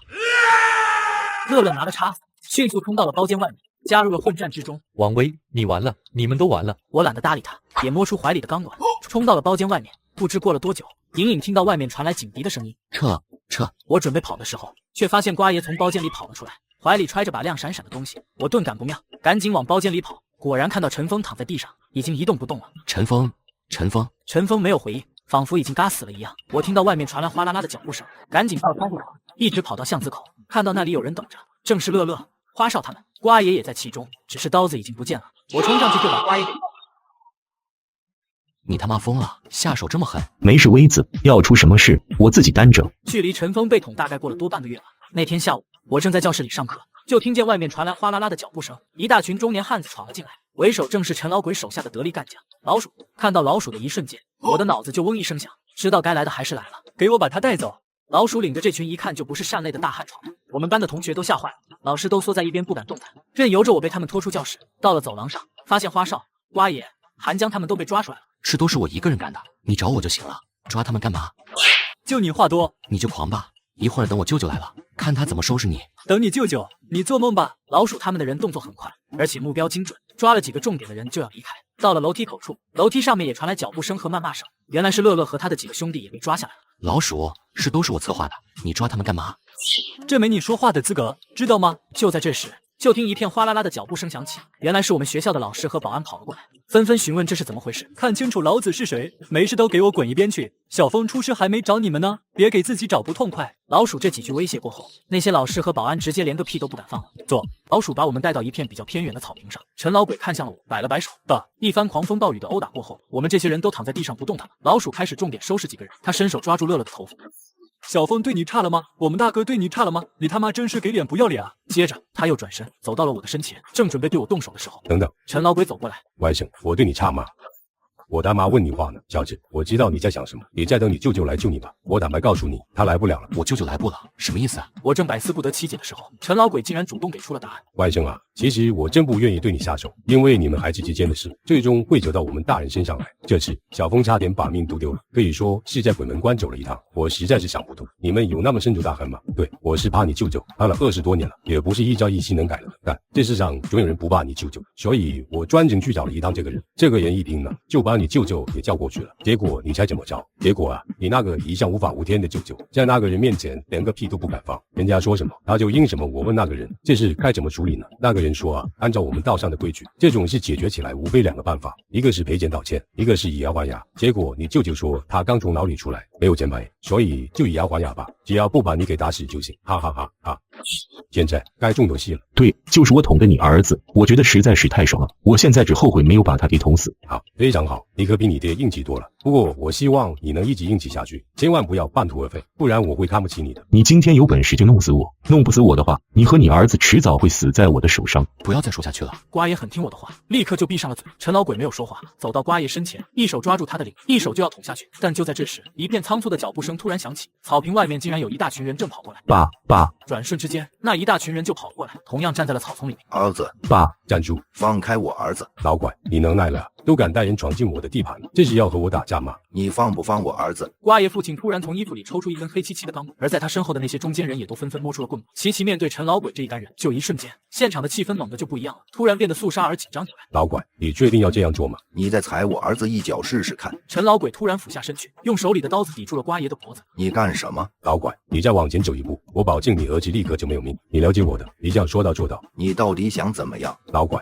你可真是吓死我了，我还以为你会不顾一切的冲上来，哪怕不要你儿子的命，也要和我拼个鱼死网破呢。还好，我还想再多活几年，可不想把这条老命丢在这里。如果你敢动我儿子半根汗毛，我保证你一家3口都会死得很惨。好，陈老鬼手上轻轻一动，一抹鲜血便从瓜爷的脖子上淌了下来。陈老鬼，老拐，你可是真能耐了，现在都敢威胁我了，我一家3口死得很惨。呵呵，在那之前，我可以向你保证，你儿子会死得更惨。爸，不要管我，和他拼了！老拐没有说话，也没有动弹，身子就好像是冻住了一样。老拐，你儿子的命是命，我儿子的命就不是命吗？你儿子差点把我儿子捅死，换作是你的话，你会不会善罢甘休？我真不知道你到底有什么底气来这和我大呼小叫。你到底想怎么样？你先跪下，跪下之后再慢慢说。我跪还不行吗？爸，不要啊！老管身后的那些兄弟也都是一副唉声叹气的模样。我跪下了，到底怎么样，你才肯放过我的儿子？事情解决起来很简单，现在有2条路给你选择。第一，你儿子是怎么捅我儿子的，我就在你儿子身上原模原样的捅几刀，你儿子能不能活就全看他的造化了。第二，你赔我钱，1刀10万，你儿子一共捅了3刀，一共30万，不过分吧？30万给我，这件事到此为止，你把你儿子带走，就这2条路，你自己选吧。我赔钱，明知钱嘛乃身外之物，赚钱图什么？不就图个花钱消灾吗？去取钱吧，我在这里等你。老管回过头去，和其中一个汉子说了几句话，那汉子点点头，掉头离开。大概过了半个多小时，那汉子回来了，还带来一个布袋。老拐检查过后，确定没问题，冲陈老鬼点点头。你们也一样，该庆幸我已经老了。如果是10多年前，我不会这么轻易放过你们。当然，我很留一手，还有一个原因就是我儿子说了，他要亲手收拾你们，我也愿意给他这个机会。我相信我陈老鬼的儿子绝对不会第3次败在你们这帮废物手里。我拭目以待，尤其是你，小子，我儿子说了，他要亲手送你下地狱。我相信很快就能看到这个场面。说完，他才拿着钱，带着人悠然地离开现场。微子，去老许那里。我强撑着从地上爬起来，打了2辆出租车赶往老许那里。坐在出租车上，众人都是一副垂头丧气的模样。真的，我这辈子还是第1次挨揍。对不起，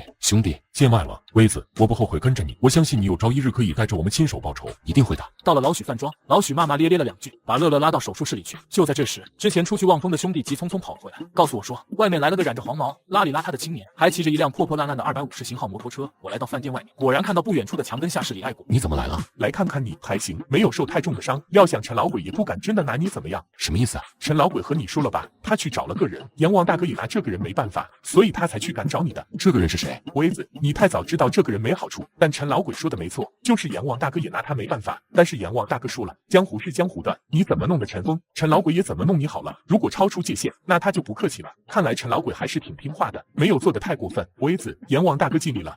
微子，接下来你怎么办？想好没有？差不多吧。说来听听。听陈老鬼的意思，陈峰似乎还想卷土重来。说实话，我真不怕陈峰，他来几次我干他几次，但每次干完他以后，都有陈老鬼出来撑场子，这让我有点受不了。所以我就打算趁着陈峰还没回到学校，我要把自己的势力再壮大些，最好到了能和陈老鬼抗衡的地步，这样我就不怕他们父子了。听了我的话之后，李爱国非常吃惊，又仔仔细细的看了我好几遍。你是认真的？我当然是认真的。就在今天下午，陈老鬼把我们那帮兄弟打成那样，这是全是因我而起的，我怎么可能无动于衷？我已经和他们说了，我一定要干陈老鬼。你知不知道陈老鬼有今时今日之地位，花了多长时间？我不管他花了多长时间，我只知道我拿下我们学校的高一，用了也就1个多礼拜的时间，干掉陈峰，拿下我们学校也就1个多月的时间。陈老鬼花了多长时间，我一点兴趣都没有，反正我就是要干他。好，真有志气，和阎王大哥想的一模一样。我疑惑的看着李爱国，李爱国却笑了起来，一边笑一边说：在来之前，你舅舅给了2条路。第一，如果你被陈老鬼打怕了，那他就去和陈老鬼谈一谈，让你和陈峰和解。第二，如果你并不服气，甚至生出了要干陈老鬼的想法，那你舅舅会在暗中支持你，帮助你。阎王大哥说了，如果你真是王家的种，有可能会选第2条路。什么叫我真是王家的种？我舅舅瞎说什么呢？你舅舅说你没生之前他就坐牢了，你到底是谁的儿子他也不知道啊！靠，他真能胡说八道，怪不得我妈连提都不愿意提他，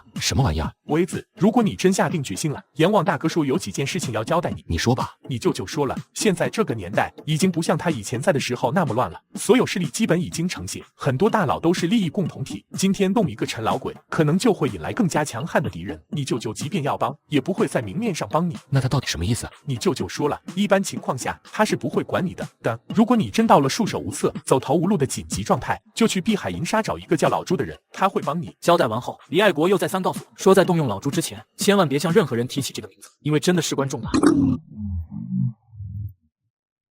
他没事了，还在昏迷之中，让我们也都休息去吧。很多的事在我的脑中盘旋，终于渐渐的睡了过去。不知过了多久，突然听到外面的院子里传来一阵杂乱的声响，我猛地惊醒，迅速跑向院子，果然看到有人正在打架，没想到是乐乐和老许，这2人正嗷嗷叫着扭打在一起，似乎在抢什么东西。快上来帮我啊！这王八蛋说要去帮了陈老鬼，我们赶紧扑上去帮老许。在我们的帮助下，老许终于把枪夺了回去。毛都没长齐，还想拿枪？长得有枪高吗？你们胳膊肘往外拐，难道不想报仇吗？现在就能崩了陈老鬼，你们把枪给我抢回来！你拿个枪就以为自己牛逼了？你连陈老鬼的身都进不了。再说你崩了他，你就不用坐牢了。你啥时候要是有人家微子一半沉稳，我就烧高香了。别他妈说微子，他早就被陈老鬼给打怕了。不信你问问他，他还敢找陈老鬼报仇吗？他吓得都忘记自己会站着尿了。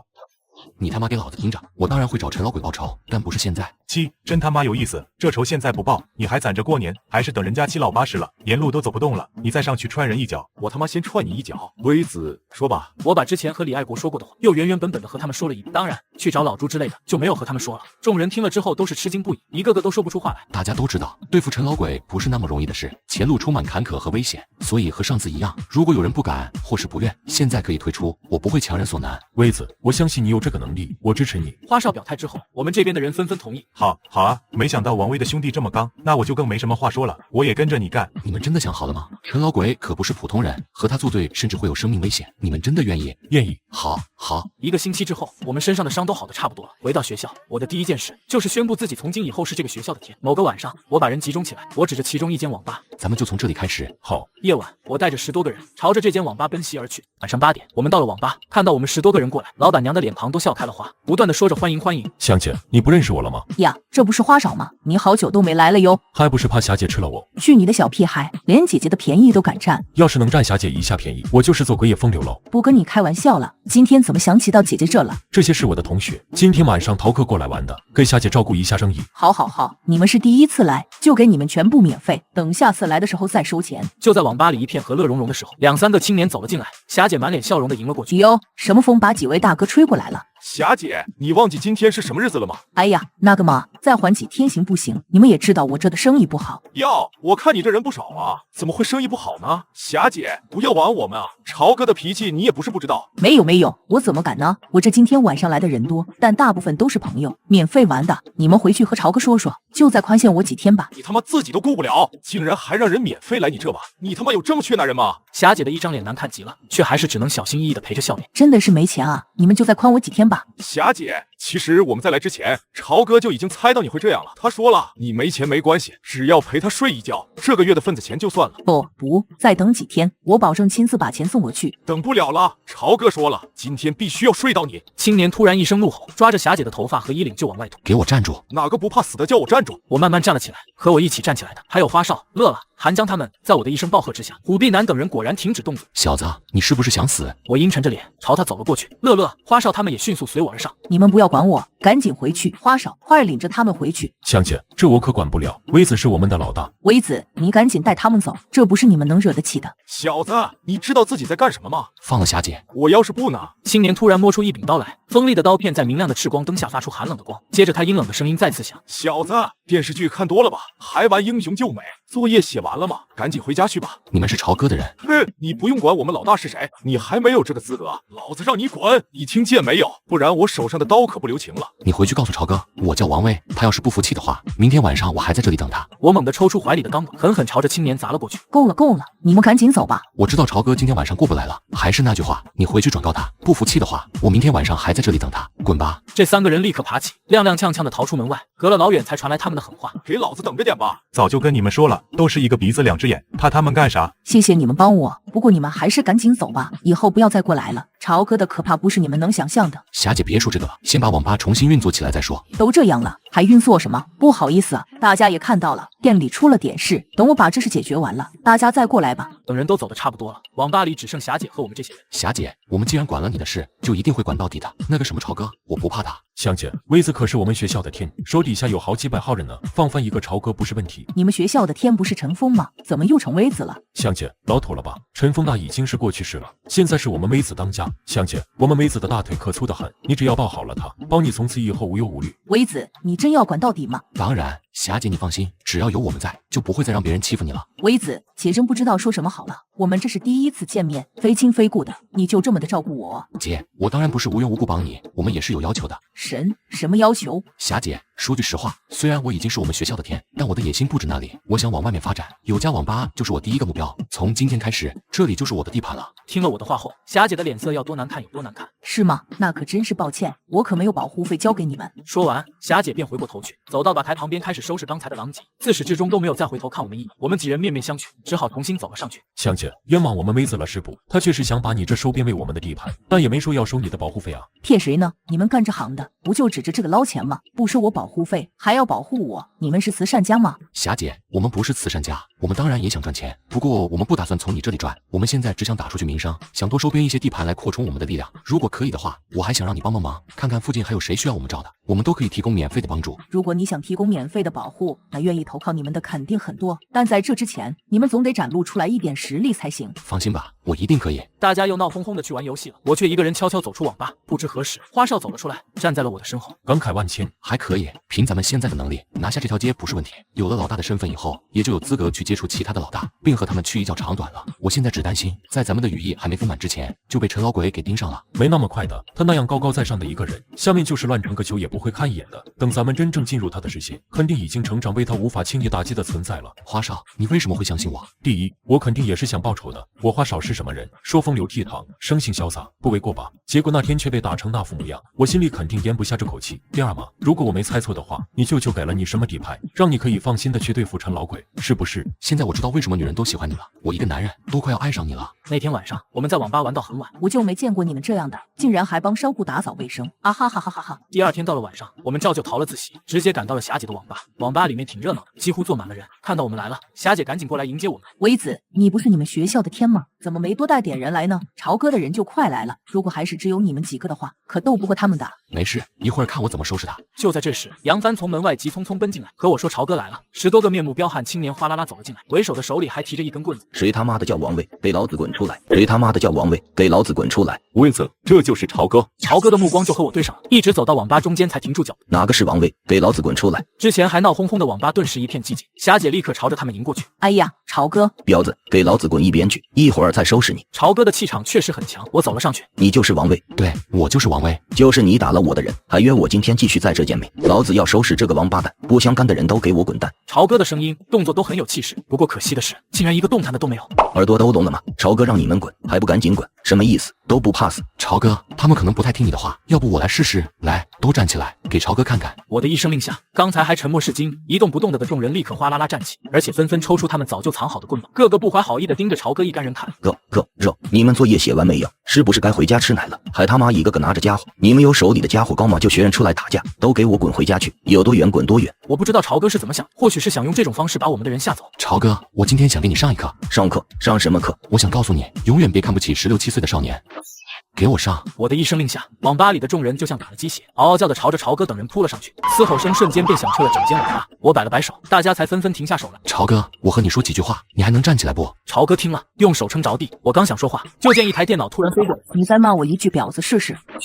朝哥，你听好了，从今天起，这条街归我照了。你以后再想过来，就掂量掂量自己的实力。同样的话，麻烦你转告给龟哥、小刚他们。好了，把他们都扔出去吧。众人把朝哥和他的人一起丢到网吧外面的马路上。就在这时，杨帆突然急匆匆走进来。温瑟，你出去看看吧，外面来了好多人。好多人！我立刻朝着门外走去，而马路两边果然隐隐绰绰的站着好多人，又有的打了，真爽。这时候，霞姐突然急匆匆的跑出来。没事没事，都是附近的商家，估计是听见这边有人打架，所以都出来看热闹了。别逗，这里一共才10来家商铺，哪来40-50个人？这你就不懂了吧？哪家商铺没有几个工作人员？大家都过来吧，以后咱们这片就归这些少年照了，再也不用怕他们了，而且还不用交份子钱啊！众人一听，都哗啦啦的走了过来。霞姐兴奋的介绍着我，说我是某某高中的天，手底下有不少人，准备接手这条街，以后大家再也不用担心被地痞流氓盘剥了。今天只是个开始，如果还有人再过来找麻烦，我肯定不会放过他们的。大家记住我的名字，我叫王威。我这番话说的慷慨激昂，不过对面一群人都没什么太大反应，都是你看看我，我看看你。各位大哥大姐，没什么事就先回去吧，我王威肯定说到做到。这是什么情况？屁大个孩子也想称王称霸了？是啊，现在的孩子怎么回事？不好好在学校上课，净搞这些幺蛾子，靠着人多侥幸打了个朝哥，就不知道自己姓什么了，还说要当这条街的老大，他是不是以为这是过家家呢？是啊，等龟哥、小刚他们来了，这帮孩子就知道什么叫怕了。众人的风言风语无一例外的落入我们耳中，韩江他们都是一副气鼓鼓，乐乐更是气得想去揍他们。威子，不好意思啊，他呢可能还不太相信你。没关系，我会证明给他们看的。虽然我嘴上说的轻松，但这种滋味真的很不好受，我的心里就好像打翻醋缸，犯了一肚子的酸水。就因为我的年龄，年纪小怎么了？少年怎么了？少年也能称王。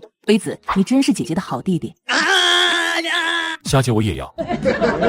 一阵嘻嘻哈哈过后，该说正事还是要说正事。霞姐有什么情况的话，就立刻联系花少，我们也能迅速赶过来。说完这些，时间也不早了，于是我让大家各自散了。不过也有留下来玩通宵的。回到学校以后，我送唐鑫回寝室，唐鑫却磨磨蹭蹭的不愿上去。怎么了？威子，那会儿你是不是很舒服啊？什么很舒服？你还装？就是霞姐抱你的时候，我看你站到人家袖上都下不来了。你有事没事？没事我就先回去了。有啊有啊，威子，我问你，你是喜欢霞姐那种拥有成熟风韵的女人，还是喜欢我这种娇小可爱的青春美少女？我喜欢独立成熟的冰山玉姐。王威，你还想跟孙静怡呀？我问你，你俩有多长时间没联系了？有1个多月了吧。你们这谈的是哪门子恋爱？连个书信都没有。我看啊，人家说不定已经有新的男朋友了。唐鑫，你不要拿孙静怡开玩笑，她不是那种人。好吗？不说她就是了。好了，你也赶紧回去休息。说完，我转身就走。威子，威子，你今天晚上很帅，这是奖励你的。说完，唐鑫便转身一跳一跳的走。还有人拿这个当奖励的。第二天，我和往常一样和唐鑫打了个招呼，都做好准备唐鑫过来粘我了。结果他看都没有看我，然后轻轻哼了一声，掉头走了。我满脑子都是问号，实在弄不明白这姑娘是怎么了，我又哪里得罪她了？明明昨天还好好的，怎么今天就跟陌生人似的？整整3天没有怎么和我们说过话了。花少他们找过唐鑫，但是也没得出什么答案。没有啊，很好啊，大家还是朋友。莫名其妙嘛，小女孩的心思实在太难猜。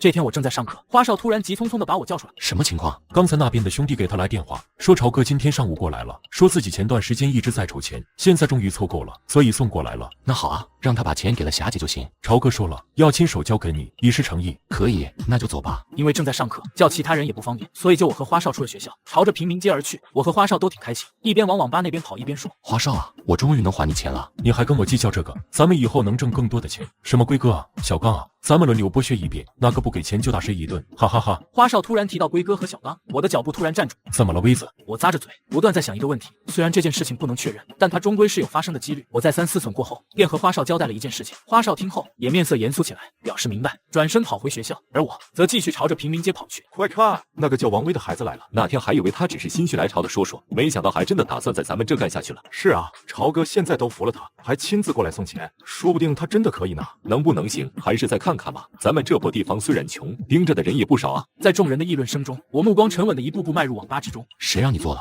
朝哥咬了咬唇，没有说话，只能乖乖站着。门外众人都是一脸惊奇，显然都没见过有人能让朝哥吃瘪。偌大个网吧，现在就我一个人坐着。叫我过来干什么了？威子，你要的25000块钱，不就25000吗？至于拿个包背着，打开吧，直接取出来。威子，零钱挺多，你拿着吧。我让你开你就开，哪来那么多废话？朝哥咬了咬牙，伸手把背包打开了，里面确实都是钱，不过都是假钱。旁边众人都是一脸诧异。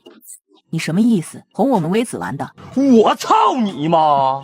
朝哥，我看你年纪大，叫你一声朝哥，你竟然敢明着和我干，说明你已经有了底牌，不如趁早亮出来吧。不错，不错。接着一大片杂乱的脚步声响起，至少有30-40个成年汉子轰了进来，而且个个手持棍棒。看到这些人，霞姐的脸色也变了，立刻走到我的身前。微子，是龟哥和小刚过来了，你赶紧从后门走吧。英雄出少年呀，才这么点大，就学人抢地盘了。一瞬间里，我就被众多大汉给包围了。我们的人在这其中显得极其势单力薄，根本不足以和对方抗衡。我也没有想到，你们几个平时互相看不顺眼的老瓜皮，会因为我这么一个屁大的孩子就团结起来。你他妈的骂谁呢？年轻人有点脾气是正常的嘛。对的，你叫王威是吧？听说你想当这条街的老大。对，就是我。那怎么办呢？我们几个都是在这土生土长的，就指着这块地方吃饭呢。你要想插进来的话，我们也会很为难。为难什么？再为难也好过被人打得像条狗吧。你们年纪也都不小了，是时候给我们年轻人让位了。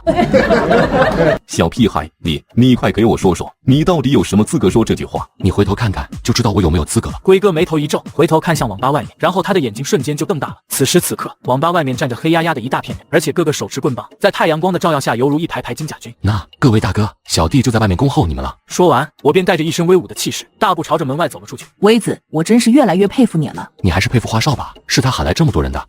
他个小白脸，能做得了什么？网吧里面，龟哥、朝哥、小刚他们还站在没动，并没有急着出来，隐隐约约可以看到他们正在交头接耳，似乎在商量对策。刚才还耀武扬威将我包围起来的他们，现在已然感觉到了棘手和不知所措。让花少进去试试，说不定早就尿裤子了。香姐，我在你心里就这么不看啊？等了大概2-3分钟的样子，龟哥他们竟然还没出来。各位大哥，不是连这点胆子都没有吧？难道要在网吧里面当一辈子缩头乌龟？被我这么一急，大哥们面子顿时就有些挂不住，于是哗啦啦的一起走了出来。说真的，我还是觉得你们该回去写作业。国家将来建设4个现代化还要靠你们呢。在建设4个现代化之前，还是要先把你们这些社会上的蛀虫给除掉才行。这帮老家伙在里面商量半天，一出来就挑衅咱们，可能要耍什么花招，大家小心一点。明白。既然你们不识抬举，那就让我们这些老家伙教教你们该怎么做人。龟哥竟然一马当先的朝着我们冲了过来，看着还颇有几分老当益壮。一大帮成年汉子顿时呜哇呜哇的朝着我们冲了上来。我用力挥舞着手里的锤子，兄弟们上了！马路上两边同样气势万千的人群马上就要融合，架还没打起来，喊杀声已经震天，响彻在这一片平民街的上空。兄弟们，给我！我正要再高呼一声，就听见远处传来尖锐刺耳的警笛声。警察来了！我吃了一惊，回头看向道路尽头，果然看到好几辆警用的面包车。所有人都停手，全部抱头蹲在地上。就在我观察那些警车的时候，龟哥突然狠狠砸了我肩膀一下。是你们报的警？对了，小子，还没有尝过蹲大牢的滋味吧？现在就让你试试。我一咬牙，这帮老东西混了这么长时间，肯定和辖区派出所的关系不错。随着警车越来越近，于是我高呼起来：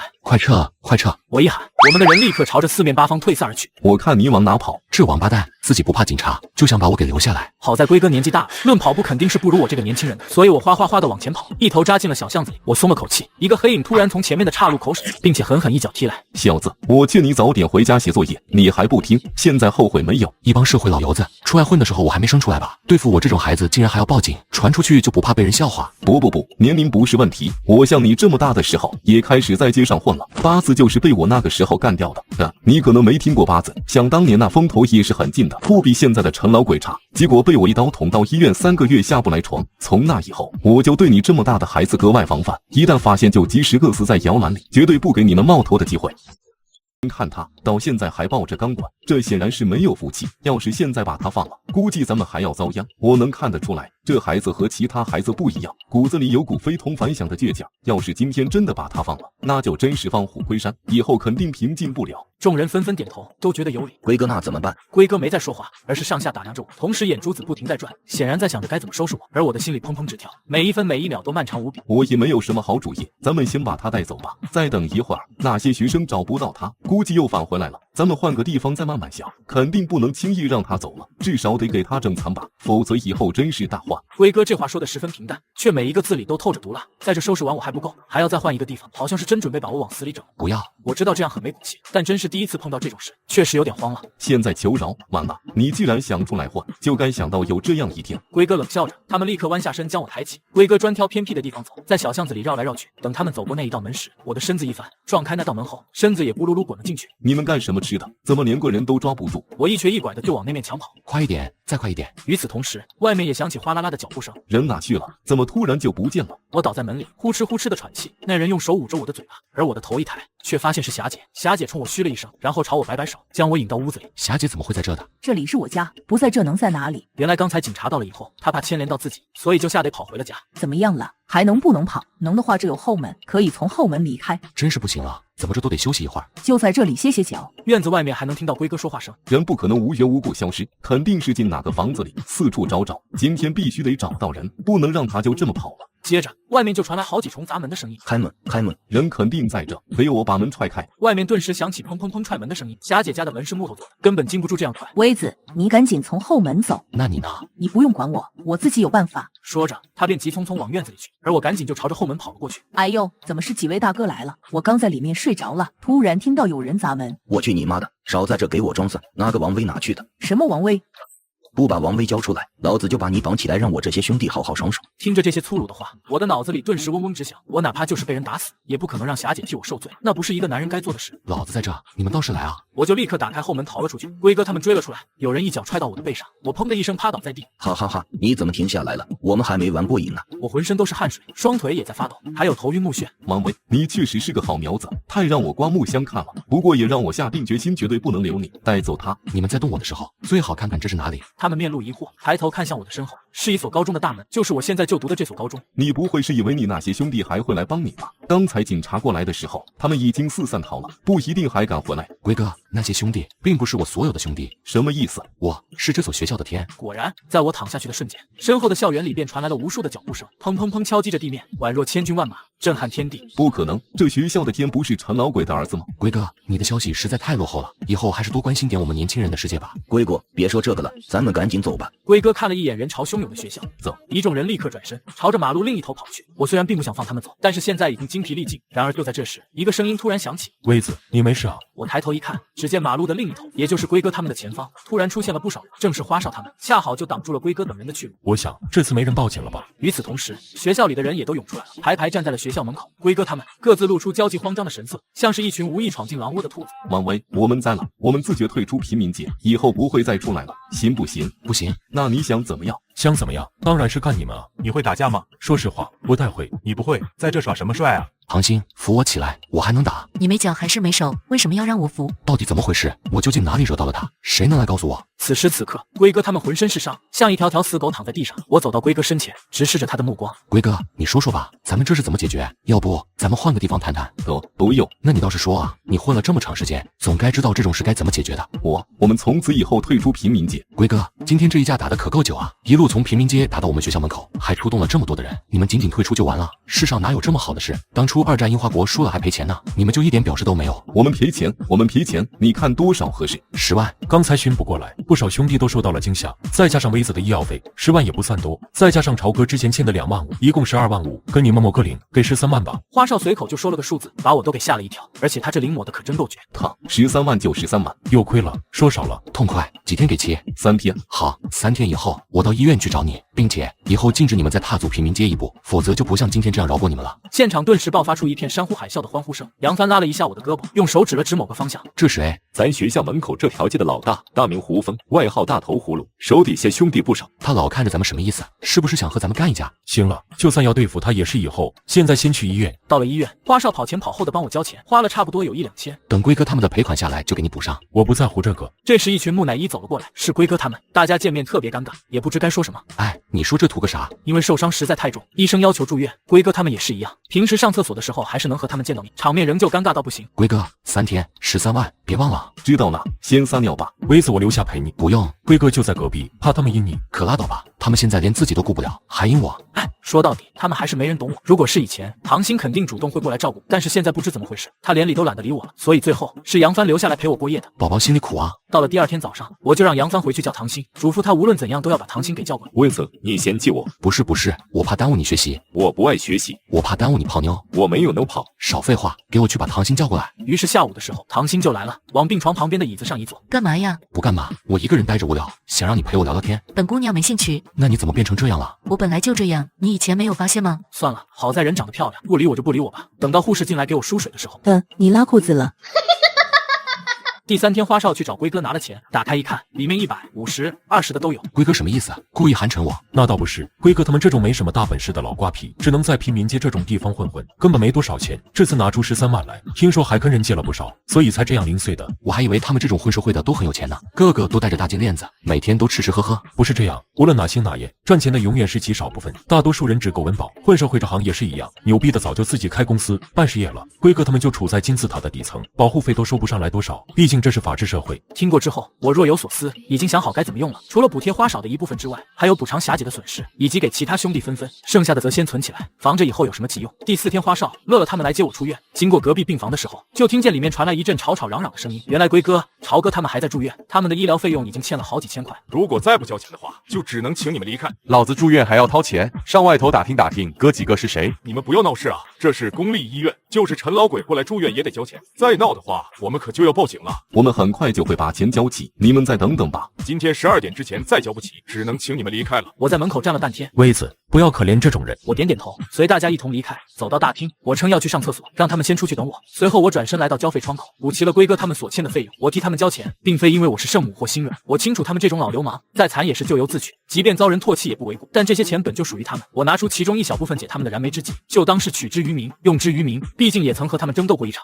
喂，大傻子，有没有好好保护我的手绢儿？前几天还拿出来闻，怎么想起给我打电话了？你还好意思说？之前不是说要来城里找我玩的吗？怎么都快2个月了都没见过你的影子？最近比较忙，所以就没赶上。不来正好，我还怕你丢我人呢。我一会儿就回去了，你到车站去接我吧。你怎么回来了？天天上学没意思，就逃课回来玩了，顺便接见我。行啊，等你来了，我请你吃饭。哎呦，你还请我吃饭？你有钱吗？有，你尽管来。有钱了就是不一样，那叫一个财大气粗。和他约好地点，我便挂了电话，找老师请了个假。怎么回事？我有个同学过来，去接一下。是说李娇娇。李娇娇是谁？威子的另外一个女朋友，也是个大美女。我操，没想到威子还有这一手，真是人不可貌相啊！我才懒得跟他们辩解，直奔我们镇上的车站。结果这一等就等了2个多小时，等到我差点怀疑人生，以为我的时间观出了问题，一直等到快中午了，李娇娇才从车上跳了下来。怎么现在才来？我都等你好久了。你就知足吧，能等到我是你的福气。别，是我的错。我虽然挺想李娇娇的，但也知道我俩八字不合，见面没多久估计就要吵架，所以来之前我就告诫过自己，见一次面不容易，无论如何都得忍着点她。你有没有在这谈女朋友？怎么可能？天天忙得要死。你不是还在等孙静怡吧？你说什么呢？我俩约好了一起考大学的。就得，还想和人家考一所大学？快做你的春秋大梦吧，也不照自己。一定要冷静，不生气。回了学校，正好赶上放学，好多学生从楼里出来，见了我都打招呼。你可以啊，现在都认识这么多人了。那当然，现在我是我们学校的天。可以，王威你现在越来越幽默了。李娇娇这话显然是不相信我，也是，我俩同桌3年，在她心里我一直都是个窝囊废。虽然临毕业的时候威风了几把，但是在她看来不过是因为抱上了豺狼的大腿。到了现在，我身边谁都没了，她肯定还是看不起我。你说谁是咱学校的天？当然是你啊。可以啊，威子，连群众演员都找上了，演技还挺不错啊，说慌就慌，加100分。就在这时候，恰好杨帆、花少他们来了。哟，威子，你不是去接对象吗？怎么又回来了？你眼瞎啊？没看见威子旁边站着个小美女吗？那肯定就是威子的对象。嫂子，你瞎叫什么呢？谁是你嫂子了？嫂子，我错了。杨帆，你快告诉李娇娇，现在咱们学校的天是谁？是威子啊，咱们的威子。王威，你够了啊！不用为了吹这个牛，找一大帮人来配合你演戏。得了，看来李娇娇是怎么都不会行了，我也懒得再跟她证明什么。走，你们吃饭去吧，咱们上外面吃去。可拉倒吧，你兜里有几个钢镚，还请我上外面去吃，就到食堂凑合吃顿得了呗。这姑娘虽然嘴巴上面不饶人，但心思还是挺细腻，以为我还像以前那么穷，便和花少他们一起到食堂吃饭去了。一大帮人走在校园里，还是挺威风的。王威，你们这圈子里还有个女生？我回头一看，发现唐鑫也跟在我们身后。是的，她叫唐鑫，平时和我们一起玩。李娇娇回头看了唐鑫几眼，突然搂住了我的脖子。王威，一会儿准备请我吃什么呀？你说吃什么咱就吃什么，荤的素的随便你挑。好嘞，这可是你说的。快走到食堂的时候，一个学生突然急匆匆地跑过来。威子，出事了！出什么事了？刚得到消息，大头葫芦带着好几个人到食堂里了。我吃了一惊，大头葫芦是我们学校门口那条街的老大，但是从来不进我们学校，这次是什么意思？明目张胆地挑衅我，叫人。王威，我和你一起进去吧。我不就吃个饭吗？你至于怕成这样？葫芦哥，你以前可没进过我们学校，这次突然过来，是有什么事吗？没事，我就吃个饭而已。我也在这念过高中，进来回味一下母校的味道。结果你就带这么多人过来，是要干我吗？原来是这样啊，但不好意思，我们这里不欢迎你。怎么，我进来吃个饭都不行了？你也去过我的地盘吃饭吧，我说过什么没有？如果你要这么说，那我可以叫大家以后都别去学校门口吃饭了。你该知道我有这个能力的。你什么意思？我的意思是滚出去。你说什么？花少他们一窝蜂的围了上来，而我一动不动。是要打架吗？葫芦哥，我保证你一定会输。我就是吃个饭而已，你至于吗？那么现在可以滚出去了吗？我盯着大头葫芦，大头葫芦也盯着我，无数的火花在我们之间闪动。好，王威，咱们就走着瞧。说完，大头葫芦便朝着外面走去。大家随便在食堂吃了点饭，便各自散了。一般这种时候，我是要回宿舍睡午觉的，但是今天李娇娇来了，我得带着她玩去。这个年代也没什么好玩，只能带她去网吧打游戏。不好意思啊，今天叫你看笑话了。没有啊，我觉得你很帅，真是越来越帅了。我吃惊的看着李娇娇，简直不敢相信她这是在夸我。从她这狗嘴里吐出来的象牙可太不容易。当然，就是你的脸太坑了，不然可以更帅的。我错了，我竟然以为李娇娇改了性格，实在是一个天大的错误，我就不该对她抱有幻想。你知不知道豺狼他们的消息？我不知道，一直都没联系。豺狼也在我们学校争天作呢，已经打了好几架了，打得惊天动地，附近几个学校都知道了。这么说来的话，最先当上天的竟然是我。看，咱们学校真是越来越不行了，竟然让你这种人当了天，真是应了那句老话，时无英雄，使庶子成名啊。我告诉自己一定要忍，李娇娇回来一次不容易，千万不要和她吵架。哟，这不是威子吗？换了个女朋友？不是，这是我同学。你带女同学来上网，唐鑫知道这事吗？小心人家回头和你发脾气。知道，他跟我发脾气呢，都不理我好几天了。不理你，你就带女同学来上网啊？你这样不对啊！我告诉你，你可不能像花婶那么花心，那家伙最不是东西了。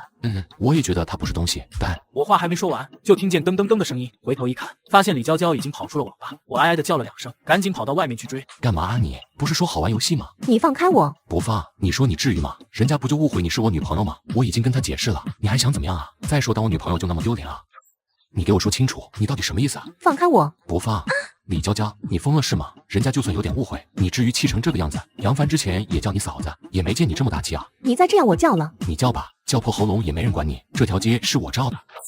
你为什么骗我？我什么时候骗你了？你现在还撒谎。之前我问你有没有女朋友，你说没有，结果现在露馅了吧？人家都说你女朋友是唐鑫了。姑奶奶，我真没骗你。我就把这事的前因后果原原本本一五一十的和他说了一下。真是这样？真是这样，我没骗你。怪不得呢，我一看那个唐鑫就觉得不是个好东西，看我的眼神都带着点敌意。你瞎说吧，你俩第一次见面有什么敌意？你懂个屁！王威，你是不是偷偷亲我了？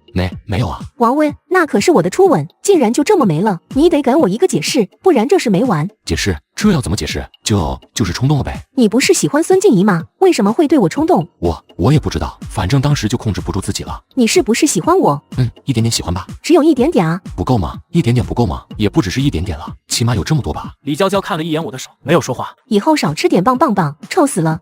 我以后一定少吃，下次再亲的时候就不臭。你还想有下次？不是，我不是那个意思。通宵了一晚上，感觉浑身都难受死了，想找个地方洗澡。你又不能回家，上哪洗澡？还没说完，我就想起一个事来，匆匆忙忙跑到外面去找霞姐。过了一会儿，我就把霞姐家的钥匙搞到手。李娇娇，走吧，有地方了。知道要去霞姐家里，李娇娇还挺奇怪。你怎么和这网吧的老板娘关系这么好，连她家的钥匙都能拿到？我不早和你说了吗？我是这条街的老大，拿个钥匙算什么？好，你是老大，咱镇上的黑巧丽都你说了算。就这样，我俩一路吵着，一直到了霞姐家里，李娇娇就去洗澡了。我在外面的院子等她，磨蹭了1个多小时，收拾妥了，我们2个人才清清爽爽的出了门。不过没有再回网吧，而是到街上溜了一上午，下午才回到网吧。等我拿着饮料回到位子，王威，门口有个人老是看你，好像是陈老鬼的手下。一听陈老鬼的名字，我立刻抬起头来，果然看到网吧门口有个20来岁的小青年正在张望。你怎么知道他是陈老鬼的手下？我有次和我爸去某个陈老鬼罩着的酒店吃饭，酒店大堂坐着一群看场子的混混，其中就有这个小青年。你可以啊，连这都能记得住，学习要是这么用功就好了。别打岔，什么情况？怎么又被陈老鬼的人盯上了？我也不知道啊，近段时间我俩也没什么纠葛，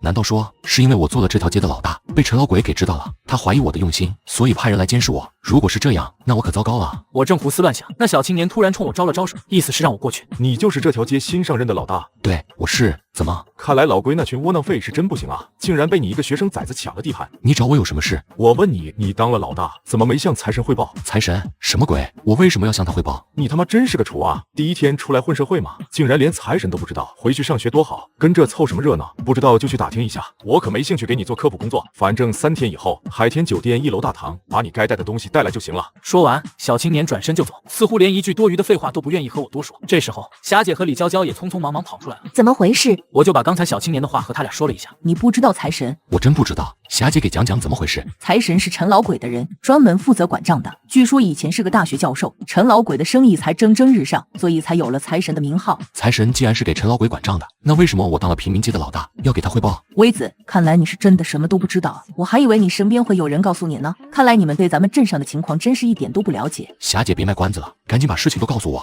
霞姐这才说了起来，原来陈老鬼掌握着我们镇上七七八八赚钱的产业，他虽然不屑于掺和那些边边角角的势力，但也有让财神定期收这些老大的份子钱，数量虽然不是很多，却是他地位的一种象征。要给多少？一般来说是营收的10%，但是你又没什么收入，要不让大家给你凑凑？不用了，我自己会想办法的。这不算什么大不了的事，所以霞姐也没当回事，就继续去忙自己的。过了一会儿，竟然进来好多人，我吃了一惊，还以为有人过来闹事。什么情况？微子，这2天生意不好，这点钱你先拿着。微子，事情我们都听说了，你平时对我们这么好，你有困难大家也会帮你的。是啊，微子，其实我早就想来给你送钱了，你平时保障大家的安全也辛苦了。不，大家把钱拿回去，我说过我不会收保护费的。微子，这都是大家的一片好意，你就接受了吧。再等等，我回去和我的朋友们商量下，如果确实没办法了，我会向大家求助的。我好说歹说，才把众人给送出去了。又有事了，我得回学校一趟。你是在网吧继续玩还是？我和你一起回去。如果是平时，我就走着回去了，但是今天事态紧急，我就打了一辆出租车到了学校。你咋了？又不是让你出钱。王威，原来你真是那条街的老大。那当然啊，我都跟你说了，你还不信？怎么，我当老大，你还不为我高兴，苦着一张脸干嘛？怎么办？王威，你越来越厉害了，我该怎么办？你怎么了？我厉害了不是好事吗？王威，我以前总看不起你，现在你变得这么厉害了，是不是以后要看不起我了，不和我玩了？怎么会呢？我喜欢和你玩啊，会一直和你玩的。还有，你刚才也看到了，我这老大就是个花架子，那条平民街穷死了，一点油水都捞不到，还得往里面贴钱，没看我正发愁呢吗？不用发愁，要多少钱我帮你拿。不用，我自己会想办法。王威，你真的会一直都和我玩吗？无论以后飞得多高多远，都不会嫌弃我吗？真的。那拉钩。好。拉钩上吊，100年不许变。真傻。不要占我便宜。上了楼，我把花少、乐乐他们一干人都叫出来，我就把情况和他们说了一下，让大家商量商量该怎么办，这钱要不要交，交的话又该怎么样交。花少打了几个电话，打听了一下情况，确认了，就是走个过场。陈老鬼并不在乎这块的营收，也从来不打听这方面的事，所以财神也睁一只眼闭一只眼，还有给他交1-2千的呢，他也不说什么。那意思是咱们交这个钱，交吧，随便拿几千就行。而且财神向来只管账，也不认识你，应该不会传到陈老鬼那里去的。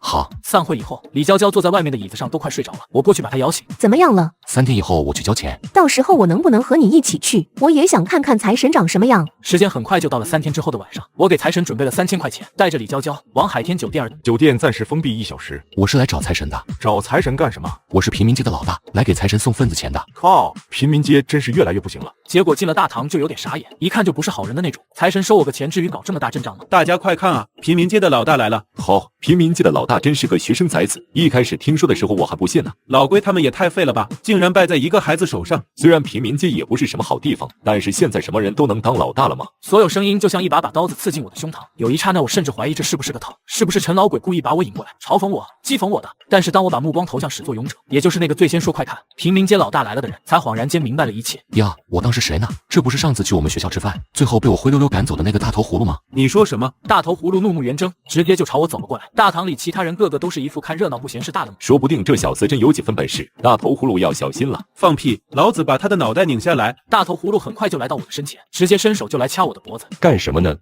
财神！财神一到，大堂里所有人都站了起来，气氛比刚才可紧张严肃多了。财神一直走到我和大头葫芦的身前。干什么呢？没干什么，和他闹着玩呢。你是谁？我是平民街的王威。他什么话都没说，而是回过头去走了几步，坐在大堂中央的一张沙发上。开始吧。刚才噤若寒蝉的众位大哥一窝蜂的围上去，纷纷摸出钱来去给财神。有没有事？对不起。王威，你赶紧交了钱，我们马上走吧。我点点头，让他在原地等我，也朝财神走了过去。财神四周围着一圈老大。财神，不好意思啊，我那儿这个月生意不太好。财神，这些钱你拿着，下个月我尽量多给点。财神，什么时候上我那去？我请您老人家吃饭呀。这些老大一个比一个嘴利，给出去的钱却一个比一个少，大部分都是1-2千块，甚至还有几百块的。而财神来者不拒，照单全收。你的呢？财神，你问他干嘛？他一个平民街的哪里有钱？你看他还带了个小美女，没准就是献给您老人家的。我 X 你妈！你说什么？你怎么不把你妈献上来？你们什么意思？还有没有把我放在眼里？不敢。行了，给钱吧。我本来还想少给财神一点，但是现在我一着急，直接把3000块都掏了出来，递给财神。看我给这么多，其他老大都是一脸不屑的目，显然认为我是在故意出风头。财神倒是一脸的无所谓，好像我手里的3000和300没有任何区别，直接就接了过去。好了，散吧。众位老大都和财神告了别，大头葫芦则朝我握了一下拳头。我没办法，只能硬着头皮走过去，准备带着李娇娇离开。你留下。我回头一看，发现财神正指着李娇娇。不要多想，你出去还要打架，带个女孩子也不方便，就让她留在大堂吧，起码还能安全一些。等你们打完了，她再出去不迟。这时我才明白了财神的用意，冲着他感激地点了点头。你留在这里等我。你不要去。没事，无论发生什么都不要出来。哇哇哇哇！小子，过来，咱俩会会。周围再次响起一片怪叫，看热闹的永远不嫌事大，还有大声说看好我的，但不过是为了激怒大头葫芦。王八蛋，趁着人都干掉老龟他们，就以为我也会怕你了。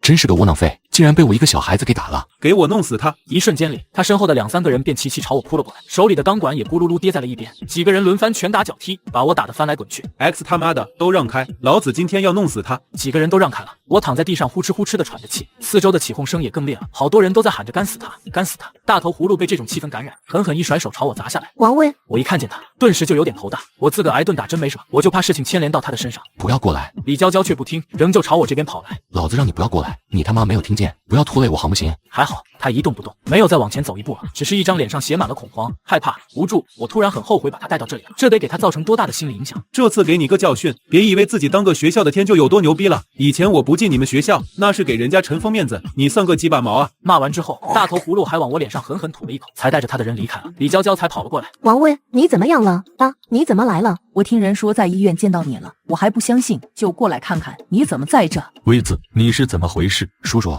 我没事。他李娇娇正要过来，但是被他妈妈给拦住了。王威，又是你，你为什么老是缠着我的女儿？她都已经到城里去上学了，你为什么还是不肯放过她？现在倒好，直接拉着她逃课，连家都不回了。你是不是看我家有钱，所以想追求她？我告诉你，不要做这种白日梦了。李妈妈这一连串话说出来，像打机关枪似的突突，一个字都不带停。你看看你现在像什么样子，是不是又和别人打架了？像你这种每天惹事的小混混，就是一辈子也别想进我家的。住嘴！哥，你不要乱说，是我自己逃课回来找王威玩的。你为什么会逃课？为什么和他在一起？威子，你是不是出什么事了？要不要我送你回家？叔叔，我没事，你们领娇娇回家去吧。还有，拜托，不要告诉我妈妈这件事。说完，我便转身，独自一瘸一拐地朝着学校的方向走去。娇娇，你不要和那种小混子搞在一起。哥，求求你了，我就和王威说几句话。你放开娇娇，你这是要把闺女往火坑里推啊！王威，对不起，我妈就是这样的人。没事啊，我早习惯了，没事，真没事。你快回去吧，这几天不是也玩够了？你明天也该回城里上学去了。王威，你准备怎么办呢？这个你就不用管了，我自己有主意的。好了，快回去吧。说完，我就转身准备离开。王威，你就告诉我吧，不然我真的放不下心。娇娇，真对不起，今天晚上让你看笑话了。不过你放心，等你下次再见到我的时候，保证会给你看到一个更加强大的我。说完这句话，我毅然地转过身去，任凭李娇娇再怎么喊我，我也没有回头。走着走着，有辆出租车路过，我拦住坐了上去。到了学校，我直接来到花少的宿舍。威子，你怎么回事？叫人。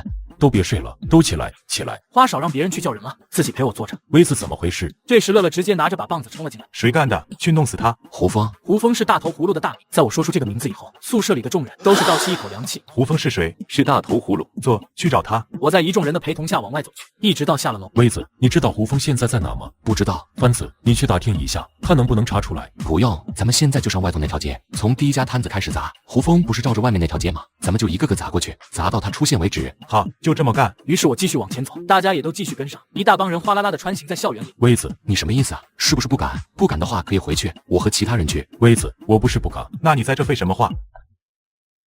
威子，你要还拿我当兄弟，那就过来一下，我有几句话要和你说。有什么话你直接说出来，大家一起听听啊！我拍拍乐乐的肩膀，然后朝着花少走过去。不管他要和我说什么，这点面子我还是要给他的。确定要干胡峰了？是。你刚才那个主意很好，就那么一家一家的砸过去，胡峰肯定会忍不住出来的。但我就怕胡峰的人还没来，巡捕就先来了。我确实没想到这一点，在外面砸摊子可和在学校砸几个课桌不一样。现在是法治社会，巡捕也不是吃干饭的。被我砸了摊子的那些小贩，除了会给胡峰打电话，100%也会报警。退一步说，就算胡峰在巡捕赶到之前就来了，胡峰收到消息以后，得知咱们来的人多，那他肯定也会把他所有兄弟叫上。你觉得，就咱们这个士气，和他打的话，胜算能有多少？花少一边说，一边看向旁边的一大帮人，我也看了过去。那怎么办？威子，我倒是有个办法。你跟威子吹了什么枕边风？他这么听你的话。什么叫枕边风？你怎么连词都不会用？我那叫献策好吗？能耐你也去啊，看威子会不会听你的话。一场本来轰轰烈烈的行动，连校门都还没来得及出就取消了，大家也纷纷返回到了宿舍，躺在床上，脑海里不断回忆着胡峰的张狂凶狠，李娇娇妈妈的尖酸刻薄，当然也少不了李娇娇的委屈和眼泪。最后悔的一件事就是将她带到了海天酒店。她本来是个无忧无虑的女孩子，现在恐怕心里都蒙上了一层阴影。第二天上午上了2节课后，我和花少、杨帆一起出了学校，坐了一辆3蹦子来到平民街附近的住宅区，霞姐的家也在这里。和你结婚20多年，就没有过过一天好日子。我都这么大年纪了，你是不是还想把我逼回娘家？女人骂骂咧咧，但是龟哥却一声不吭，仍在不停搓着面前的衣服。突然一阵匆匆忙忙的脚步声传来，我们3个赶紧藏到了旁边的电线杆后。龟哥，我妈疾病住院，要多少钱？1000，等着。屋子里便传来更加剧烈的骂声，还伴随着锅碗瓢盆摔在地上的声音。没有了，1分钱都没有，你活生生把我逼死算了。过了一会儿，龟哥一脸颓废的走了出来。兄弟，对不住，我那实在拿不出来。没事，龟哥，我再想想其他办法。你和嫂子千万不要生气，我和你一起想办法，咱们再到其他地方借鉴。电线杆后，花少轻轻碰了碰我的胳膊，并且递过来1拃钱。我点点头，表示会意，便拿着钱走了出去。龟哥，你想干什么？我走过去，将手里的钱交给龟哥。先别说那么多了，治病要紧，那就随后再说。我先去一趟医院。说完，龟哥就和那名汉子匆匆忙忙往前奔去，很快就消失在了小巷子里。花少和杨帆也来到我的身边。希望这笔钱没有白花，白花就白花了，总不能见死不救。这钱随后补给你，我没带现金。花少带了扑克，于是我们3个蹲在巷子口打牌。大概过了1个多小时，龟哥回来了。谢谢，不客气，本来就是你的钱，你花我的钱，我还得跟你说谢谢。别说废话了，先陪我们打牌，咱们4个可以玩升级。龟哥和我一家打了一会儿，我不断的说龟哥牌技臭，老是放花少的牌。你连牌都拿不住，还说我拿不住牌怎么了？照样收拾得了你。你不就仗着人多吗？有能耐咱俩单挑。好了，咱们去吃饭吧。花少和杨帆都站起来说走走走。你们去吧，我就不去了。王威，我知道你人不错，上次我们几个住院是你给我们结清的钱吧？护士都和我们说了，还有这次的救命钱，真的非常谢谢。随后我一定会还你的。我还是看着他，没有说话。王维，我知道你来找我干什么，昨天晚上的事我也听说了，但是真的抱歉，我已经打算退出了。你看到了，我年纪大了，也拼不动了，不想再打打杀杀的了，所以你找错人了，钱我会还你的。说完之后，他便回过头去，一步步朝着他家走去。站住！你还记得八字吗？龟哥的身子突然一抖，双脚也像是被施了定身法，站住不动了。30年前，那时候的你才17岁，但是因为家里穷，早早的就不上学了。那时候社会上也比较乱，你每天揣把刀子在街上游荡，没事就跟人打架，希望可以扬名立万。你把目光瞄准当时已经成名已久的八字，趁着某天晚上他在舞厅跳舞的时候，你摸黑过去一刀捅在他的肋骨上，都是过去的事了。干掉八字以后，你在咱们镇上迅速走红，并且成功拉拢了一帮兄弟，凭着够勇够狠，占下自己的一席之地，每天过着逍遥自在的生活。那个时候，有谁不知道你龟哥的名号？不要说了，可惜好景不长，很快就碰上了严打，你也被抓了进去，一判就是10年。等你再出来的时候，社会早就变了，过去的那帮手下也早就一哄而散，只剩下10几个和你同样坐过牢的兄弟。你跟他们说，别再干这一行了，还是找个工作安安稳稳的过吧。可惜的是，你年轻的时候光打架了，没有学过任何技术，再加上坐了10年的牢，出来以后更是什么都不会，所以只能做些粗浅的体力活，还每天都被师傅和领导骂个半死。后来你又结了婚，老婆更是每天骂你没出息，说你赚不来钱，连孩子都养不了，你憋屈，你无奈，你痛苦，你迷茫。而你的那些老兄弟们和你的遭遇都差不多，因为你们除了打架，真的什么都不会了，所以他们又找到了你，希望你能带着他们重新出山。你答应下来，决定重新拾起自己的辉煌。但10年的牢狱生涯已经磨损了你的锐气，耗尽了你的胆量，使得你在这个风云辈出、为钱至上的年代更加步履维艰，寸步难行。在遭遇一次又一次的失败之后，你只能退避到这片荒凉的贫民街，去吸食那些同样困苦的商家的血液。你当然不甘不愿，可是又有什么办法呢？这已经不是咱们的时代了。这是你对你的那帮老兄弟说过的最多的一句话。我让你不要说了，尤其是现在，你竟然被一群16、17岁的少年夺走了地盘，使得你连最后的容身之所都没有了。看着这群意气风发的少年，你不禁想起30年前那些漫长的午后，你同样也是这般意气风发，兜里揣着一把刀，就敢满世界去找成名已久的八字。我递给他一柄锈迹斑斑的刀，再老的刀也毕竟是刀，磨刀石上走一遍就能恢复当初的锐气。我觉得你也是一样。龟哥老也，尚能战否？能。平民街实在没什么油水，等咱们干掉大头葫芦，把我们学校门口的那条街拿下，到时候不敢说吃香喝辣，赚到不愁家用的钱总是没问题的。什么时候干？你给我个话，我带人过去。不着急，我还要去找找朝哥和小刚他们。他的估计没那么容易，朝哥这人太油，小刚这人又是直肠子，我最讨厌和他们2个打交道。上次要不是为了对付你，根本不会合作。你有那么多人，何必去找他呢？咱俩就足够了。胡峰在我们学校那边名气太大了，好多学生一听见他名字就哆嗦，这仗根本就没法打。龟哥，你该懂的，像你年轻时候那要杠的少年可真不多，万里挑一。以前的事不说了，不说了。我把准备好的5000块钱塞到龟哥手里，先做家用，等拿下大头葫芦，咱们再好好分账。和龟哥告别之后，我们便出了小巷子，朝着某个游戏厅走去，就见朝哥在欺负小学生。这么大的人了还打击小学生，朝哥，你干嘛呢？朝哥回头一看是我，顿时就跟见了鬼似的。朝哥，怎么就你一个人啊？你那帮形影不离的兄弟呢？我现在连自己都养不起，哪有功夫再关心他们了？朝哥，你在我的地盘上打劫，算是踩过界了吧？有没有考虑过我的感受？威子，生活所迫啊，我错了，以后再也不过来了。连小学生你都抢，你还是个人吗？花少，把那砖头给我捡过来。别，威子，说出来怕你不信，我这真是生活所迫，到现在早饭都没吃呢，肚子饿得咕咕叫，不信你听。德行，我从兜里摸出500块钱，拿去吃饭吧，但是别乱花，要是让我发现你去麻将馆什么的，我把你腿给打折。威子，你这是帮我干胡风，干完以后再给你5000。那算了，我干不过，这钱我挣不了。干得过，龟哥和小刚已经加入了，再加上你，咱们绰绰有余。他俩也加入了，为什么？他俩为什么会答应？你别管人家俩为什么会答应，反正你来不来吧，不需要你出多大的力，完事以后还有钱拿，你真不考虑考虑？听说龟哥和小刚都答应了，朝哥有点心动的模样。不好打吧？胡峰手底下那么多人，而且好手不少。拿下胡峰以后，学校门口那条街也是我的了，以后分成的红利有你一份。咱哥们之间还提钱干嘛？提那玩意儿多伤感情。你都是平民街的老大了，我自小就是平民街混的，原来就应该听你的调遣。你就说什么时候干，我肯定配合你。钱不钱的就，当然该给还是要给的，不能白忙活一场，是不是？就这样，我和朝哥的交易也达成了。乐乐哪去了？约定的时间早就到了，他搞什么鬼？不知道，乐乐哥是不是出什么事了？估计是又迷路了。番子，你到周围找一找他，估计就在附近。杨帆立刻掉头就走，我和花少在游戏厅门口等了一会儿，就看见杨帆带着乐乐远远的过来。乐乐边走还边骂：这找的是什么鬼地方？害我在附近兜了好几个圈子也没找到。这地方你又不是第一次来，至于还迷路吗？谁迷路了？明明就是这地方难找。好，就是这地方难找，破地方连个路牌都没有。咱们现在能去找小刚了吗？找小刚干嘛？还要再干他一遍？你们到底想干什么？想干你啊，让不让干？好啊，来。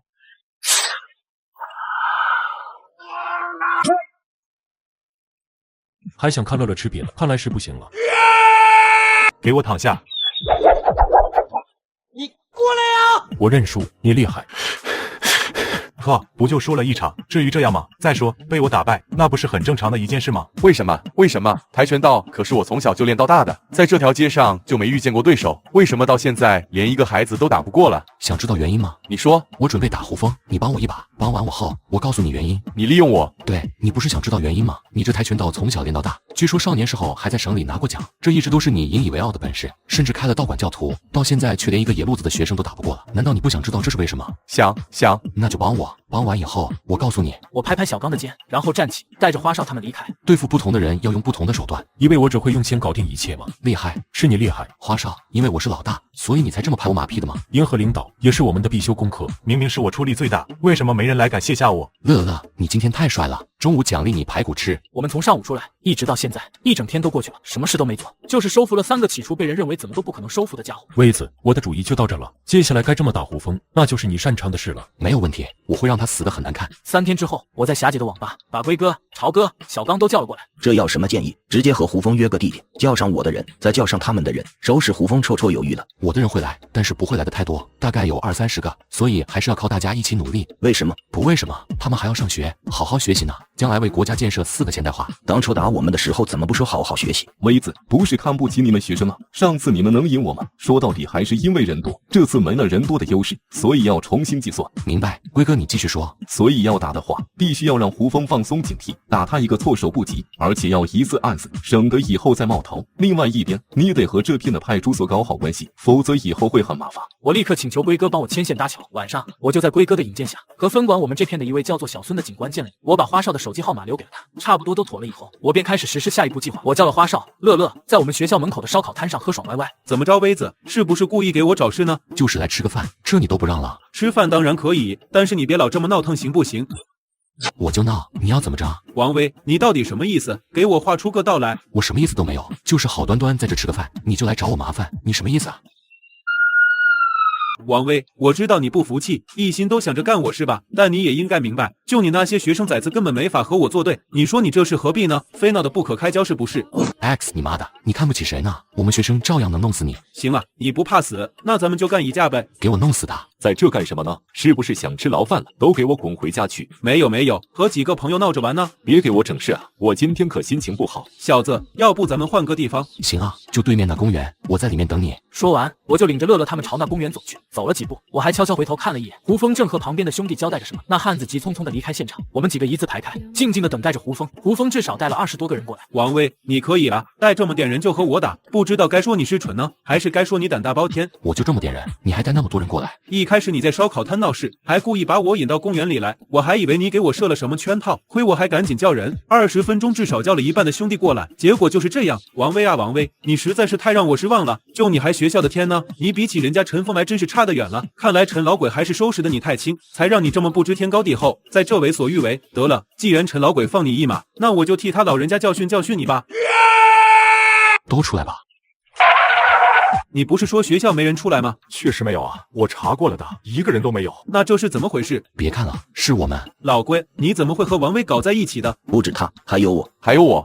你们疯了，真是疯了，竟然听一个学生崽子的话。没有人再回答他。漆黑而静谧的公园里，所有人的眼睛都冷冷地盯着他，像是一群准备围攻猎物的狼。别浪费力气了，我们今天就是要干掉你，给我上！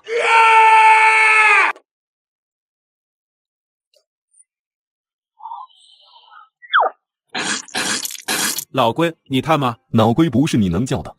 现在我能上了吧？不要再打了，再打非出事不可。小兔崽子，有能耐你今晚就把爷爷打死，千万不要给我翻身的机会，不然我肯定让你完蛋。你以为今天晚上我们会轻易放过你吗？你什么意思？龟哥没有答他的话，他身后便窜出2个汉子，上前就去拖拽胡峰。老龟，你到底想干嘛？你别把事闹大啊！我跟你说，你年纪也不小了，你别冲动。龟哥却完全不搭理他，那2个汉子也一言不发地拖着胡峰。我见状也跟了上去。梅子，接下来的场面可能会很残忍，你确定要看吗？我的心里颤了一下，我知道龟哥要干什么，毕竟这是我们之前就商量好的，并且由经验丰富的龟哥亲自动手。老龟，你到底想干什么？大头葫芦，你也不是第一天出来混了，怎么还问这么幼稚的问题？当年你是怎么从小蛋手里夺下学校门口那条街的？你都忘了？老龟，你别冲动啊！你知道我废了小蛋以后付出了什么代价？知道，你坐了3年的牢，你拿这个吓唬我，我可是坐了10年的。老龟，哦不，龟哥，你就放过我吧，我保证退出学校门口那条街，我还上有老下有小，真的不能变成一个废人啊！现在才叫龟哥，晚了。这一瞬间，虽然早就做好准备的我，还是忍不住闭上眼。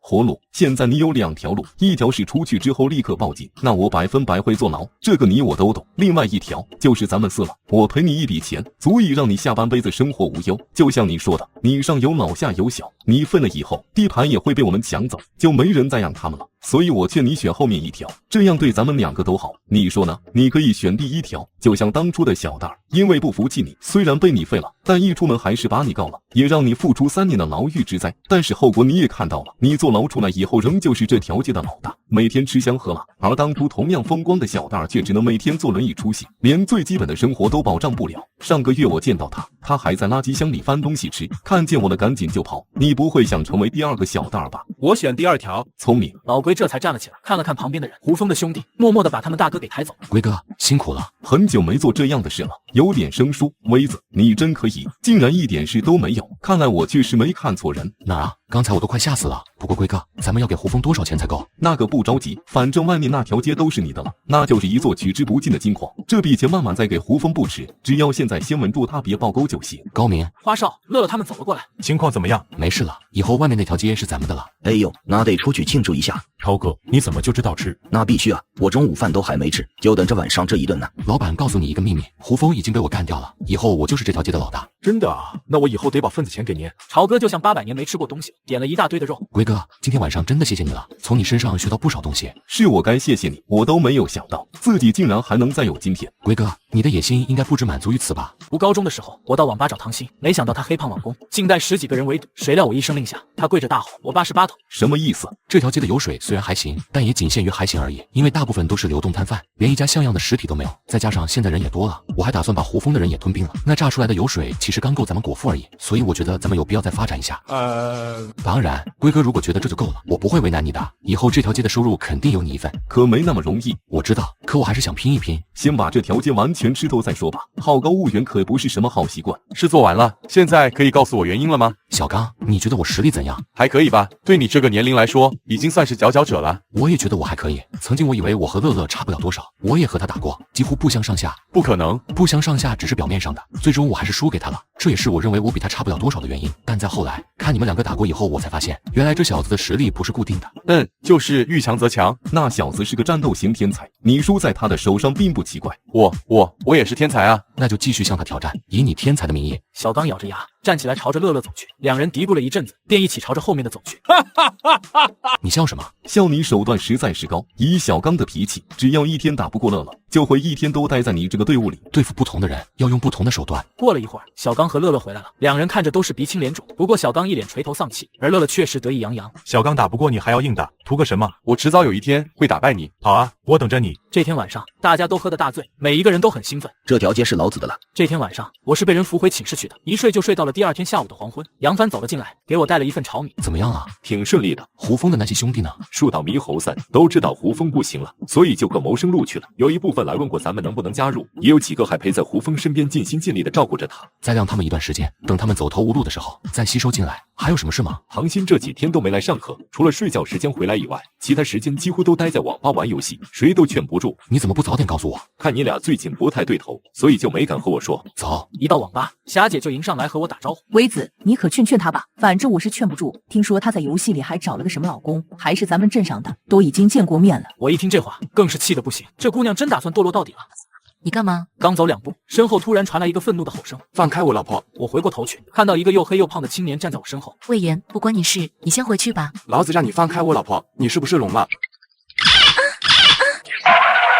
在我的地盘上还能这么嚣张？你怎么样了？这时候网吧里也出来不少人，唐鑫看情况不对，就赶紧把黑胖子带走了。唐鑫怎么成这样了？好好一个姑娘，就这么被游戏毁了。我和杨帆坐在门口等了半天，也不见唐鑫过来，会不会出什么事了？不行我就过去找找。微子电话是唐鑫打来的。王威，你赶紧跑，魏延带人过去了。你别管他了，先回来吧，我在网吧等你。说完我就把电话挂了。不一会儿，就见两辆面包车开了过来，齐刷刷停在了我们面前。10来个社会青年从车上跳了下来，一个个凶神恶煞的目。就是那小子，给我弄死他！魏延，这是我朋友，你不要再打了。我今天要打死他。没事，我倒要看看他们想干什么。就在这时，一大片的脚步声在他们身后响起，黑胖子一帮人顿时就傻。我一屁股坐在网吧门口的椅子上，给我打，一个都别放过！我的一声大吼过后，瞬间就把黑胖子的人给淹没了。真是好久没这么热闹了。唐鑫小心看样子还想给黑胖子说情。你闭嘴啊！我这会儿正烦着呢。唐鑫不敢说话了，愁眉苦脸的站在我的身边。你让我说你什么好？游戏就那么好玩，让你连课都不上了？你有没有想过你妈？以前还觉得你挺懂事，也挺乖巧。你看你现在干的都是什么事？玩游戏就算了，还找了个什么老公？你看看你老公这德行，自个就不觉得丢人？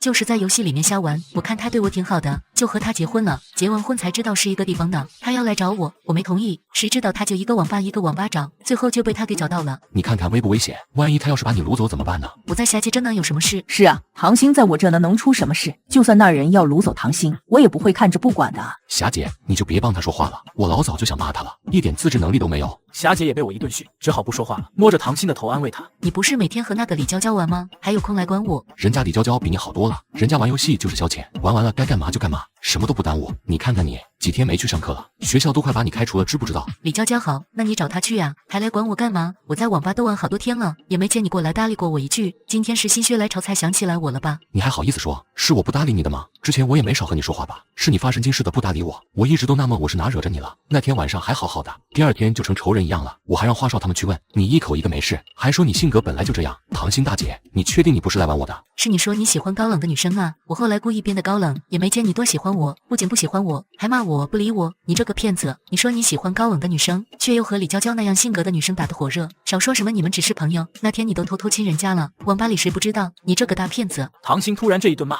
把我都给整懵了。我这才想起来，那天晚上在女生宿舍门口，他问我喜欢什么性格的女生，是喜欢霞姐这样有成熟风韵的，还是喜欢她这样的青春美少女？因为我喜欢孙静怡，就随口说我喜欢独立成熟的高冷女生。原来如此，原来如此。你说啊，你根本就是个大骗子，从头到尾都是在骗我。周围的人都想看看我俩是怎么回事。别看了，小两口闹矛盾而已。就在这时，网吧外面的大战基本也接近尾声了。黑胖子那一干人基本都被揍趴在地上，龟哥他们已经纷纷停了手，一个个都露出狐疑的眼神，显然以为我欺负他了，场面那叫一个尴尬。偏偏我还不能解释，我只好求助性的看向霞姐。霞姐立刻会意，上来拉住了唐鑫的胳膊。好了，不要再难过了，他们男人就是这样，一个比一个花心，你以后习惯就好了。唐鑫趴在霞姐怀里，呜呜的哭了起来。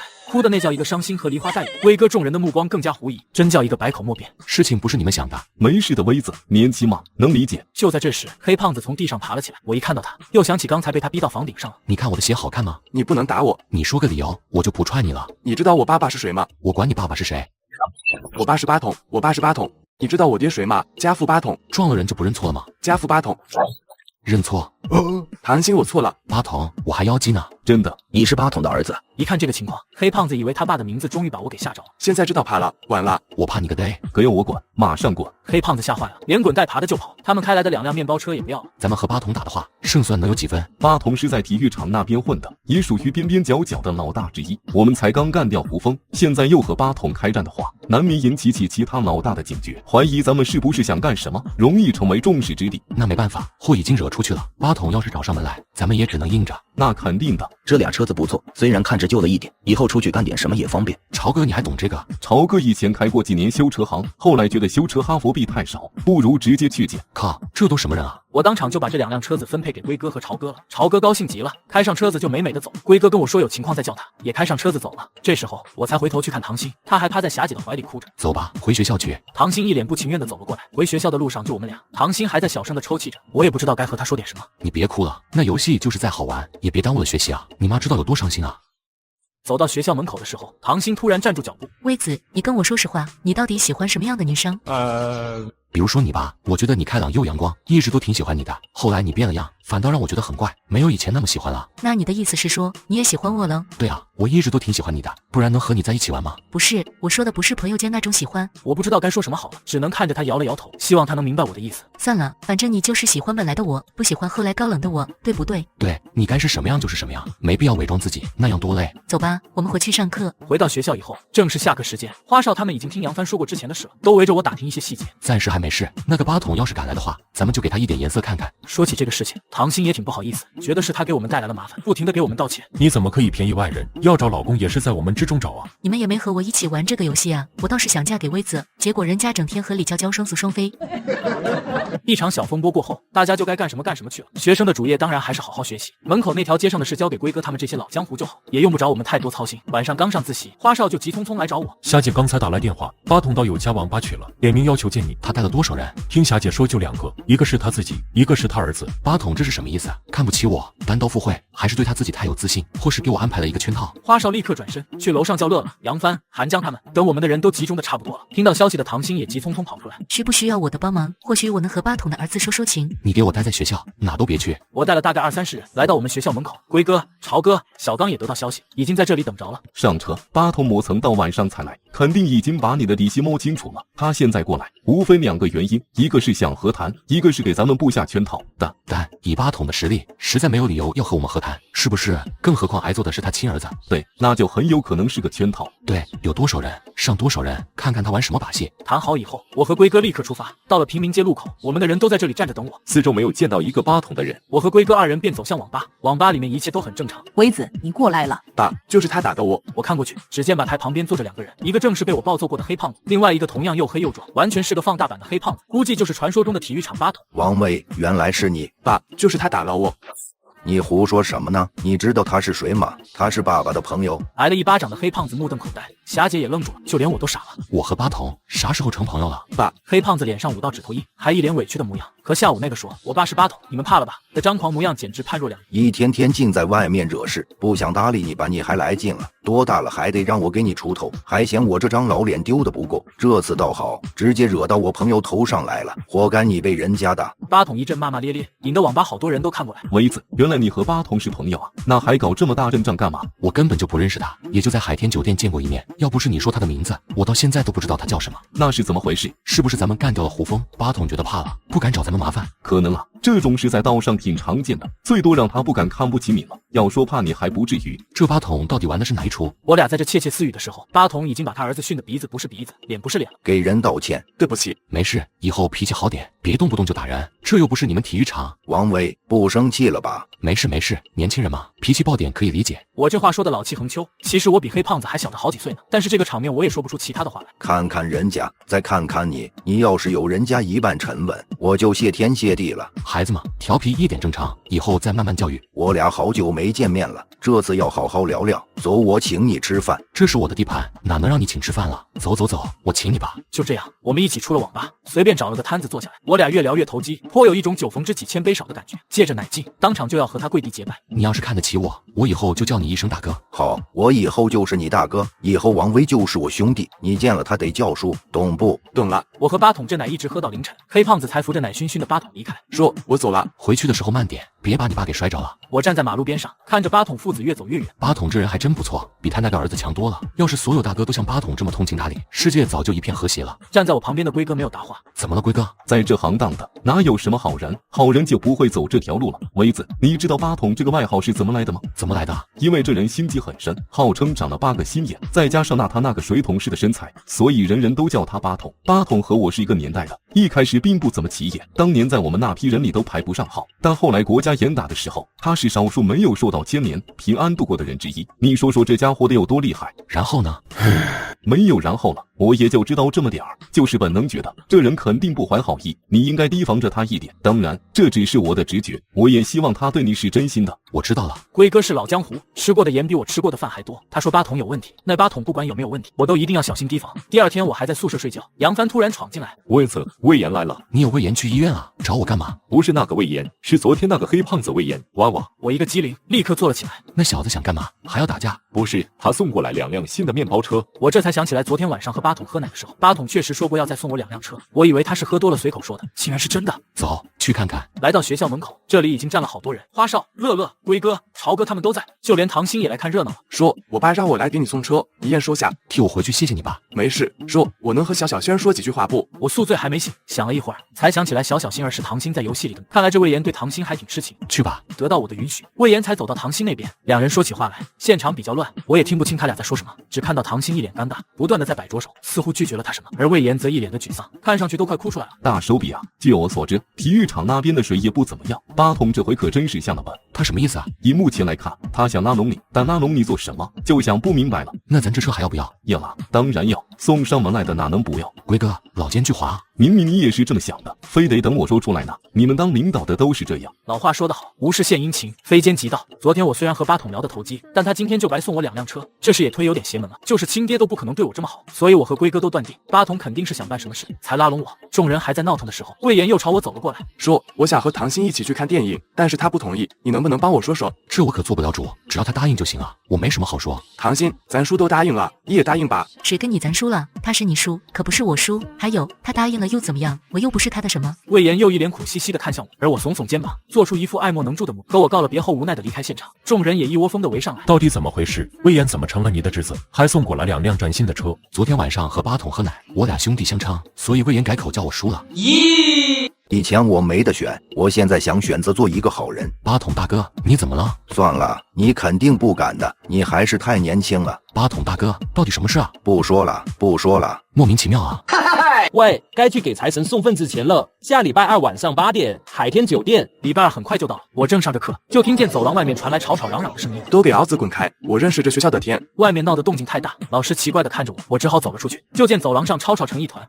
我说我认识你，他们还不相信。怎么回事？没事，这是我一朋友，把他交给我吧。你到底想干什么？我想叫唐鑫出去玩，但是唐鑫又不肯。我把他带到了唐鑫的教室门口，把唐鑫叫了出来，说：“你就和人家出去吃顿饭嘛。”只是吃饭，吃完饭就马上回来。好，一定。得了，吃完饭以后记得把人送回来。你要是还想干什么，小心我废了你。打发走了魏延以后，我和花少、乐乐直接出了学校。龟哥已经开着面包车在等我们，刚坐上车就看见魏延和唐鑫走出来了。你俩准备去哪吃饭？海天酒店附近有家不错的西餐厅。到了海天酒店，大堂里坐着不少，不过已经缺了胡枫。威子来了。八筒大哥，果然人看不看得起你，得看你自己的实力。财神来了，开始吧。和上次一样，大多都是1、2千，也有交几百块的，就连说辞都一样，都是生意难做，下次多给一点。财神，上次谢谢你了。财神面无表情，就好像没听到我说话，也根本不看我给了他多少钱，全部收了起来。站住！财神，怎么了？还有什么事吗？财神，今天晚上有人要死。财神，你什么意思？是啊，财神，这玩笑可不好玩，大家没做错什么吧？都不要动，我只瞎一个人，不要影响了我的心情。大家的脚像是定在地上，谁都不敢动弹一下，除了那4名高手越走越近。让开！各位，你们一定很好奇我为什么要杀他，我现在就告诉你们，八筒对老鬼大哥有谋逆之心，而且已经在秘密行动，不仅私底下招兵买马，还试图勾连你们之中的某些人，一起来做这件大逆不道的事。财神，这事可没有我的份啊！是啊，我也没听八筒说过，他要是说了，我肯定不会放过他的。你们不用一个个着急否认，八筒联络了谁，和谁走得亲近，我这都有一份名单，谁都跑不了。当然，你们也不用太慌张了，八筒既然已经没了，那这件事情也就到此为止。但是我希望大家都能从这件事上吸取教训，千万不要再像八筒一样做出这种傻事了，否则下场就会像他一样，除了死还是死。听到财神不再追究，众人争先恐后的表达着自己对陈老鬼的忠心。好了，都回去吧。众人如飞的朝着门口奔去，八筒的那几个兄弟则颤颤巍巍的走过去为他们的老大收拾。我也低下头去，准备快步离开这个地方。王威，你等一下，过来。我硬着头皮走到财神身前。你那里刚起步，经济应该挺困难的，就不用给这么多了。谢谢。财神却不理我，站起来朝着内堂走去。走吧，财神，他到底是一个什么样的人？我把钱揣好，和龟哥他们快步走到酒店门口的时候，唐鑫看到了我。王威等你半天了都，怎么才出来啊？说，我爸呢？还没出来。我的心里再度蒙上一层阴影，正不知道该怎么回他话的时候，门里突然传来一阵杂乱的脚步声，几个汉子抬着浑身是血的八筒走了出来。刚才还一脸兴奋的魏延一下就傻，猛地扑了上去。怎么回事？几名汉子看到魏延，更是压抑不住内心的痛苦，同时放声大哭了出来。快叫救护车啊！你们愣着干嘛？魏延，你爸爸没了，都怪我们，是我们没保护好他。谁说我爸爸没了？我爸爸命硬得很，怎么可能会没？你们让开，没人叫救护车，我就自己送他到医院去。魏延，你爸爸是真的没了。几个汉子试图说服他将八筒的尸体放下，刚走了几步，他的腿就一软，和他父亲的身体一起摔在地上。爸！几名汉子走过去，和魏延一起跌坐在地哭了起来。是谁干的？告诉我是谁干的？谁杀了我爸？你们说啊，是谁杀了我爸？我看不下去了，便走过去。节哀，说，你告诉我是谁杀了我爸？你一直都在现场，你一定知道的是不是？我不知道该怎么和魏延说，更何况就算说了有什么用？难道他能进去找财神报仇吗？是财神。财神，魏延，你冷静一下，你是斗不过财神的。魏延，君子报仇10年不晚，一定要冷静啊！放开我！你们放开我！你们这帮懦夫，你们不敢和财神去拼，难道也不让我和财神去拼吗？哪怕就是一命换一命，我今天也一定要杀了他！魏延，如果一命换一命就能杀了财神，那我们早就上了，根本轮不到你啊！龟哥把车开了过来，那些汉子要把八筒的尸体抬上去，但是魏延始终紧紧抱着他父亲的身体，不让任何人接近和触碰。唐鑫走了过去，轻轻拍着魏延的脊背。我爸爸不在了。我知道。那些汉子将八筒的尸体抬上了车，魏延也被人拉上了车。梅子，你们先回去吧，我帮他们把人送回去。王威，我陪他。车子载着一干人离开了，我们走吧。夜很冷，风很凉，我们三人走在回去的路上，始终不发一言。回到学校里，我们什么话都没说，各自回了宿舍。一连3天，我都不知自己是醒着还是在梦里。这3天里，唐鑫一直没有回来，听说始终陪在魏延身边。第4天的时候，唐鑫回来了，一张脸上写满憔悴和哀伤，显然累坏了。怎么样了？一切顺利，下葬的日子也安排好了。到时候咱们都去帮忙。也就是这天下午，我正在教室里上课，几个保安和魏延一起闯了进来，说你要帮帮我啊！我立刻把魏延扶了起来。有什么话我们出去说。花少、乐乐他们闻讯也赶了过来，说我家的地盘被人抢了。你爸生前的朋友那么多，老野、大伟他们都在，大家不会坐视不理的。说抢我家地盘的就是他们啊！听完魏延所说，我肺都快气炸了，这帮王八蛋简直禽兽不如，世上怎么会有如此黑心的人？想到这里，我暂缓了自己的热血和冲动，说你不会是不肯帮我吧？魏延，我可以帮你，但有件事我要问清楚，难道你就不怕我也落井下石，趁机抢你的地盘吗？如果是那样的话，我就认了。不过我相信我爸的眼光，也相信我的判断，我认为你不会做出那种事情。你放心吧，这事我会帮你的。你先回去，我和我的兄弟们商量一下。魏延离开之后，我立刻回头看着花少他们，兄弟们来吧，我们有事情要做了。Nice。王威，你最近有些跳啊。八筒刚走，老野他们就来趁火打劫，魏延过来求助我。他怎么不求助别人，偏偏来求助你？和你说2件事：第一，离魏延一家远点，免得引火烧身；第二，钟楼和焦化厂的地盘你不能占。为什么？话就说这么多了，自己注意点吧。看着他渐渐远去的背影，我的心里真是憋屈极了。这种被人命令、压迫的感觉实在太不好受了。为什么我就一定要听别人的话？为什么总是有人要骑在我的脖子上耀武扬威？怎么回事？我呼了几口气，才把财神刚才的话说给大家听。凭什么听那个鸟财神的话，连他一起干了？我们被财神给盯上了，那怎么办？就吃下这个亏。如果不想成为下一个八筒，就最好吃下这个亏。没事，还会有机会的，一定还会有的。喝奶去吧。花少他们知道我心里憋闷，所以也没劝我。你们等着瞧吧，老子迟早要干掉陈老鬼。威子，你喝多了，送他回去吧。你是怎么进来的？撒个娇就好了。而且管理员听说我来找你，他也不敢拦啊。是吗？我有这么厉害？那当然，你在我心里是最厉害的。唐鑫这一吻，多少让我有点惊慌失措。唐鑫，咱们出去吧。王威，你可真傻，什么时候你也能偷偷亲我一下呢？就像亲你娇娇那样。还是去上课吧。一整个下午，我都沉浸在书本的世界里。八筒葬礼那天我没出席，魏延也听说了财神对我的威胁，所以并没怪我。一转眼又到了要给财神交钱的日子，我叫了花少。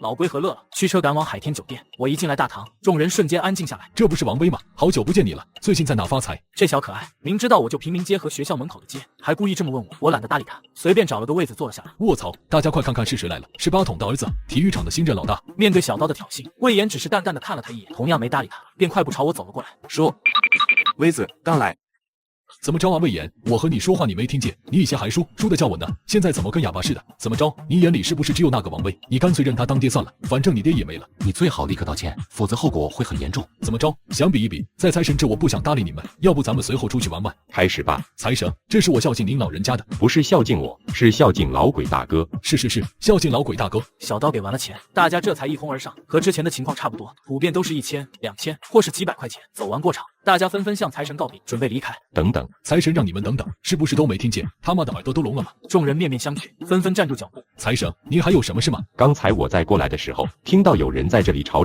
怎么回事？小刀一听，立刻就添油加醋的讲了起来。财神，以前八筒在的时候，王威就和他走得很近，两人好的跟一个人似的，这是大家都知道的事。现在八筒不在了吧？他又和八筒儿子走得很近，整天神神秘秘的，不知在商量什么事情。怎么回事？魏延看了财神一眼，把刚才的事情一五一十地道来。因为小刀的行为本身就已经很过分了。财神，你可一定要相信我啊！这个魏延就是在胡说八道，他和他那个爹一样鬼鬼祟祟，满肚子花花肠子。当初老鬼大哥将你们交给我，说你们只要不翻天，爱怎么折腾就怎么折腾。一般你们之间有什么矛盾，我都尽量不闻不问。但是啊，小刀，你不过多收了几个地盘，就狂成现在这样子了，是不是连老鬼大哥都不放在眼里了？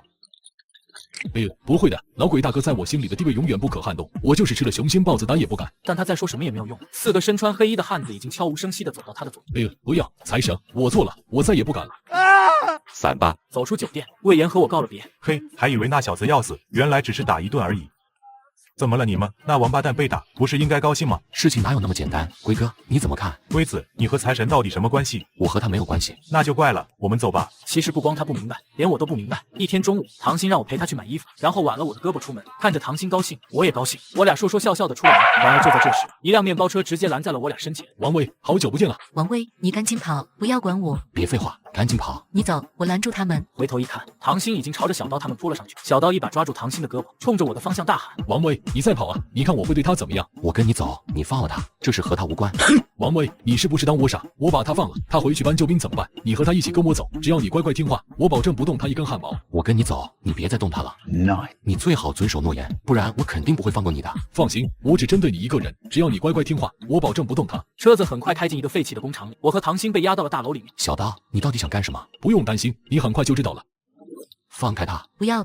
小刀，你要是敢对他怎么样，我保证杀了你全家。我告诉你，我舅舅是小阎王。你说谁？小阎王？一看小刀这个表情，我就知道他一定是听过我舅舅的名字了。对，我是小阎王的外甥，亲外甥。你说你是小阎王的外甥，有什么证据？我还说我是李皇帝的儿子呢，你相信吗？你应该知道我是我们学校的天吧？那又怎样？你不会是想拿这个身份来吓唬我吧？那你应该知道，在我之前，陈老鬼的儿子陈峰才是我们学校的天。这事我听说了，你偷袭人家陈老鬼的儿子，在人身上捅了好几刀，后来不是被陈老鬼好一顿收拾吗？你觉得以陈老鬼的脾气，他儿子差点被人给捅死，会那么轻易就放过凶手吗？我告诉你，就是因为我舅舅在其中发了话，陈老鬼才不得已咽下这口气的。刀哥，如果他舅舅真是小阎王，那咱们可惹不起啊，不如把他给放了吧。小阎王怎么了？老子未必怕他。那小阎王找上来怎么办？老子不管了，我不会错过这个千载难逢的机会。我现在就要干掉王威，明天再干掉魏延，收了体育场和学校门口，咱们的势力更强，人也更多。让小阎王来吧，看我怕不怕他。说完，小刀便朝我走来，手上还拿着一条鱼。那些汉子也跟着走了过来，显然他要对我下手了。王威，对不住了，今天我不对你下手，你也迟早会对我下手，咱俩总得有一个人倒下，而这个人必须是你。小刀，你知不知道碧海银沙的老朱？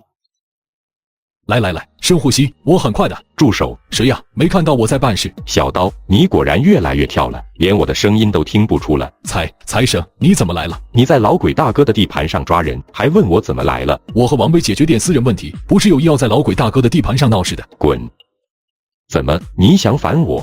不是，财神，我只是想不明白，您为什么一而再再而三的要帮王威？他是不是给了您什么好处？我可以付给您双倍。你滚不滚？有什么可豪横？我们走，王威，咱们来日方长。小刀他带着人转身离开，一场对我来说十分严重的危机，在财神几句风轻云淡的话中悄然无声的化解了。谢谢。接下来你要干掉小刀。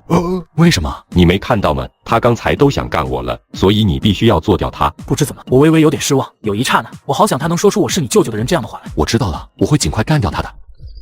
财神，我干掉小刀以后，可以接收他的地盘和势力吗？可以。财神转身而去，我才转过身去询问唐心有没有事。对不起，都是我的错。王威，你抱抱我吧。我点点头，迅速张开双臂，将他拥入在了怀中。冷风中，我和唐心紧紧抱在一起，抱了很久很久，我们才松开了彼此。我拉着唐心的手，从荒郊野地里逃出来。2辆面包车突然风驰电掣的袭来，唐心紧张地搂住了我的胳膊，而随着车上的人纷纷下来。威子，没事了。来人当然是龟哥、花少他们。得知我确实是被小刀绑了，刚刚才侥幸逃出来的时候，众人都气炸了，纷纷嚷嚷着现在就去把小刀的老巢给端了。我去烧了西郊公园。算了，这里毕竟是小刀的地盘，咱们又准备不足，贸然进攻只会陷入困境。先回去，再慢慢商量报复小刀的事。回去之后，时间也挺晚了，所以我让大家先散了，我便送唐心回宿舍去，希望这件事不要给他留下心理阴影。以后你还是尽量离我远点，我这种人少不了麻烦缠身。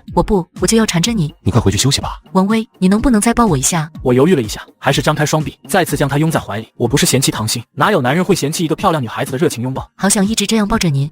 好了，回去睡一觉吧，忘记今天的事，等明天的太阳升起来，就又是崭新的一天了。王威，你知道吗？我现在只后悔没有早点认识您，否则我一定不会输给孙静怡和李娇娇的。你说孙静怡就算了，那是我姐，我确实喜欢她，可你干嘛说李娇娇啊？她和我只是单纯的朋友，有什么输不输的？哎，你不懂的。好了，我要回去休息了，你也赶紧回去吧。不只是我要忘了今天晚上的事，你也一样啦。我们一起迎接明天崭新的太阳。说完，唐心便进了宿舍，我也舒了口气，转身离开。第二天上午，我在教室里好好学习，认真听讲，好像真把昨天晚上的事给忘了。下课出了教室，就看到唐心正站在走廊上给一群学生眉飞色舞的讲着昨天晚上的事，听得众人都是一阵阵惊呼。欣姐，你当时就不害怕吗？有什么怕的？有威子在我身边，他会保护我的。是啊，有王威和欣姐在一起，谁敢拿咱们欣姐怎么样啊？真是羡慕欣姐能有这么刺激的经历，还和心上人一同经历生死，不像我们，生活实在太平淡了。嘿，这算不了什么，我和威子还经历过好多可怕的事，只是没有和你们说罢了，怕吓到你们。这唐心也是心大，竟然这么快就从阴影里走出来了，还能在众学生面前吹牛。我走过去，轻轻咳了一声。威子，你可以啊，就在这胡咧咧吧，一点都不害怕。那当然，你别太看不起我了。站在走廊上，随便和唐心聊了几句天。唐心突然想起什么，对了，你有空去游戏里看看吧，李娇娇每天都在里面等你呢。中午放学，我便来到有家网吧的2楼休息室，和龟哥、花少、乐乐他们见到了面，和他们商量对付小刀的事。大家集思广益，纷纷献策，连美人计都出来了，但最后还是被我一一排除，觉得都不靠谱。大家再想一想，不要着急，有办法了早点告诉我。说完之后，我便让大家散了。从楼上下来，经过一排排机子的时候，我心里一动。李娇娇每天在游戏里等我，刚一上线，一条消息就发了过来。大傻威，你来了。你什么时候来的？刚上来。你现在是不是都不上学了，整天在网吧里泡着？没有，就是下课的时候玩玩。我看看他的级别已经超出我一大截了，看来平时确实没有少玩。我不玩了，还有事呢。不升级，带你四处转转。李娇娇带我在游戏里跑来跑去，最后跑到了一个叫做情人岛的地方。来到这里，李娇娇就不动了，我还以为她掉线了。你在不在？不在我就下了。你这么着急，要赶死去呀？没有，是真的有事。切，那你下吧，没事就上线，我一个人玩挺无聊的。不要玩太多，别影响学习和生活了。知道了，你真烦，啰啰嗦嗦像个老娘们似的。我只好下了线，回学校去了。一天天过去，转眼间又到了给财神交钱的日子。我突然想起一个事来，晚上小刀也会在，他身边最多只带2、3个兄弟，难道这不是千载难逢的机会吗？到了晚上，我就带了花少和乐乐前往海天酒店，龟哥则在酒店外面某处埋伏，万事俱备，只欠东风。看我进来，不少老大都和我打招呼。我和他们回了招呼以后，便找了个位子坐下来。魏延也来了，并且靠到我的身边。威子，我和你说个事，今天晚上我要杀财神。你疯了？威子，我本来不打算和你说的，但是见了你后，又觉得不和你说有点对不住你。不过你放心，我不会把你牵扯进来的，我已经计划好了。有什么计划？你告诉我。威子，你别怪我冲动，我是一定要为我爸报仇的，哪怕这辈子都不能再回来了，我也必须要这么做。威子，我只是提前和你说一声，免得你到时候太惊讶了，你就装什么都不知道就行，这事肯定和你没有关系。今天晚上你不能杀财神。威子，我知道你是担心我，不过你放心，我和李三他们估算过了，成功率很高的，大家也都想为我爸报仇，我们有着破釜沉舟的勇气，今天晚上必须做掉财神。开始吧！众人纷纷掏出钱来围了上去。魏延，我今天晚上也有计划，需要你的帮助，我要干掉小刀，你得配合我才行，所以杀财神的事能不能往后推推？其实我要收拾小刀，真没打算和魏延说，但是现在为了救财神一，只能把魏延拖到这件事里来。威子，既然你开口了，那我肯定不说废话，我待会儿和你一起去。说完，魏延就回头和李三他们几个说了起来。李三他们几个也是一脸诧异，不过很快就跟着点了点头，都安排妥了。先和我打小刀，别想着杀财神了，不要一心二用。那肯定的，下财神的事就等下个月再说。我松了口气，心想自己也算救了财神一命，这样我俩之间就算扯平了。至于他下个月能不能逃过一劫，就和我没关系了。我不能总阻止魏延为父亲报仇啊！大家交完田后就退出来了。我走到财神身前，财神突然微微往前弓了一下身子，同时在我耳边悄悄说了句话。听到这句话后，我的心里犹如石破天惊，立刻走到花少身前，在他耳边说了几句话。花少也皱起眉头，立刻转身跑出酒店。龟哥的人已经把小刀围住了，魏延一个大飞脚就踹了过去。X 你妈的，你不是很能耐吗？我看看你这次还有什么话说。小刀被踹得趴在车前盖上，不过他什么话也没说，而是默默站直了身子。我上去揪住小刀的衣领。小刀，你没想到还有今天吧？四周忽然响起一大片哗啦啦的脚步声。刀哥，你没事吧？刀哥，你怎么样了？怎么可能？我查过这附近的，根本没有一个人在，因为他们在更远的地方，甚至挨了一脚也没说什么，就是在等他的人过来。不错嘛，还挺聪明的。不过你再聪明有什么用？反正你今天晚上都要完蛋了。不错不错，就是这种眼神，我很欣赏。可是你再不服又能怎么样的？你已经落在我手里了，王威，你彻底败了。成王败寇，自古都是这样。小刀当然有资格嚣张。梅子，对不起，是我没有探查清楚，是我的错，我自愿受罚。龟哥，不要。读高中的时候，我去找小刀算欢乐豆，没想到龟哥竟然反手把自己伤了。你捅自己算什么本事？有能耐的话就去捅他们。我送你这把刀，不是让你用来自杀的。兄弟们，我对不起你们。哈哈哈，对对对，就是这样，我太喜欢看到这种场面了。好了，还有没有人要自杀的？没有的话，今天就到此为止了。从此道上再没有王威这号人。兄弟们，给我把这帮家伙通通给瞎了！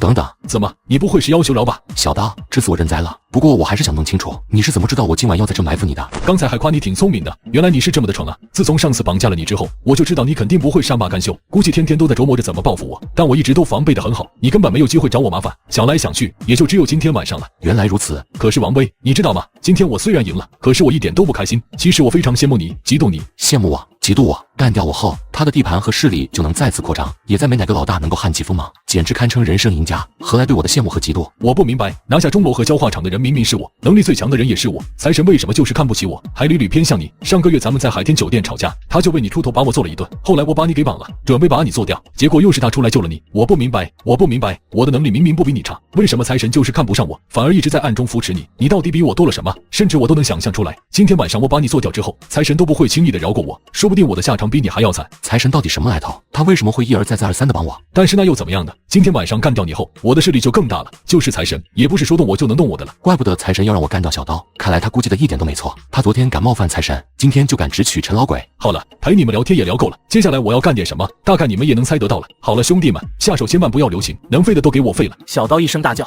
四周再次一片耸动，而我却高高的举起手来。大家再等一下，我接个电话。来了是吗？那就出来吧。在我说出这样的话后，四周渐渐传来的大片脚步声。这是我要打10个！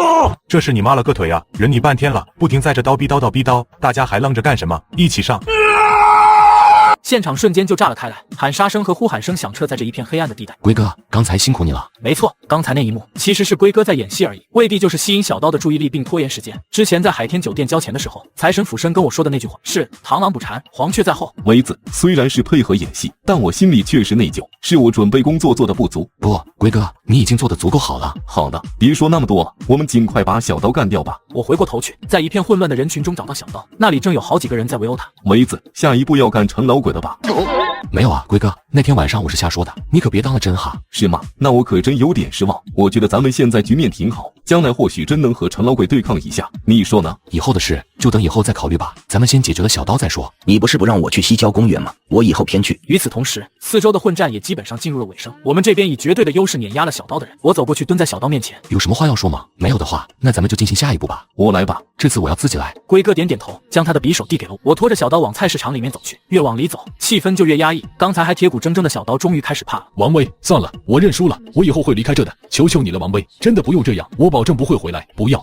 小刀的痛苦的呻吟声仍在不断响起，而我转身走出菜市场。好了，收拾一下吧。众人纷纷领命而去，这是早就安排好的，所以并不费多大功夫。不出意外的话，今夜过去之后，我将是这片边边角角之中势力最大的，甚至在整个镇上，除了陈老鬼外，再无人能和我抗衡。威子，你怎么知道小刀在这埋伏了人？面对花少，我肯定没有任何隐瞒，所以就一五一十的和他说了。你底牌是不是他？不是的，财神为什么帮我？我也不清楚。我现在要去找他。和花少分开以后，我便独自来到海天酒店，却在楼梯口就被人给拦住了。我找财神。财神休息，不见客了。麻烦你帮我通报一声，就说我是王威，他会见我的。对方看了我一眼，最终还是去了。过了一会儿，那个汉子回来了。财神让你过去，谢谢。不管财神到底想干什么，今天晚上终于要有一个答案了。你好，事情都办完了，谢谢。以后做事多注意点，不是只有你有脑子，别人也有脑子。是，我记住了。接下来你要加快速度，接收小刀的地盘，再把其他势力都拿下来，越快越好。把手头所有的事都抛开，专心做这一件事情。为什么？为什么？你不是想干掉陈老鬼吗？正好，我也想干掉他。为什么？财神为什么想干掉陈老鬼？是陈老鬼待他刻薄，还是他有更大野心，想取陈老鬼而代之？别瞎猜了，你想干掉陈老鬼的话，就必须加快自己的脚步。我能帮你瞒得了一时，却帮你瞒不了一世。陈老鬼心眼很小，他让我全权负责这个镇上边边角角的势力，其实目的就是帮他盯着谁想反他，并且严禁任何人的势力超过界限。所以你一定要快，在他发觉之前，尽力武装自己的力量。财神的每一条建议对我来说都很有用处，可我还是觉得非常别扭，我到底该不该信任他？其实我帮不了你什么，我没有人，也没有钱，有钱也是他的，我没有权力驱动，我能做的只有这些，所以你相不相信我都没关系。你走吧，出去的时候把门带上。能告诉我为什么吗？你先走吧，我要休息了。如果我们还有下次见面的机会，或许我会告诉你的。我想了想，转身开门走了出去，不过很快我又返了回来。这已经是下次见面了，所以请告诉我吧。好吧，我告诉你。财神拿出一张照片，放在了面前的桌上。如果他还活着，应该像你这么大了。12年前，你们于教授你好，等你很久了。你们有什么事？X 他妈的，是不是给点不要脸？刚才还热情如火的陈老鬼，突然就让人把财神年仅4岁的女儿绑走。好好考虑考虑，考虑清楚了去镇上找我，千万不要报车，否则你女儿就没有命了。这些人一走，财神立刻出门报了剧。但是心急如焚的一夜过去之后，警方那边却没有一点消息，找不到陈老鬼。怎么会找不到呢？他说就在那个镇上啊。对警方失去希望，只能孤身前往那个镇上。在这里，他轻轻松松就找到了陈老鬼。这就对了，何必要跟我过不去呢？是，我以后一定尽心尽力的为你工作。陈老鬼随便安排了几个人带财神去见他的女，一进那个仓库，只在角落发现了一堆空落落的绳。我的女儿哪里去了？就在这里的，怎么就不见了？是不是自己跑了？这么的，别说我没杀你闺女，就是杀了又怎么样？老子也不是第一天杀人了。告诉你，你最好给老子老实点，不然我把你家人也都给杀了。一定是他杀的，一定是他。既然你也想干掉陈老鬼，那为什么还要杀掉同样想干掉陈老鬼的八筒？大概是因为陈老鬼是宋光头的人，而宋光头又是李皇帝的人吧。好了，现在你可以走了吧，该说的我都说了，接下来就看你自己的了。我能帮你的就是尽量瞒着陈老鬼，能瞒多久我自己也不知道。下个月的今天，你也要小心一点。回到学校宿舍以后，已经很晚了，但是花少还在等着我。今晚的一切行动都很顺利，小刀的那些残余人马已经被我们的人连夜铲尽，但是要想彻底消化这些地盘和人手，则还需要一点时间，少则半个月，多则1个月。等不了那么久，必须要快，告诉他们1个星期之内全部搞定。我操！威子，我准备今晚动手。怎么回事？怎么提前动手了？魏延告诉我，财神在交钱日的前一天晚上就会在海天酒店休息，而且身边的人更少，更加方便他们动手。威子，我们晚上10点动手，今晚过后我们就要跑路了。这是我打给你的最后一个电话，谢谢你在过去的日子里那么照顾我。魏延依依不舍地挂了电话。唐鑫，我有点事要出去一趟，你自己回学校。打了辆车直奔海天酒店。怎么回事？财神，你必须立刻离开这里。是魏延要来了吗？我知道了，谢谢你的提醒，我会马上离开这的。我点点头说好，转身走了出去，突然发现地上躺着个人，走过去一看，却发现是之前守在这的那个汉子。快去告诉财神，有人要杀他，有人要杀财神。威子，不是说10点才动手吗？怎么现在就过来了？威子，我很失望，真的很失望。其实上个月你让我不要对财神下手，反而拉我去对付小刀的时候，我就已经觉得不对劲了。哪有行动之前才拉人的？而且你明明准备的很充足，根本用不着我，完全就是多我一个不多，少我一个不少。当然，自从我爸走了以后，你就是我心里最尊敬的人。你帮了我那么大忙，你要拉我去干小刀，那我当然义无反顾，也不想去怀疑你什么。但是当小刀说起财神对你有多好，还帮过你很多次的时候，威子，我就是不乱想也不可能啊。我想起那天晚上，小刀在动手前曾说过他很羡慕我，嫉妒我，就是因为财神总是照顾我，偏袒我。魏延当时就在旁边，原来被他听到心里去了。是，我也能感觉到你和财神的关系越来越好了。可是威子，你有没有考虑过我的感受？威子，我爸生前那么看重你，对你那么好，如果他地下有知的话，你觉得你对得起他吗？就因为财神能带给你想要的，所以你连是非黑白都不分了吗？我原以为你虽然年纪小，却是个有情义、有担当、铁骨铮铮的男子汉，没想到却是这样的人，我真是瞎了这双眼睛。威子，你走吧，从今往后就当咱们2个不认识。魏延，等下，魏延，我很尊敬你的父亲，以前是，现在也是。他的死，我到现在也觉得非常难过。不过，我想给你讲个故事，讲完以后，你再决定要不要杀他。到时候随便你怎么样，我都不会再插手了。魏延仍旧没有回头，我便一五一十地、原原本本的将财神那天晚上给我说的事情全部娓娓道来。事情就是这样子的，财神留在陈老鬼身边，本来也是为了干掉他。当然，杀掉你父亲这事虽然是陈老鬼指使的，但也确实是他下的手。你要去杀他，可以，我不会再阻拦了。冤有头，债有主，我不会放过陈老鬼的。那财神，一个刽子手而已，我才懒得对他动手。微子，谢了。财神，财神！我操！我立刻扑了过去，将财神的身体抱下来。来人啊！来人啊！快来人啊！快叫救护！财神他死了？不可能！算了，好歹是小阎王的外甥。是了啊，真是可惜，好好的一个人，怎么说上吊就上吊了呢？喂呀，用我的屎可以化解你心中的痛。哇哦，一命抵一命，真是感人啊！我的一颗心顿时提起，我不知道他会拿我怎么样，但我的眼神没有一点退缩，始终恶狠狠地瞪着他。外甥，你可以啊，竟然能走到这一步，真是让我小瞧你了。哎，幸亏我发现的早，不然都要被你给干掉了。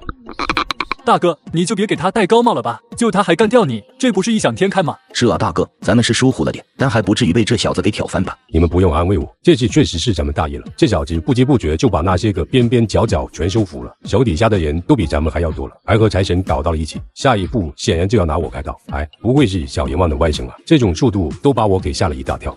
还好发现的早。对，还好发现的早，一切都还来得及。如果是别人，直接杀了就行。可这是小阎王的外甥，一个弄不好，那疯子又找上来了。我一看见他就头大。杀了也没事吧？咱们干的神不知鬼不觉，小阎王凭什么说是咱们杀的？说啊，反正今晚的事谁都不知道，咱们可以伪造一个他和财神同归于尽的场面，就是小阎王来了也不能说什么。我操，这主意好，还是老鼠聪明，不如就这么干吧。你们啊，还是不了解小阎王。你们的主意对付一般人没有问题，就是对付安保员有绰绰有余了。可是对付小阎王那种疯子还是不够。他才不管他外甥是不是和财神同归于尽的，他可从来不讲道理，他只会把脚踩在我脑袋上，说 X 你妈的，反正我外甥是死在你这里的，你就得给老子负责，到时候我就照样了。那怎么办？不能就这么放过这小子吧？能怎么办？反正小阎王那种疯子不能惹，我就是一辈子都不想和他打交道。他坐牢的20年，简直是我人生中最美好的20年。妈的，怎么不多关他2年？得了，还好发现的早，没有让这小子酿成大祸，把他打一顿扔出去吧，然后用最快的速度彻底摧毁他的势力。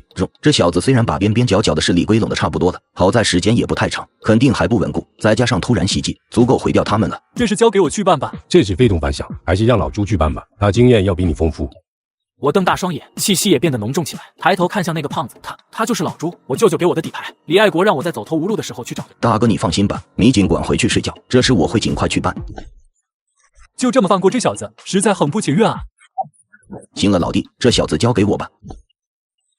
房间里只剩我和老朱，他先让人把财神抬了出去。小子，对不住了。来人，把他给我丢出去。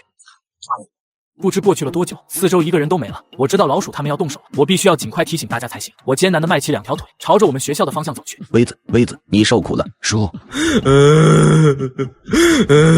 孩子，我知道你受苦了，你就尽情的哭吧。叔，接下来该怎么办？好孩子，不愧是小阎王的外甥。读高中的时候，我舅舅小阎王给我说，让我有困难就去找他。结果我见到他的时候，他把我打个半死。过去20多年里，能有这种速度的，除了你舅舅外，你是第2个。叔，我现在的人不比陈老鬼少，咱们来个里应外合，是不是就能干掉他了？微子，事情没你想的那么简单。你那边虽然人也不少，可是我查过了，大部分都是滥竽充数的墙头草，和陈老鬼这边积累多年的精英强将不能比。真打起来，你们必败无疑。而且我今天晚上才知道你的事情，完全都还没有准备，还谈不上里应外合。陈老鬼身边的那几个人都不是好对付的。那怎么办？先缓一阵，你避避风头，把主要力量藏好，然后等我下一步指示。我这边忙差不多了以后，咱们再合作，共同对付陈老鬼。什么叫藏好主要力量？陈老鬼既然命我剿灭你的势力，我总得做样子给他看。你把那些个滥竽充数的墙头草和滥竽臭虾统统派到战场上去，我正好帮你精简一下兵力。那怎么行？他们就算再烂，那也是我的兄弟，我怎么能将他们当做炮灰？微子，不要太幼稚了，你哪有那么多兄弟？有相当一部分人现在肯跟着你，要么是被逼无奈，要么只是混口饭吃。你信不信？陈老鬼现在随便说句话，他们马上就会弃你而去。这一点你要学你舅舅，该狠的时候一定要狠，做大事的不要太矫情了，一定要攻城万骨枯，知不知道？叔，你让我再考虑考虑，行不行？没时间考虑了，按照陈老鬼的命令，我今天晚上就要开始动手。现在人都已经组织好了，可以说是蓄势待发，拖不了多长时间。叔，我知道了，你再等我一下，就一下，我马上给你回复。说完，我便头也不回地朝着宿舍楼走去。花少早就睡着了，出来看到我伤痕累累的模样，还吃了一惊。你不是和唐鑫出去吃饭了吗？怎么会搞成这样子的？我用最快的速度把今晚的事讲了一下。你说说我要不要心狠一点，把某些家伙当成炮灰推出去？问下龟哥，他有经验。于是我拿了花少的手机，立刻给龟哥拨去了电话。梅子，老朱说的没错，这是现在唯一的办法，也是最好的办法了。为了保住咱们的力量，为了将来更好的发展，你千万不要在这种事上犹豫不决。老朱说得好，一将功成万骨枯，该牺牲的人就别客气，做大事的一定要狠。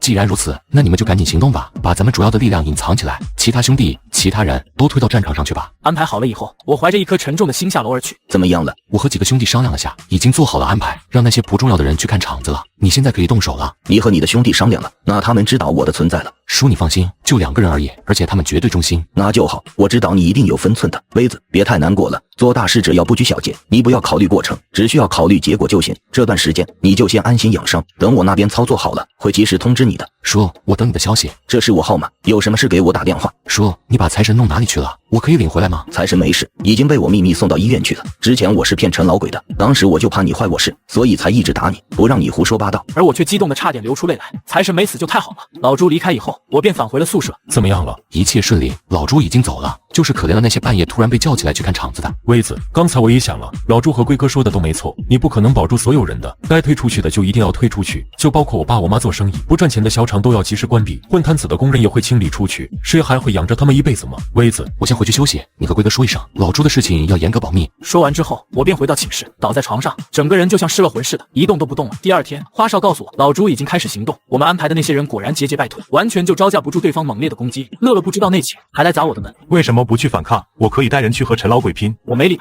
他不断的砸门，但是后来被花少给拉走了。这几天我一直都待在宿舍，过着十分颓废的生活，似乎与世无争。这天花少来找我，陈峰回来了。自从陈峰被瓜爷捅伤以后，到现在已经有小半年，但他早不回来晚不回来，偏偏选在这个节骨眼上回来，就颇有点玩味了。他有什么行动？也没什么。陈峰回来之后，没折腾也没闹，就是先叫以前的兄弟去吃了顿饭，盯紧他。那如果他搞事情怎么办？小事就忍了吧，如果有大事再说。好，等等，躺了这么多天，也该出去透透气了。我的出现无疑引起了一阵小小的轰动，很多学生都知道我被陈老鬼打得全军覆没，也能理解我这几天为什么不愿意现身。但是今天陈峰刚一回来，我就马上现身，难免不让人产生猜测。威子，以我对你的了解，你肯定是在谋划什么吧？你有什么计划就跟大家说啊，省得我们这么着急。我看别人也没着急，就你着急而已吧。时机到了，我自然会说。你嚷嚷个啥？威子，你过来上课是提防陈峰吧？你就别操心他了，那家伙要是想干点什么，我就能过去拍死他了。我可提前和你说啊，没有我的命令，严禁你们任何人找陈峰的麻烦。我才懒得找他，但他要是找我，就别怪我不客气了。陈峰是上午回来的，中午请他那帮兄弟在学校外面吃了顿饭，现在已经下午了，暂时风平浪静。下午大课间的时候，杨帆告诉我陈峰在篮球场打球，而且他们那帮兄弟都在。正好，我也想运动下了，叫兄弟们一起去吧。这小子消失这么久，竟然还有粉丝，也是挺不简单的。威子，还是别去了吧。你要是不敢打架，可以上后面站着，我们上就行了。你们看看。我们回头一看，只见一个容貌绝美的女孩坐在陈峰旁边。花少突然说不上话，显然就是因为这个女孩，以她的性格，怜香惜玉也是很正常的。没事，我们只针对陈峰，不会对刘梦怎样的。是啊，没谁会欺负刘梦的，你也放心好了。算了，别上了。我看看花少，又看看刘梦，正百思不得其解的时候，一个念头突然闪过我的脑海。花少曾说过，他来我们学校是为了一个女，难道就是刘梦？人家都是陈峰的女朋友了，就是花少也不好随便插足的吧。花少说的对，咱们什么时候都能教训陈峰，不急于这一时了。大家先回去休息。就这样，大家只好不情不愿的散了。花少感激的看了我一眼，我则冲他摇摇头表示没事。看到没，就知道他们是在装腔作势。王威怎么敢得罪我爸爸？到底还是不敢对我怎样？还是峰哥临危不惧，一眼就看穿王威纸老虎的本质。看着陈峰这副嚣张模样，我们这边的人都气坏了，嚷嚷着要过去教训陈峰。算了，有女孩子在，还是别打了，我一个人去会会他们。我便朝着陈峰那边走了过去。你不要过来啊！和我料的一样，他们才是真正的纸老虎。别看刚才笑的那一股子张狂劲儿，其实个个都心虚的不得了。王威，你想干嘛？不干嘛，瞧你吓的那样，就是咱俩好久不见了，我过来跟你聊聊天呗。王威，你是不是找事？是又怎样？但就在这时，花少突然急匆匆走到我身前。王威，算了。我挺纳闷，我又没动手，不至于吓着刘梦了。结果顺着花少的眼睛一看，只见刘梦面色惨白，手也在不停发抖，显然已经吓坏了。这就被吓到了？不至于吧？好歹是陈峰的女朋友，这种场面都没见过。王八蛋，以后说话注意一点，别一天到晚把你爹抬出来，逼急了我再把我舅舅给叫来。果然，我一提我舅舅，陈峰的脸又白了，整个人也耸拉了不少，显然回忆起一些痛苦的事情来。出完了气，我便洋洋得意的转身，带着众人气势万千的离开了篮球场。到了宿舍，花少说他有点事，让我们先回去。大家也没当回事，所以就都散了。只有我想了想，跟了上去。到了女寝楼下，花少就躲在了一棵树后，直勾勾的望着对面的路，那模样活脱脱像个登徒子。不一会儿，刘梦就回来了，但是和他一起过来的还有陈峰。走到宿舍楼前，陈峰想摸刘梦的头，但是刘梦躲开了，看嘴型再说，你回去吧。陈峰点点头，便转身走了。刘梦看着他彻底离开，这才也回宿舍，而整个过程花少竟然一动不动，并没上去和刘梦说话，好像就打算这么看看。眼看着刘梦都快进宿舍了，我都替花少着急起来。刘梦，王威，你怎么？而刘梦左望右望，还看不到人，不知道谁在叫他。我一着急，立刻上前拖了花少的胳膊就往刘梦那边跑。刘梦一看是我，吓得脸色又有点白。刘梦，不好意思啊，之前不是故意吓你的，你也知道我和陈峰一直都不对付，吵吵两句也正常。那个，我这次找你是有另外的事，我这哥们叫花少，他喜欢你很久了，你考虑考虑呗。真的，我觉得陈峰配不上你，我这哥们和你才是天作之合。我说话的过程中，花少急得想捂我嘴，但我偏不让他如愿，仍旧突突突把话说完了。刘梦，你还记得我吗？刘梦却没答话，目光也没有看向我和花少的任何一个，而是看向我们两人的身后。我和花少都是一阵头皮发麻，感觉似乎大事不妙。你们两个王八蛋！读高中的时候，我陪花少去找暗恋对象，没想到情敌既然是我们的死对头。快看快看，陈峰和王威打起来了。就知道他俩迟早会打一架，但是怎么在女生宿舍门口打起来了？不会是为了哪个女生吧？难道是为了刘梦？就是为了刘梦。天啊，太羡慕他了，竟然能让上任的天和现任的天打起来。我俩现在都没兄弟在身边，但我身边还有一个花少，我还纳闷花少怎么不来帮我，结果偏头一看，花少正抱着他。你俩别打了。虽然我不明白刘梦怎么这么脆弱，他抱着倒下去的刘梦，哆哆嗦嗦的在他身上摸索。你的药呢？你的药在哪里？我一听这话就明白了，看来刘梦是有什么疾病，受不了刺激，所以平时只能故作淡定，不过一旦有什么事就犯病了。你疯了？没看见刘梦犯病？刘梦就是死了也是我的女人，跟你们没有关系。我心里这个气的，陈峰这人实在太不是东西了，连这种丧良心的话都说得出来。趁他不注意，摸出怀里的锤子，朝着陈峰的身上砸了下去，确定他爬不起来了，才回头去看花少和刘梦。只见花少手里已经拿了个瓶子，往刘梦的嘴里塞了一颗丹药。刘梦身子不发抖，花少立刻抱起刘梦，蹭蹭的往医务室跑去。到了医务室里，花少紧张的向医生说着刘梦的情况，我在旁边也听明白了，原来刘梦有急性心脏病，而且是很严重的那种，受不了一丁点的刺激。服下药后已经没事了，输点安神的水就行。你输。医生给刘梦输上水后，花少就坐在床边守着他。就在这时，外面突然传来哗啦啦的脚步声，我立刻起身去外面查看。威子，什么情况？威子，怎么回事？我回头看了下花少和刘梦，然后冲他们嘘了一声，将他们带到了外面。我把刚才的事简单讲了一下，众人才恍然大悟。花少可以啊，竟然连陈峰的墙角也挖，我举双手双脚支持他。众人还在七嘴八舌的开着玩笑，我看也没什么事，就让他们先回去。又和杨帆说了一声，让他盯着一点陈峰。刘梦被我们抢到手，不知道接下来会干出什么事来。众人散了以后，我便回到医务室里，和花少坐到了一起。我拍拍花少的肩，示意他不要太紧张了，然后摸出棒棒糖冲他晃了一下。花少又看了刘梦一眼，确定刘梦没事，才跟着我走到了医务室的外面。怎么回事？花少给我讲了一个有点俗套的爱情故事。他小的时候和刘梦是一个院里，那是大概4、5岁的时候，因为花少的皮肤很白，长得也很好看，所以总被同院里的孩子欺负，说他是个娘娘腔。那时候就有个大哥哥挺身而出保护他，这个大哥哥也就比他大2、3岁的样子。你猜怎么着？开学那天，学校不是要升国旗吗？这个大哥哥是旗手之一。那时候我才知道，原来她是个女的。花少口中的这位大哥哥，当然就是刘梦。你不知道她有多美，扶着国旗的她，简直是世界上最美的女孩。可惜月还是来了。那是一个很普通的周一，全校学生都认认真真站好了，目不转睛地看着几个旗手护着国旗慢慢走向旗杆。然而抓着一脚的刘梦倒了下去，是心脏病。再后来，刘梦家就搬走了，据说是为了给她治病，辗转全国。从那以后，就再没了刘梦的消息。一直到初中的时候，有次和父母聊天，才知道刘梦一家搬回来了，但是因为治病花了不少钱，所以只能搬回老家。所以直到现在，你也没去找过刘梦，宁肯像个变态一样偷偷躲在暗处看她，也不肯上去和她说一句话。你说的基本没错，但我并不像个变态。你好歹也是情场老手了，怎么跟人家说句话都不敢？不是不敢，毕竟她有男朋友了。那有什么？你俩小时候就认识，那就算是朋友啊。朋友之间说说话怎么了？那都多久的事了？她肯定不记得我了，还是算了。拉倒吧，你就是胆小，别扯其他的理由。真不是，我就是觉得刘梦现在肯定不认识我，贸然上去和人家说话挺不礼貌。要是刘梦还认识我，我早就下手了，还轮得着陈峰当她男朋友？你吹，你使劲吹。就在这时，医务室里传来医生的叫声，说病人醒了。我和花少赶紧返回屋子里，果然看到刘梦已经坐了起来，看样子精神状态还不错。看到刘梦，花少又不敢动了，呆呆地站在原地。花妹妹，是你？花妹妹？难道花妹妹是花少小时候的外号？花妹妹，真的是你？你怎么变成个男的了？我本来就是个男的啊，这么神奇吗？你什么时候变成男人的？花少那一副无语的目，只好走过去坐到刘梦床边，仔细给他讲起了2人小时候的事。你真是个男的，我记得你小时候穿裙子的啊。那是你逼我穿的。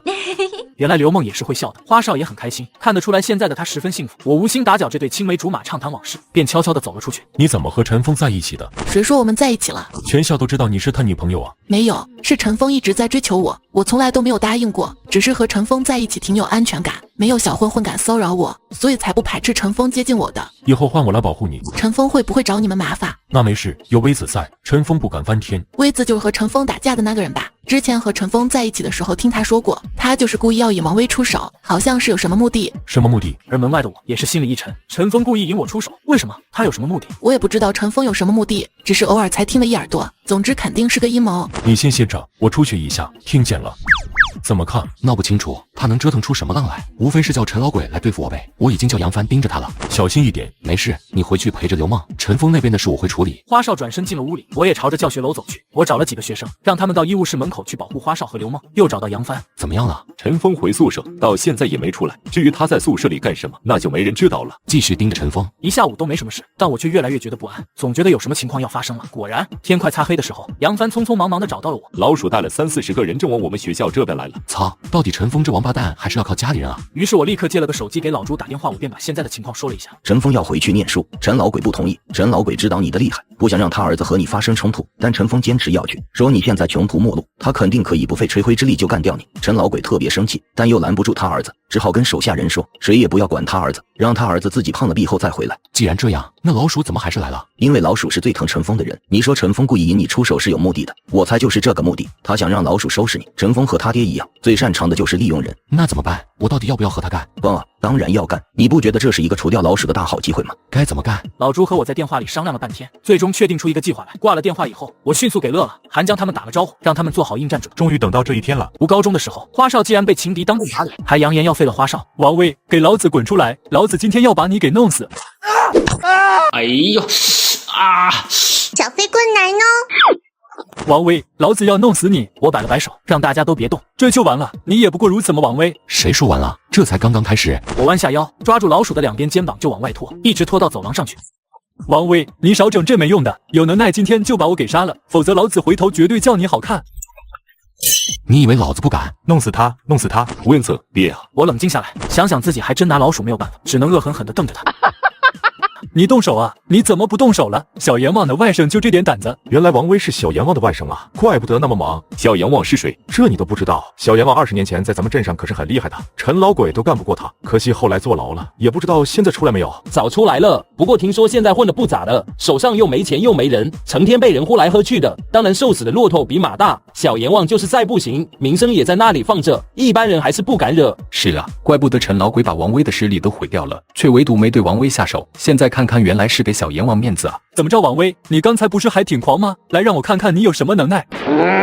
你牛什么？你一个社会上的人跑到学校来打我，反而被我给打败了，你还有脸在这狂？我要是你，早就自己一头撞死了。我尼玛！对，我是不敢动你。陈老鬼既然放我一马，那我今天也放你一马。不过我觉得吧，就算我今天放了你，你还有什么脸回去给陈老鬼交差？都不用我动手，估计陈老鬼都能大嘴巴子抽死你这个废物。行了，我不乐意看见你，滚吧。说完，我就回到了教室。我的突然撤退，便宣告这一场恶战就这么结束。老鼠他们一帮人一瘸一拐的走了，我在心里呼了口气，给老朱发了条短信，说事已办妥，接下来看你的了。OK。当然，这一切是我和老朱商量好的，包括犹豫不决的不敢对老鼠动手，还有故意当众嘲讽他今晚的失败，都是计划的一部分，目的是吓人。诛心。看完短信以后，我长长的呼了口气，知道老鼠从此要彻底陨落了，而陈老鬼身边也缺少了一员大将，距离我们彻底翻身的日子也不远了。大家一下自习就跑到我这里，嚷嚷着说要喝8+1。可以，大家去买菜，去我宿舍。采购齐了以后，一帮人就跟着我回了宿舍。结果一推门，就发现宿舍里气氛不对，几个舍友都安安静静的。结果一抬头，就看见最里面靠窗的床铺上坐着个人。怎么样，王威，今晚被老鼠收拾的爽不爽？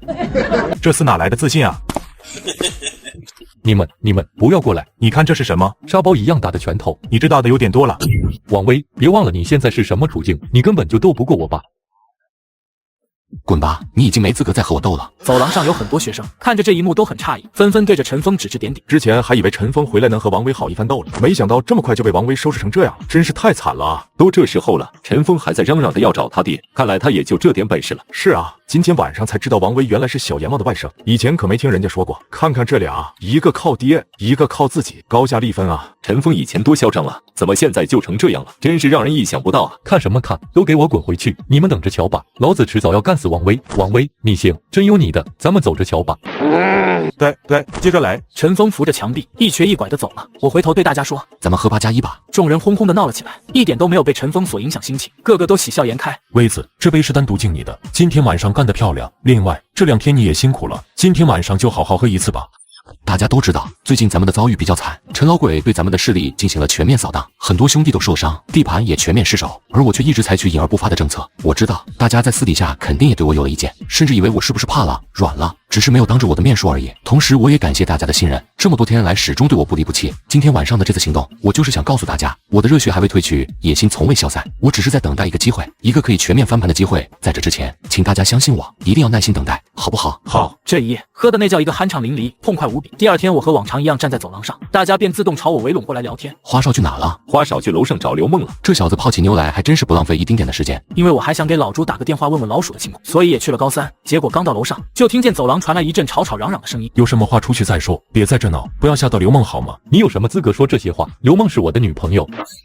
还愣着干嘛？还不把她带走？我告诉你们，这是最后一次，下次就不是这么亲了。那几个人这才慌慌张张的抬起陈峰就走。我在门口等了一会儿，花少才出来了。有没有事？没事。这样不行啊，没其他办法了。有办法，我准备带他转学，去城里读高中。我本来想的是让花少暂时远离一下刘梦，结果花少直接说要转学，我可一点心理准备都没有，呆呆的说不出话来。从开学到现在，我交的朋友不少，但其中最走心的无疑还是花少。没事，杯子，我走了以后，你一样可以干掉陈老鬼的。你看现在有那么多人帮你，乐乐、韩江、龟哥，而且还有老朱和你舅舅，你战胜陈老鬼是迟早的事。我虽然不和你在一起了，但是我会默默为你加油的。我去城里又不是出国，坐车来回也就几10分钟，还是可以随时见到面的。说着说着，花少突然说不下去了。龟子，对不住了，实在不能陪你走下去了。看花少这样，我就知道他心里也挺不好受的。我本来准备了一大堆话想挽留他，可在他说出那句对不住后，我就把所有的话都咽进了肚子里，知道说什么都没有用了。什么时候走？就这2天吧，我会尽快办手续的。这么着急？人家父母同意你把他们女儿拐走吗？已经打过电话了，他们同意。以前都是一个院里的，又有我爸我妈走保，对我这点信任还是有的。你可以啊，没白来这上半年学，竟然被你拐回去一个老婆。也没有了，刘梦现在还把我当妹妹看。你可要努力了，尽量多在她面前展现一点阳刚之气，尽早把你的梦中情人拿下。拿不拿下倒无所谓，只是他小时候保护过我，现在该轮到我来保护他了。我发誓，我一定不会让他受到半点伤害的。好好好，能让咱们的花花大少从此浪子回头，改邪归正，刘梦也算是功德一件，可是救了不少无辜女生。和花少开了好一会儿的玩笑，才终于把那些伤感的气氛全部都消除。不过我并没忘记来找花少的目的，便跟他借了手机，给老朱打了一个电话，看看老鼠到底怎么样了。老朱告诉我，一切都很顺利，老鼠已经消失掉了，而陈老鬼并不知道，老鼠永远都不会再出现了。这期间你一定要耐心等待，千万不要做出任何触怒陈老鬼的事来，避免陈老鬼先对你下手。尤其是陈峰，你俩现在在一个学校，陈老鬼虽然不让我们管他儿子，但你要是真把陈峰给弄出什么事来，哪个当爹的能不急？我知道以那小子的脾气肯定少不了忍你，但你尽量能忍就忍，顾着点咱们的大局，知不知道？知道，放心吧叔。挂了电话以后，我便把手机还给花少。你就是手机克星，有几个手机摔几个手机，这不还有你吗？话没说完，我就闭上了嘴巴。一想到以后再也靠不上花少，心里不禁有点发苦。手机送给你了，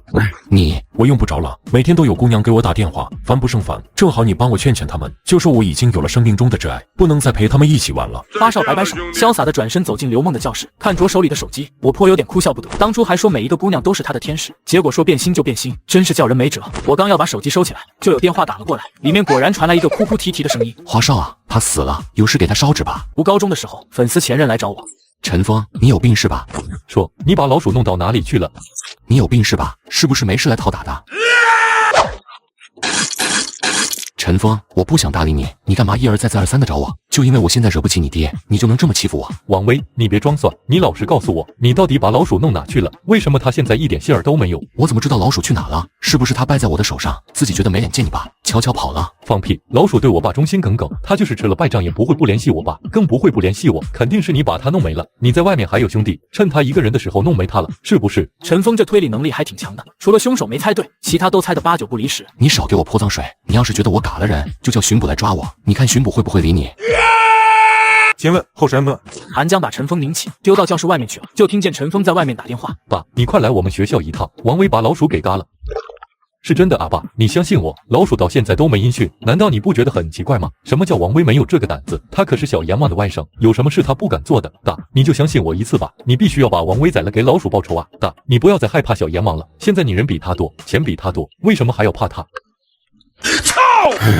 还好陈老鬼不相信陈峰，于是我立刻拿出手机，编辑了一条短信给老朱，把这边的情况说了一下，让他自己小心。陈峰走了，大家都回去继续上课。教学楼很快就安静下来，终于恢复了正常的上课秩序。刚听了会儿课，王威，给老子滚出来！我心里一惊，立刻扑出教室，果然看到陈峰正怒气冲冲地站在走廊上面，他的手里还抓着刘梦。小字佬，你不是很能吗？你再能一个给我看看。有什么事咱们2个解决就好，你不要牵扯无辜的人。老子问你，老鼠到底被你弄哪去了？陈峰，我是真不知道老鼠哪了，你先把刘梦给放了，你也知道他有心脏病。心，再这样下去他会出问题的。与此同时，好多学生听到动静以后都出来了。花少看到这个场景以后，顿时就像疯了一样，不顾一切的朝着陈峰走了过去。你把刘梦放了，不要过来！陈峰，你别冲动，你先把刘梦给放了，实在不行我过去替他，你绑了我比绑他更有效果。少给劳资废话，劳资问你，你和王威形影不离，肯定知道老鼠到哪去了，你赶紧告诉我，不然我就把他瞎了。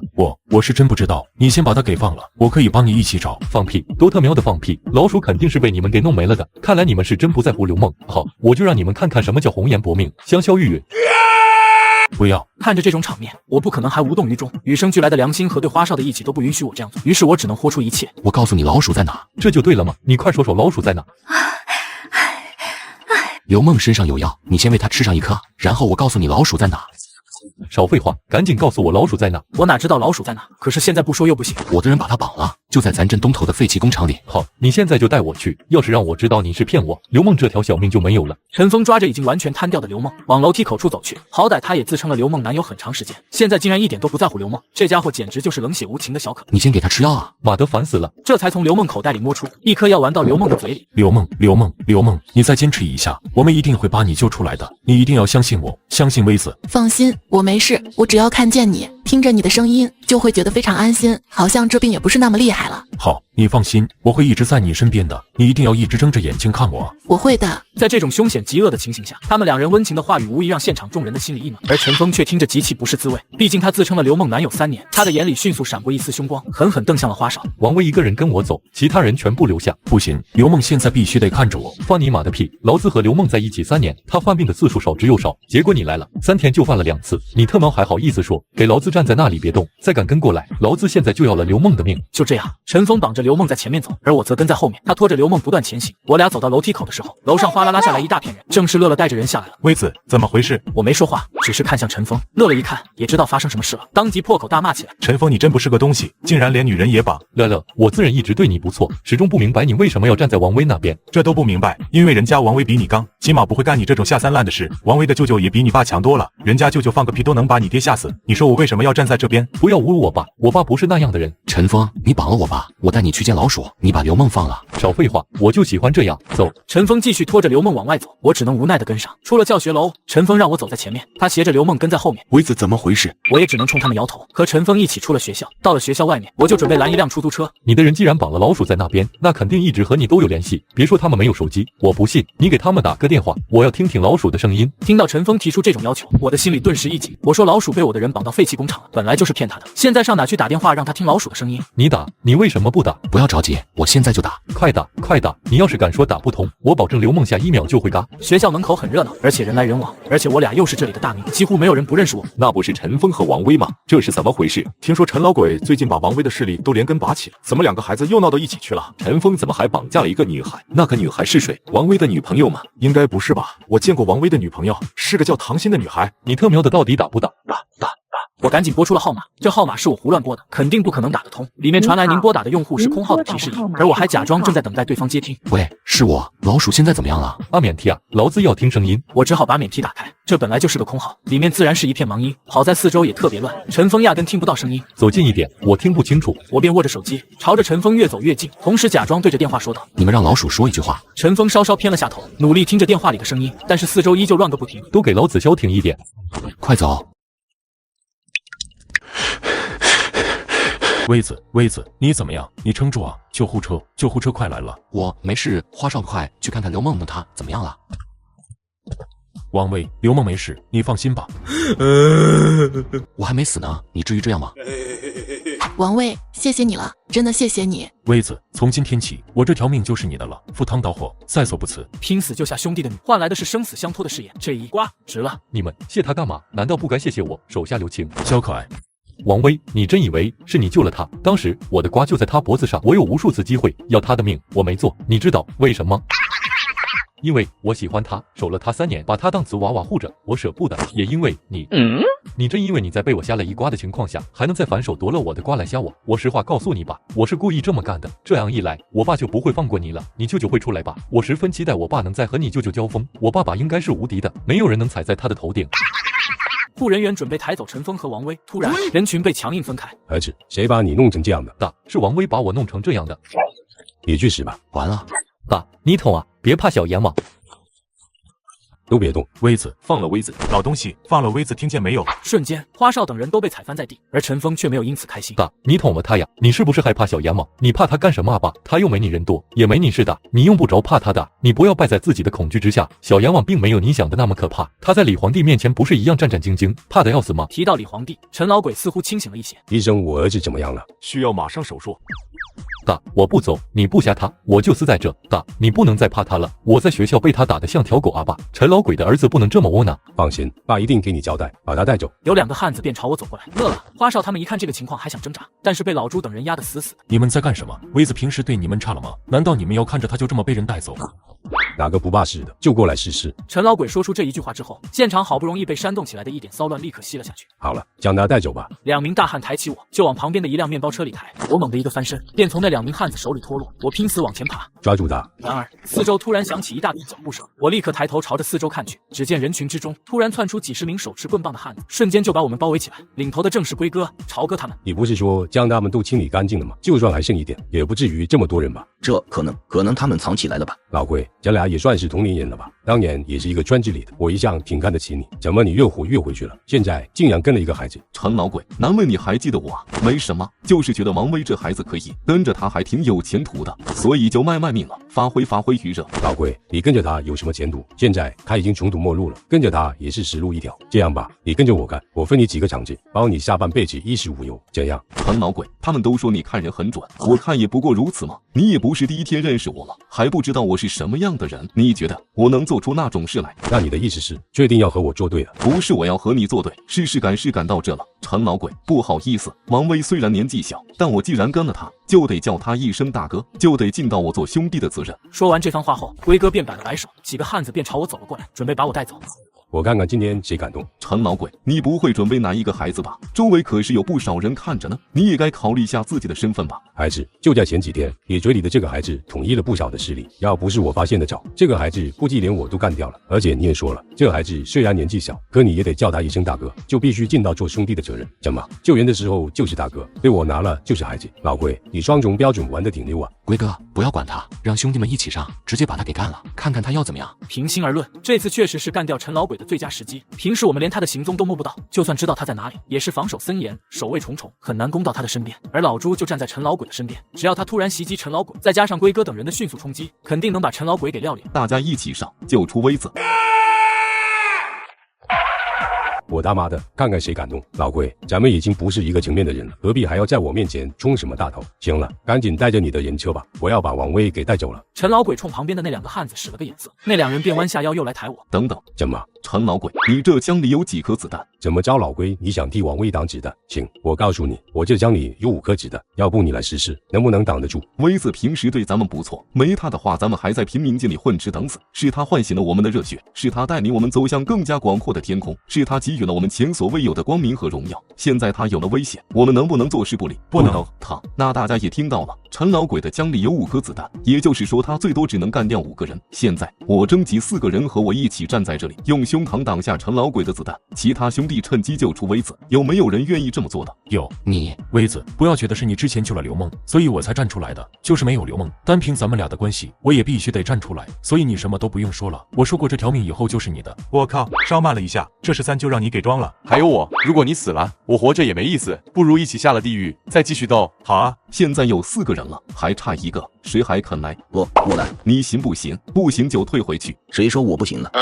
你们看我干什么？就像龟哥说的，威子虽然年纪小，但他毕竟是我们的大哥，身为兄弟出来保他有什么奇怪的吗？好吧，我知道你们不相信。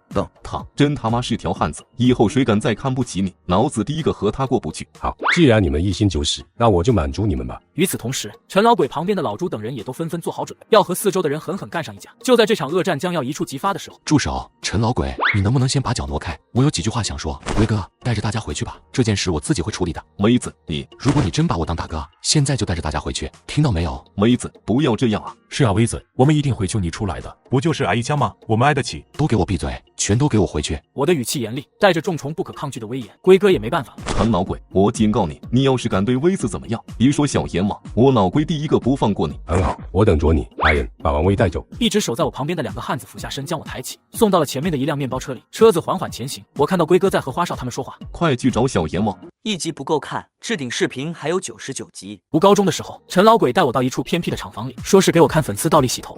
没想到他竟然这么对我。舒服。外甥，告诉我那人是谁？我不知道，说我真不知道是谁。其实我从来都不打算和你作对。之前我虽然占了好多地盘，但那只是想过老大的瘾，从来没想过要对您怎样。至于老鼠，那天晚上我是打败了他，但我也不敢对他怎样，所以就让他走了。叔，我以后再也不敢了，您就放过我吧。外甥，你实在太让我失望了。叔，我是真的不知道，真的不知道啊。外甥，你可真是不见棺材不掉泪啊！陈老鬼蹲下身，抓住我的头发，狠狠地朝着地里拨去。几下过后，我便已经头昏目眩，脑袋里面就好像煮着一锅粥。外甥，现在肯说是谁了吗？不知道。好吧，从现在起，我会一根根切断你的手指头，直到你肯说为止。我晕晕乎乎的，看到陈老鬼的手里已经多了一条鱼，并且已经按住了我的手，显然要准备做了。不要！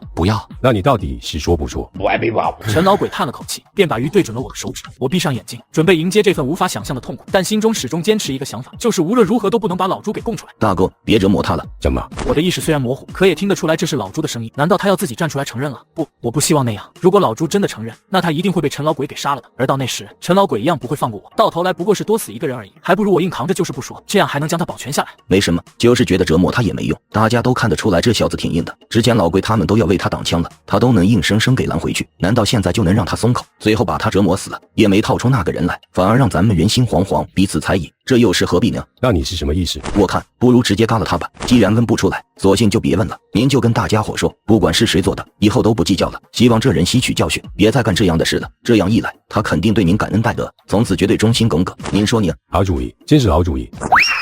行，那这事就由你来办吧。头，老朱毫不犹豫地弯腰捡起鱼，接着朝我慢慢走了过来。老朱低头看了我一眼，大哥，您知道我的习惯，吓人的时候必须一个人。OK， 大家退后。陈老鬼脸色阴沉，领着众人慢慢退出大楼外面，现场只剩我和老朱2个人了。老朱也蹲到了我的面前，说准备怎么办？只对不起，说你。其实你舅舅当初找我托我照顾你，是因为我早年欠他一个人情。如果不是你舅舅，我的父母已经不在世了。这份恩情我一直记在心里，所以他托我的事，我也想尽量办到。计划本来进展的挺顺利，老鼠已经被干掉了，你也挺争气的，一直都没让我失望。继续下去一定能赢。但从老龟他们现身开始，即使他已经知道是我了，只是他一直都没有说，就是想让我自己站出来。不然为什么我一提议要杀你，他就立刻把鱼交给了我？他也希望我能有个将功赎罪的态度，毕竟在他眼里看来，我还是比老鼠重要些的。而且老鼠已经没了，不如留住还活着的我。说你是要嘎了我吗？对不起了，只有如果我不瞎你，我就必须要嘎了。而且今天这事也说明了陈老鬼的态度，他准备和你舅舅拼到底了，而我必须做出一个选择，为了保住自己，就必须要把你瞎了。嘎了你以后，就像我刚才说的那样，他就不会再计较我的过失，而我也会对他更加忠心耿耿。这就是陈老鬼打的算盘，我只是替他说了出来。说，只有别说了，我也觉得很对不起你，更对不起你舅舅。可是挺到这一步，我也没办法了。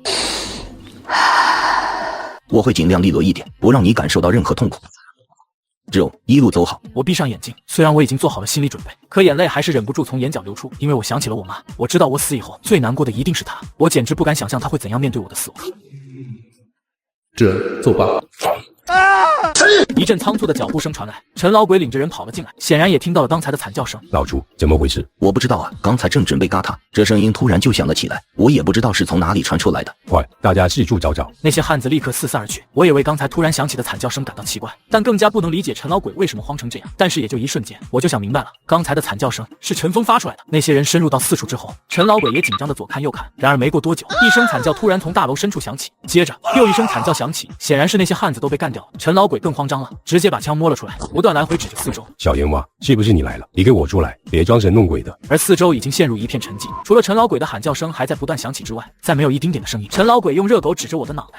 小阎王，你给我出来，不然我崩了你外甥！脚步声终于响起，只是这些声音不是从一个方向传来的，而是从四面八方传来的，好像每一个角落都有人走出来。陈老鬼震惊地望着四周，果然看到不止一个人慢慢地走出来。可当我看到其中还有李爱国后，我终于确认是我舅舅来了。我的心里扑通扑通直跳，实在不知道我舅舅是从哪里找来这么么一干人？不是说他已经混得不行了，身边也只有李爱国一个人吗？现在这又是什么情况？而看到这种情况，陈老鬼无疑更慌张了。他一手抓着我的后领，一手用枪来回指着四周，都别过来，不然我开枪了。老朱额头上大汗淋漓，喉咙里气喘如牛，惊慌地盯着四周的黑衣人，而那些黑衣人面无表情，就好像没有感情的机器人一样，一步步朝这边围拢过来。老吉是说真的，老只要开枪了。站住！就在这时，一个冰冷的声音突然响起，这个声音一起，四周的黑衣人这才停住脚步，但是他们已经将我们团团包围起来。陈老鬼终于听出声音是从哪传出来的，他立刻用枪指着那个方向。小阎王，给我出来！我叫小阎王，这名字不是我爹妈给的，是我自己挣的。阎王是他们抬举了，不过是手里的家伙快一些，办事利落一些罢了。你问我这回要去干嘛？这不是王威又被陈老鬼抓了吗？我给陈老鬼送个见面礼。小阎王，放了我儿子！热狗啊，这东西我也有。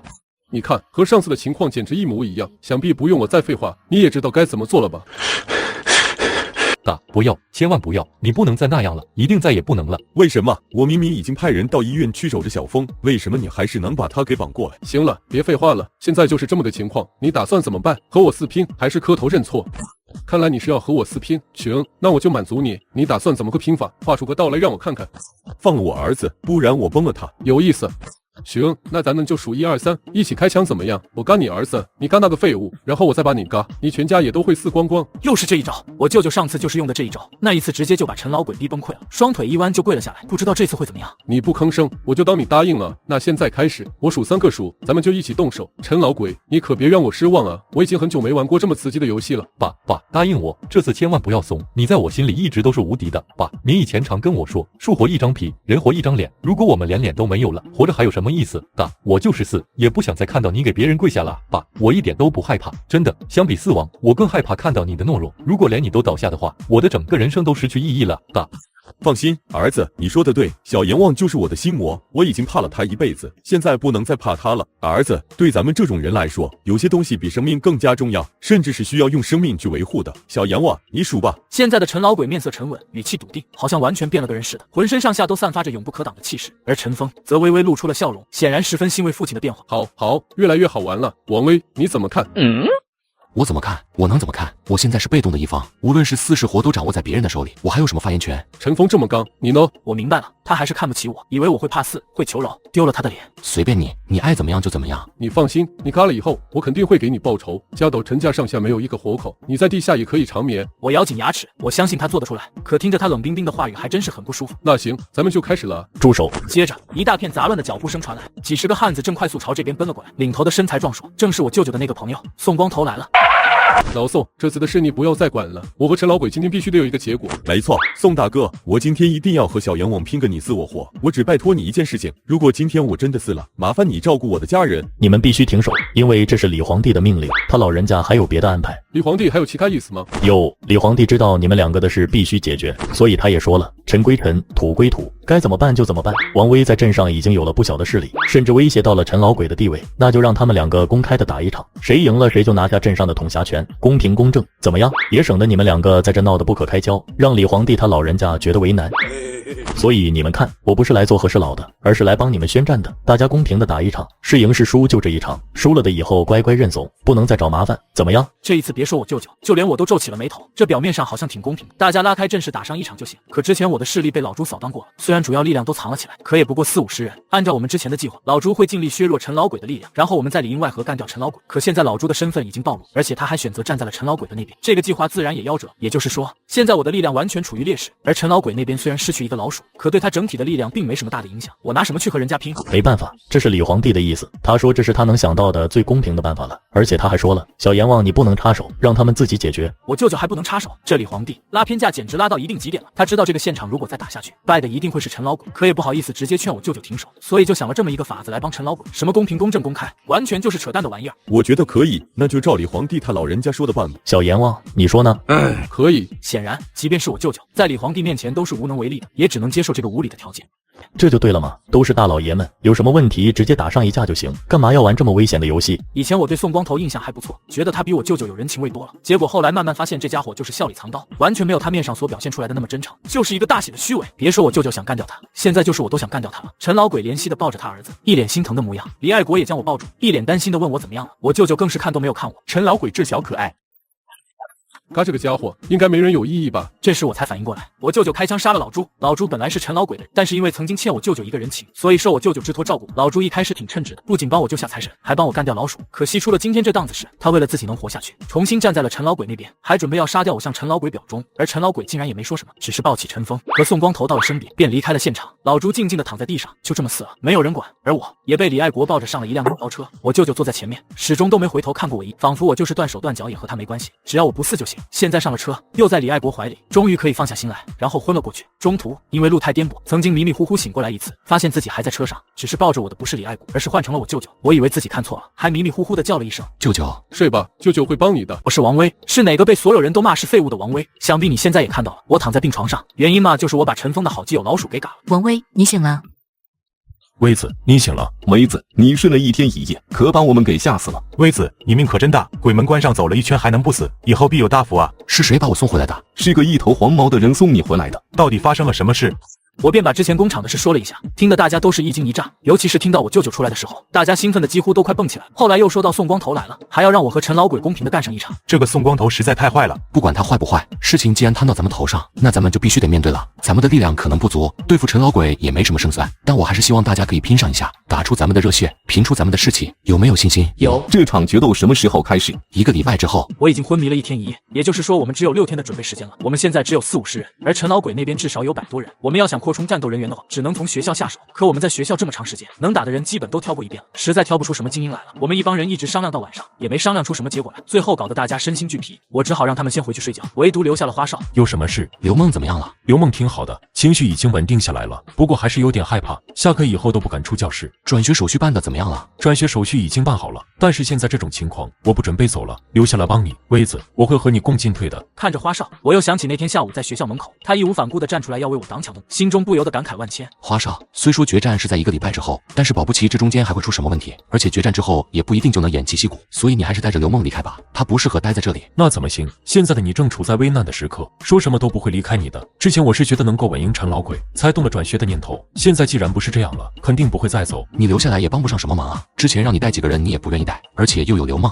太容易让你分心了，你还是带他走吧，我这没问题的。花少看出我的坚决，了解到了我的好意，也知道他留下来确实没有帮助，没准还会因为刘梦出什么问题。好吧，威子，那我就走了，你自己要小心，一路顺风。花少离开以后，病房里就只剩我和唐鑫了。今天晚上他会留在这里陪我过夜。唐鑫，我是不是吵醒你了？我一直都没睡，你怎么回事？有人欺负你了吗？王威，怎么办啊？你们1个礼拜之后就要和陈老鬼决战了，本来人手就不足，我还一点都帮不上忙。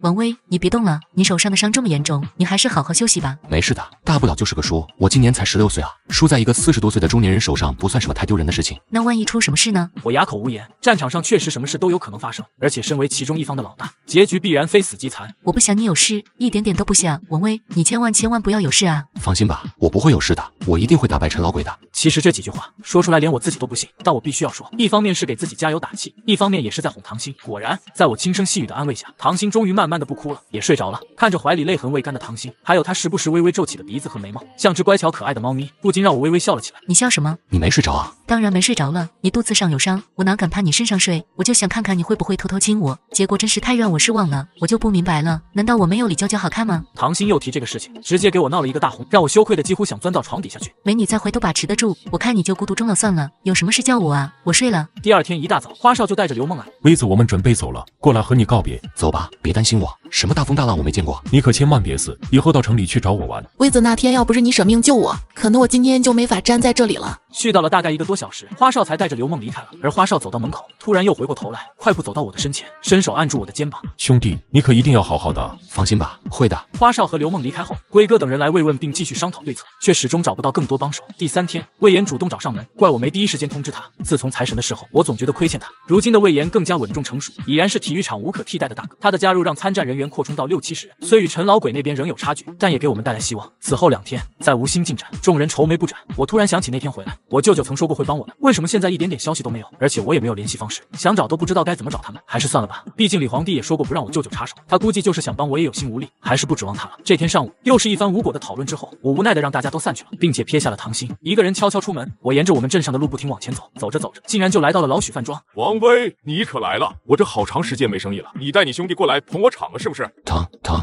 你这是怎么回事？前几天和人打架，不小心把手给伤着了。你们年轻人就是能打架，一天不打就不舒服。你兄弟们呢？一会儿过来。没有，就我一个人来的。不来捧我的场，到这干什么来了？我一个人怎么了？我一个人就不能吃饭了？我照样点一桌子菜。能，当然能，快请进。老许引我进了大堂，迎面又走过来一个人，正是财神。两人在这几乎过着与世隔绝的生活，对镇上的事几乎一无所知。坐下来后就东问西问。财神知道之前是老朱保下他的。老朱什么时候过来？我要当面谢谢他。老朱已经没了，不用再惦记了。怎么没的？虽然之前老朱背叛了我舅舅，还试图用刀将我杀死，但我仍旧记着他曾经的好，不想在他死了以后还诋毁他，只好将之前工厂的事虚构了下。他身份暴露，被陈老鬼打死了。老朱没了后，你和陈老鬼之间怎么解决？2天后，在咱镇的后山，我和陈老鬼决一死战。这话自然惊到了老许和财神，不过财神早有准备，知道我和陈老鬼迟早会有这么一天。老许是最震惊的一个，在他的印象里，我和陈峰还在争天的位子，现在竟然一下就跳到和陈老鬼决斗来。财神虽然在这住了一段日子，但他始终守口如瓶，什么都没和老许说过。和陈老鬼打有几分胜算？不讲这个了，咱们喝8+1。老许和财神面面相觑，什么话都没有再说。第二天醒来以后，看到老许坐在我的床边。微子，叔帮不上你什么忙，这棍你拿着吧，或许可以派上用场。我知道这棍对老许的重要性，他现在竟然把这棍借给我用，足以说明对我的希望。叔，谢谢你了。我赶紧找老许借了电话给龟哥打过去。龟哥告诉我，大家快急疯了，还以为陈老鬼把我绑了，都准备杀到陈老鬼那里去了。唐鑫更是自责的要死，都哭一晚上了。我连连道歉，让大家在霞姐那里等我，最后再开一个战前会议，和老许告了别。出了屋子之后，就看见财神在院子里扫地喂鸡。我走过去，和财神也道了声别。微子，你和陈老鬼决战，我一个文人也帮不上什么忙，但我在他身边这么多年，也算掌握着他不少秘密，希望能对你有所帮助。说完，他就俯下头来，在我耳边轻轻说了起来。财神大叔，谢谢你了。读高中的时候，陈老鬼约我在后山大坑决战，没想到决战前夕，财神把陈老鬼这些年的证据交给了我，我反手就交给了我们镇上的青天。这个东西你是从哪里搞来的？从一个朋友手里，他以前在陈老鬼身边做事，想借我手除掉陈老鬼。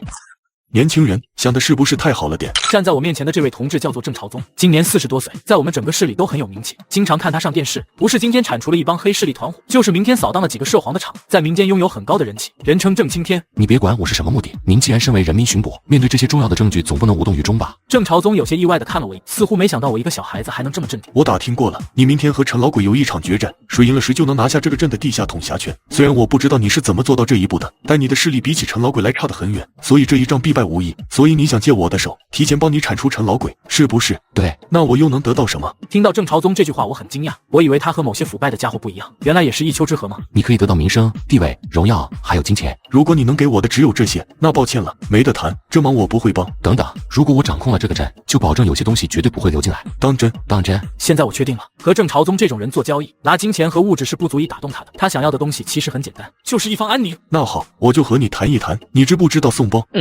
大光头，大个子，陈老鬼的顶头大哥。宋光头？对，就是他。这人在城里颇有地位，黑白两面都挺吃得开，就是我拿他都没什么办法。就算我现在抓了陈老鬼，宋波一样可以想办法把他捞出来，到头来还是白忙一场。所以要抓，只能等明天你打败陈老鬼之后，陈老鬼跌下神坛，换你上位，那他对宋波来说也没什么价值了，我也就能安安心心的抓他，不用担心有人会再捞他。听完郑朝宗的话，我直接就惊了。我要是能打败陈老鬼，还叫他过来干嘛？你不抓他，我就打不败他；你不打败他，我就没法抓他。我们两人都懵了，这才发现陷入了一个先有鸡还是先有蛋的问题，争来争去都没有什么结果。郑同志，您在城里这么多年，总该认识点道上的人吧？喊他们明天过来帮我一把怎样？爱莫能助，知道你们明天要决战，我不把你们全抓起来就算了，还指望我找人帮你，门儿都没有。总之，你要是赢了，我就下手抓陈老鬼；你要是输了，那就真没办法了。再见。郑朝宗拿起桌上的 U 盘，走过乐乐身边的时候，明天打架的时候别用里面的东西，不然我第一个把你抓起来。乐乐衣服里藏的当然是那只烧火棍，我们一帮人还是面面相觑，个个感觉头大得很。这哪是找了个帮手，这特么是找了个大牙。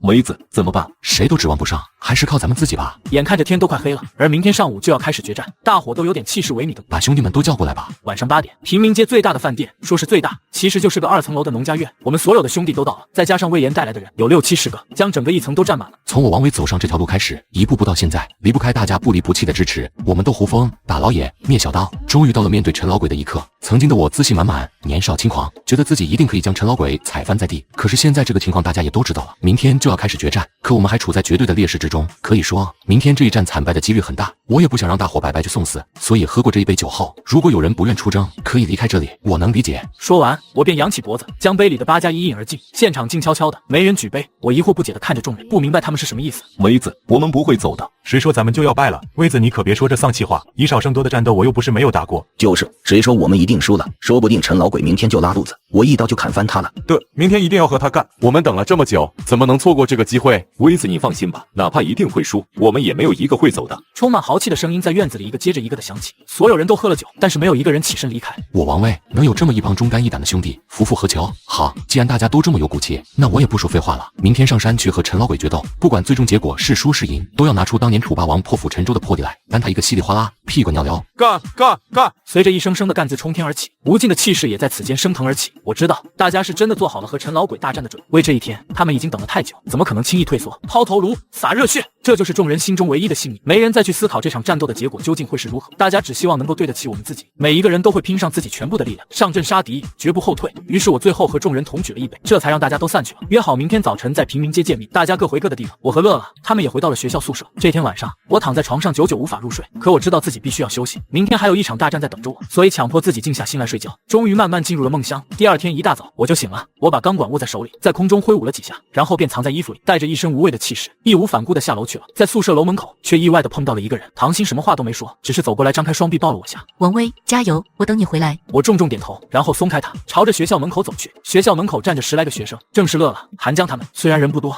但是大家的气势都很足。威子，走吧。说完，我便最先朝着前方走去，众人立刻跟上。马路两边一些摊子已经摆出来了。我曾经掌管着这条街，所以很多人都认识我。而今天我要和陈老鬼决战的事情已经在我们镇上传开，所以大家都知道我是去干什么。走到平民街的时候，龟哥他们也已经等着我。血还热吗？热。出发！我一声大喝，所有人都齐刷刷上了面包车。面包车一辆接一辆的缓缓驶离平民街，朝着我们镇上的后山方向开去。我和乐乐、龟哥他们坐在最前面的面包车里，大家都不发一言，面上皆是沉重的神色，心里也都憋着口气，准备到山上再释放出来。唯有乐乐无比兴奋，不时动动胳膊动动腿，感觉他躁动的都快炸了。除此之外，他还对路线指手画脚，非说我们这条路走错了，根本就到不了后山。直到车子开到山脚下的时候，他才闭上了嘴。这也能到，太神奇了！地球果然是圆的啊！大家下车之后，面色便再次严肃起来，因为山脚下的一大片空地上，除了我们的面包车之外，还有多辆不同种类的车，竟然还有一辆中巴车。看着大家沉默的面孔，我的心里也愈发不好受起来。现在看到车子就这样了，待会儿看到对方的人，大概该有多么绝望。既然知道这是一场必输无疑的架，为什么还是要打？我正准备说点什么，龟哥却好像看出了我的意思。梅子，上山吧。好，咱们上山。我们镇上的后山并不崎岖，也没多高，走了20多分钟就到了山顶。远远的就看到了对面站着一大片黑压压的人，果然和我之前估计的数量一样。而站在最前面的则是2个熟悉的人，陈老鬼和宋光头。宋光头竟然也来，这可真让我意想不到。他是来监督这场战斗的吗？外甥，没想到你真的来了，我果然没看错你，是条汉子。当然要来，我还准备干掉你呢。好，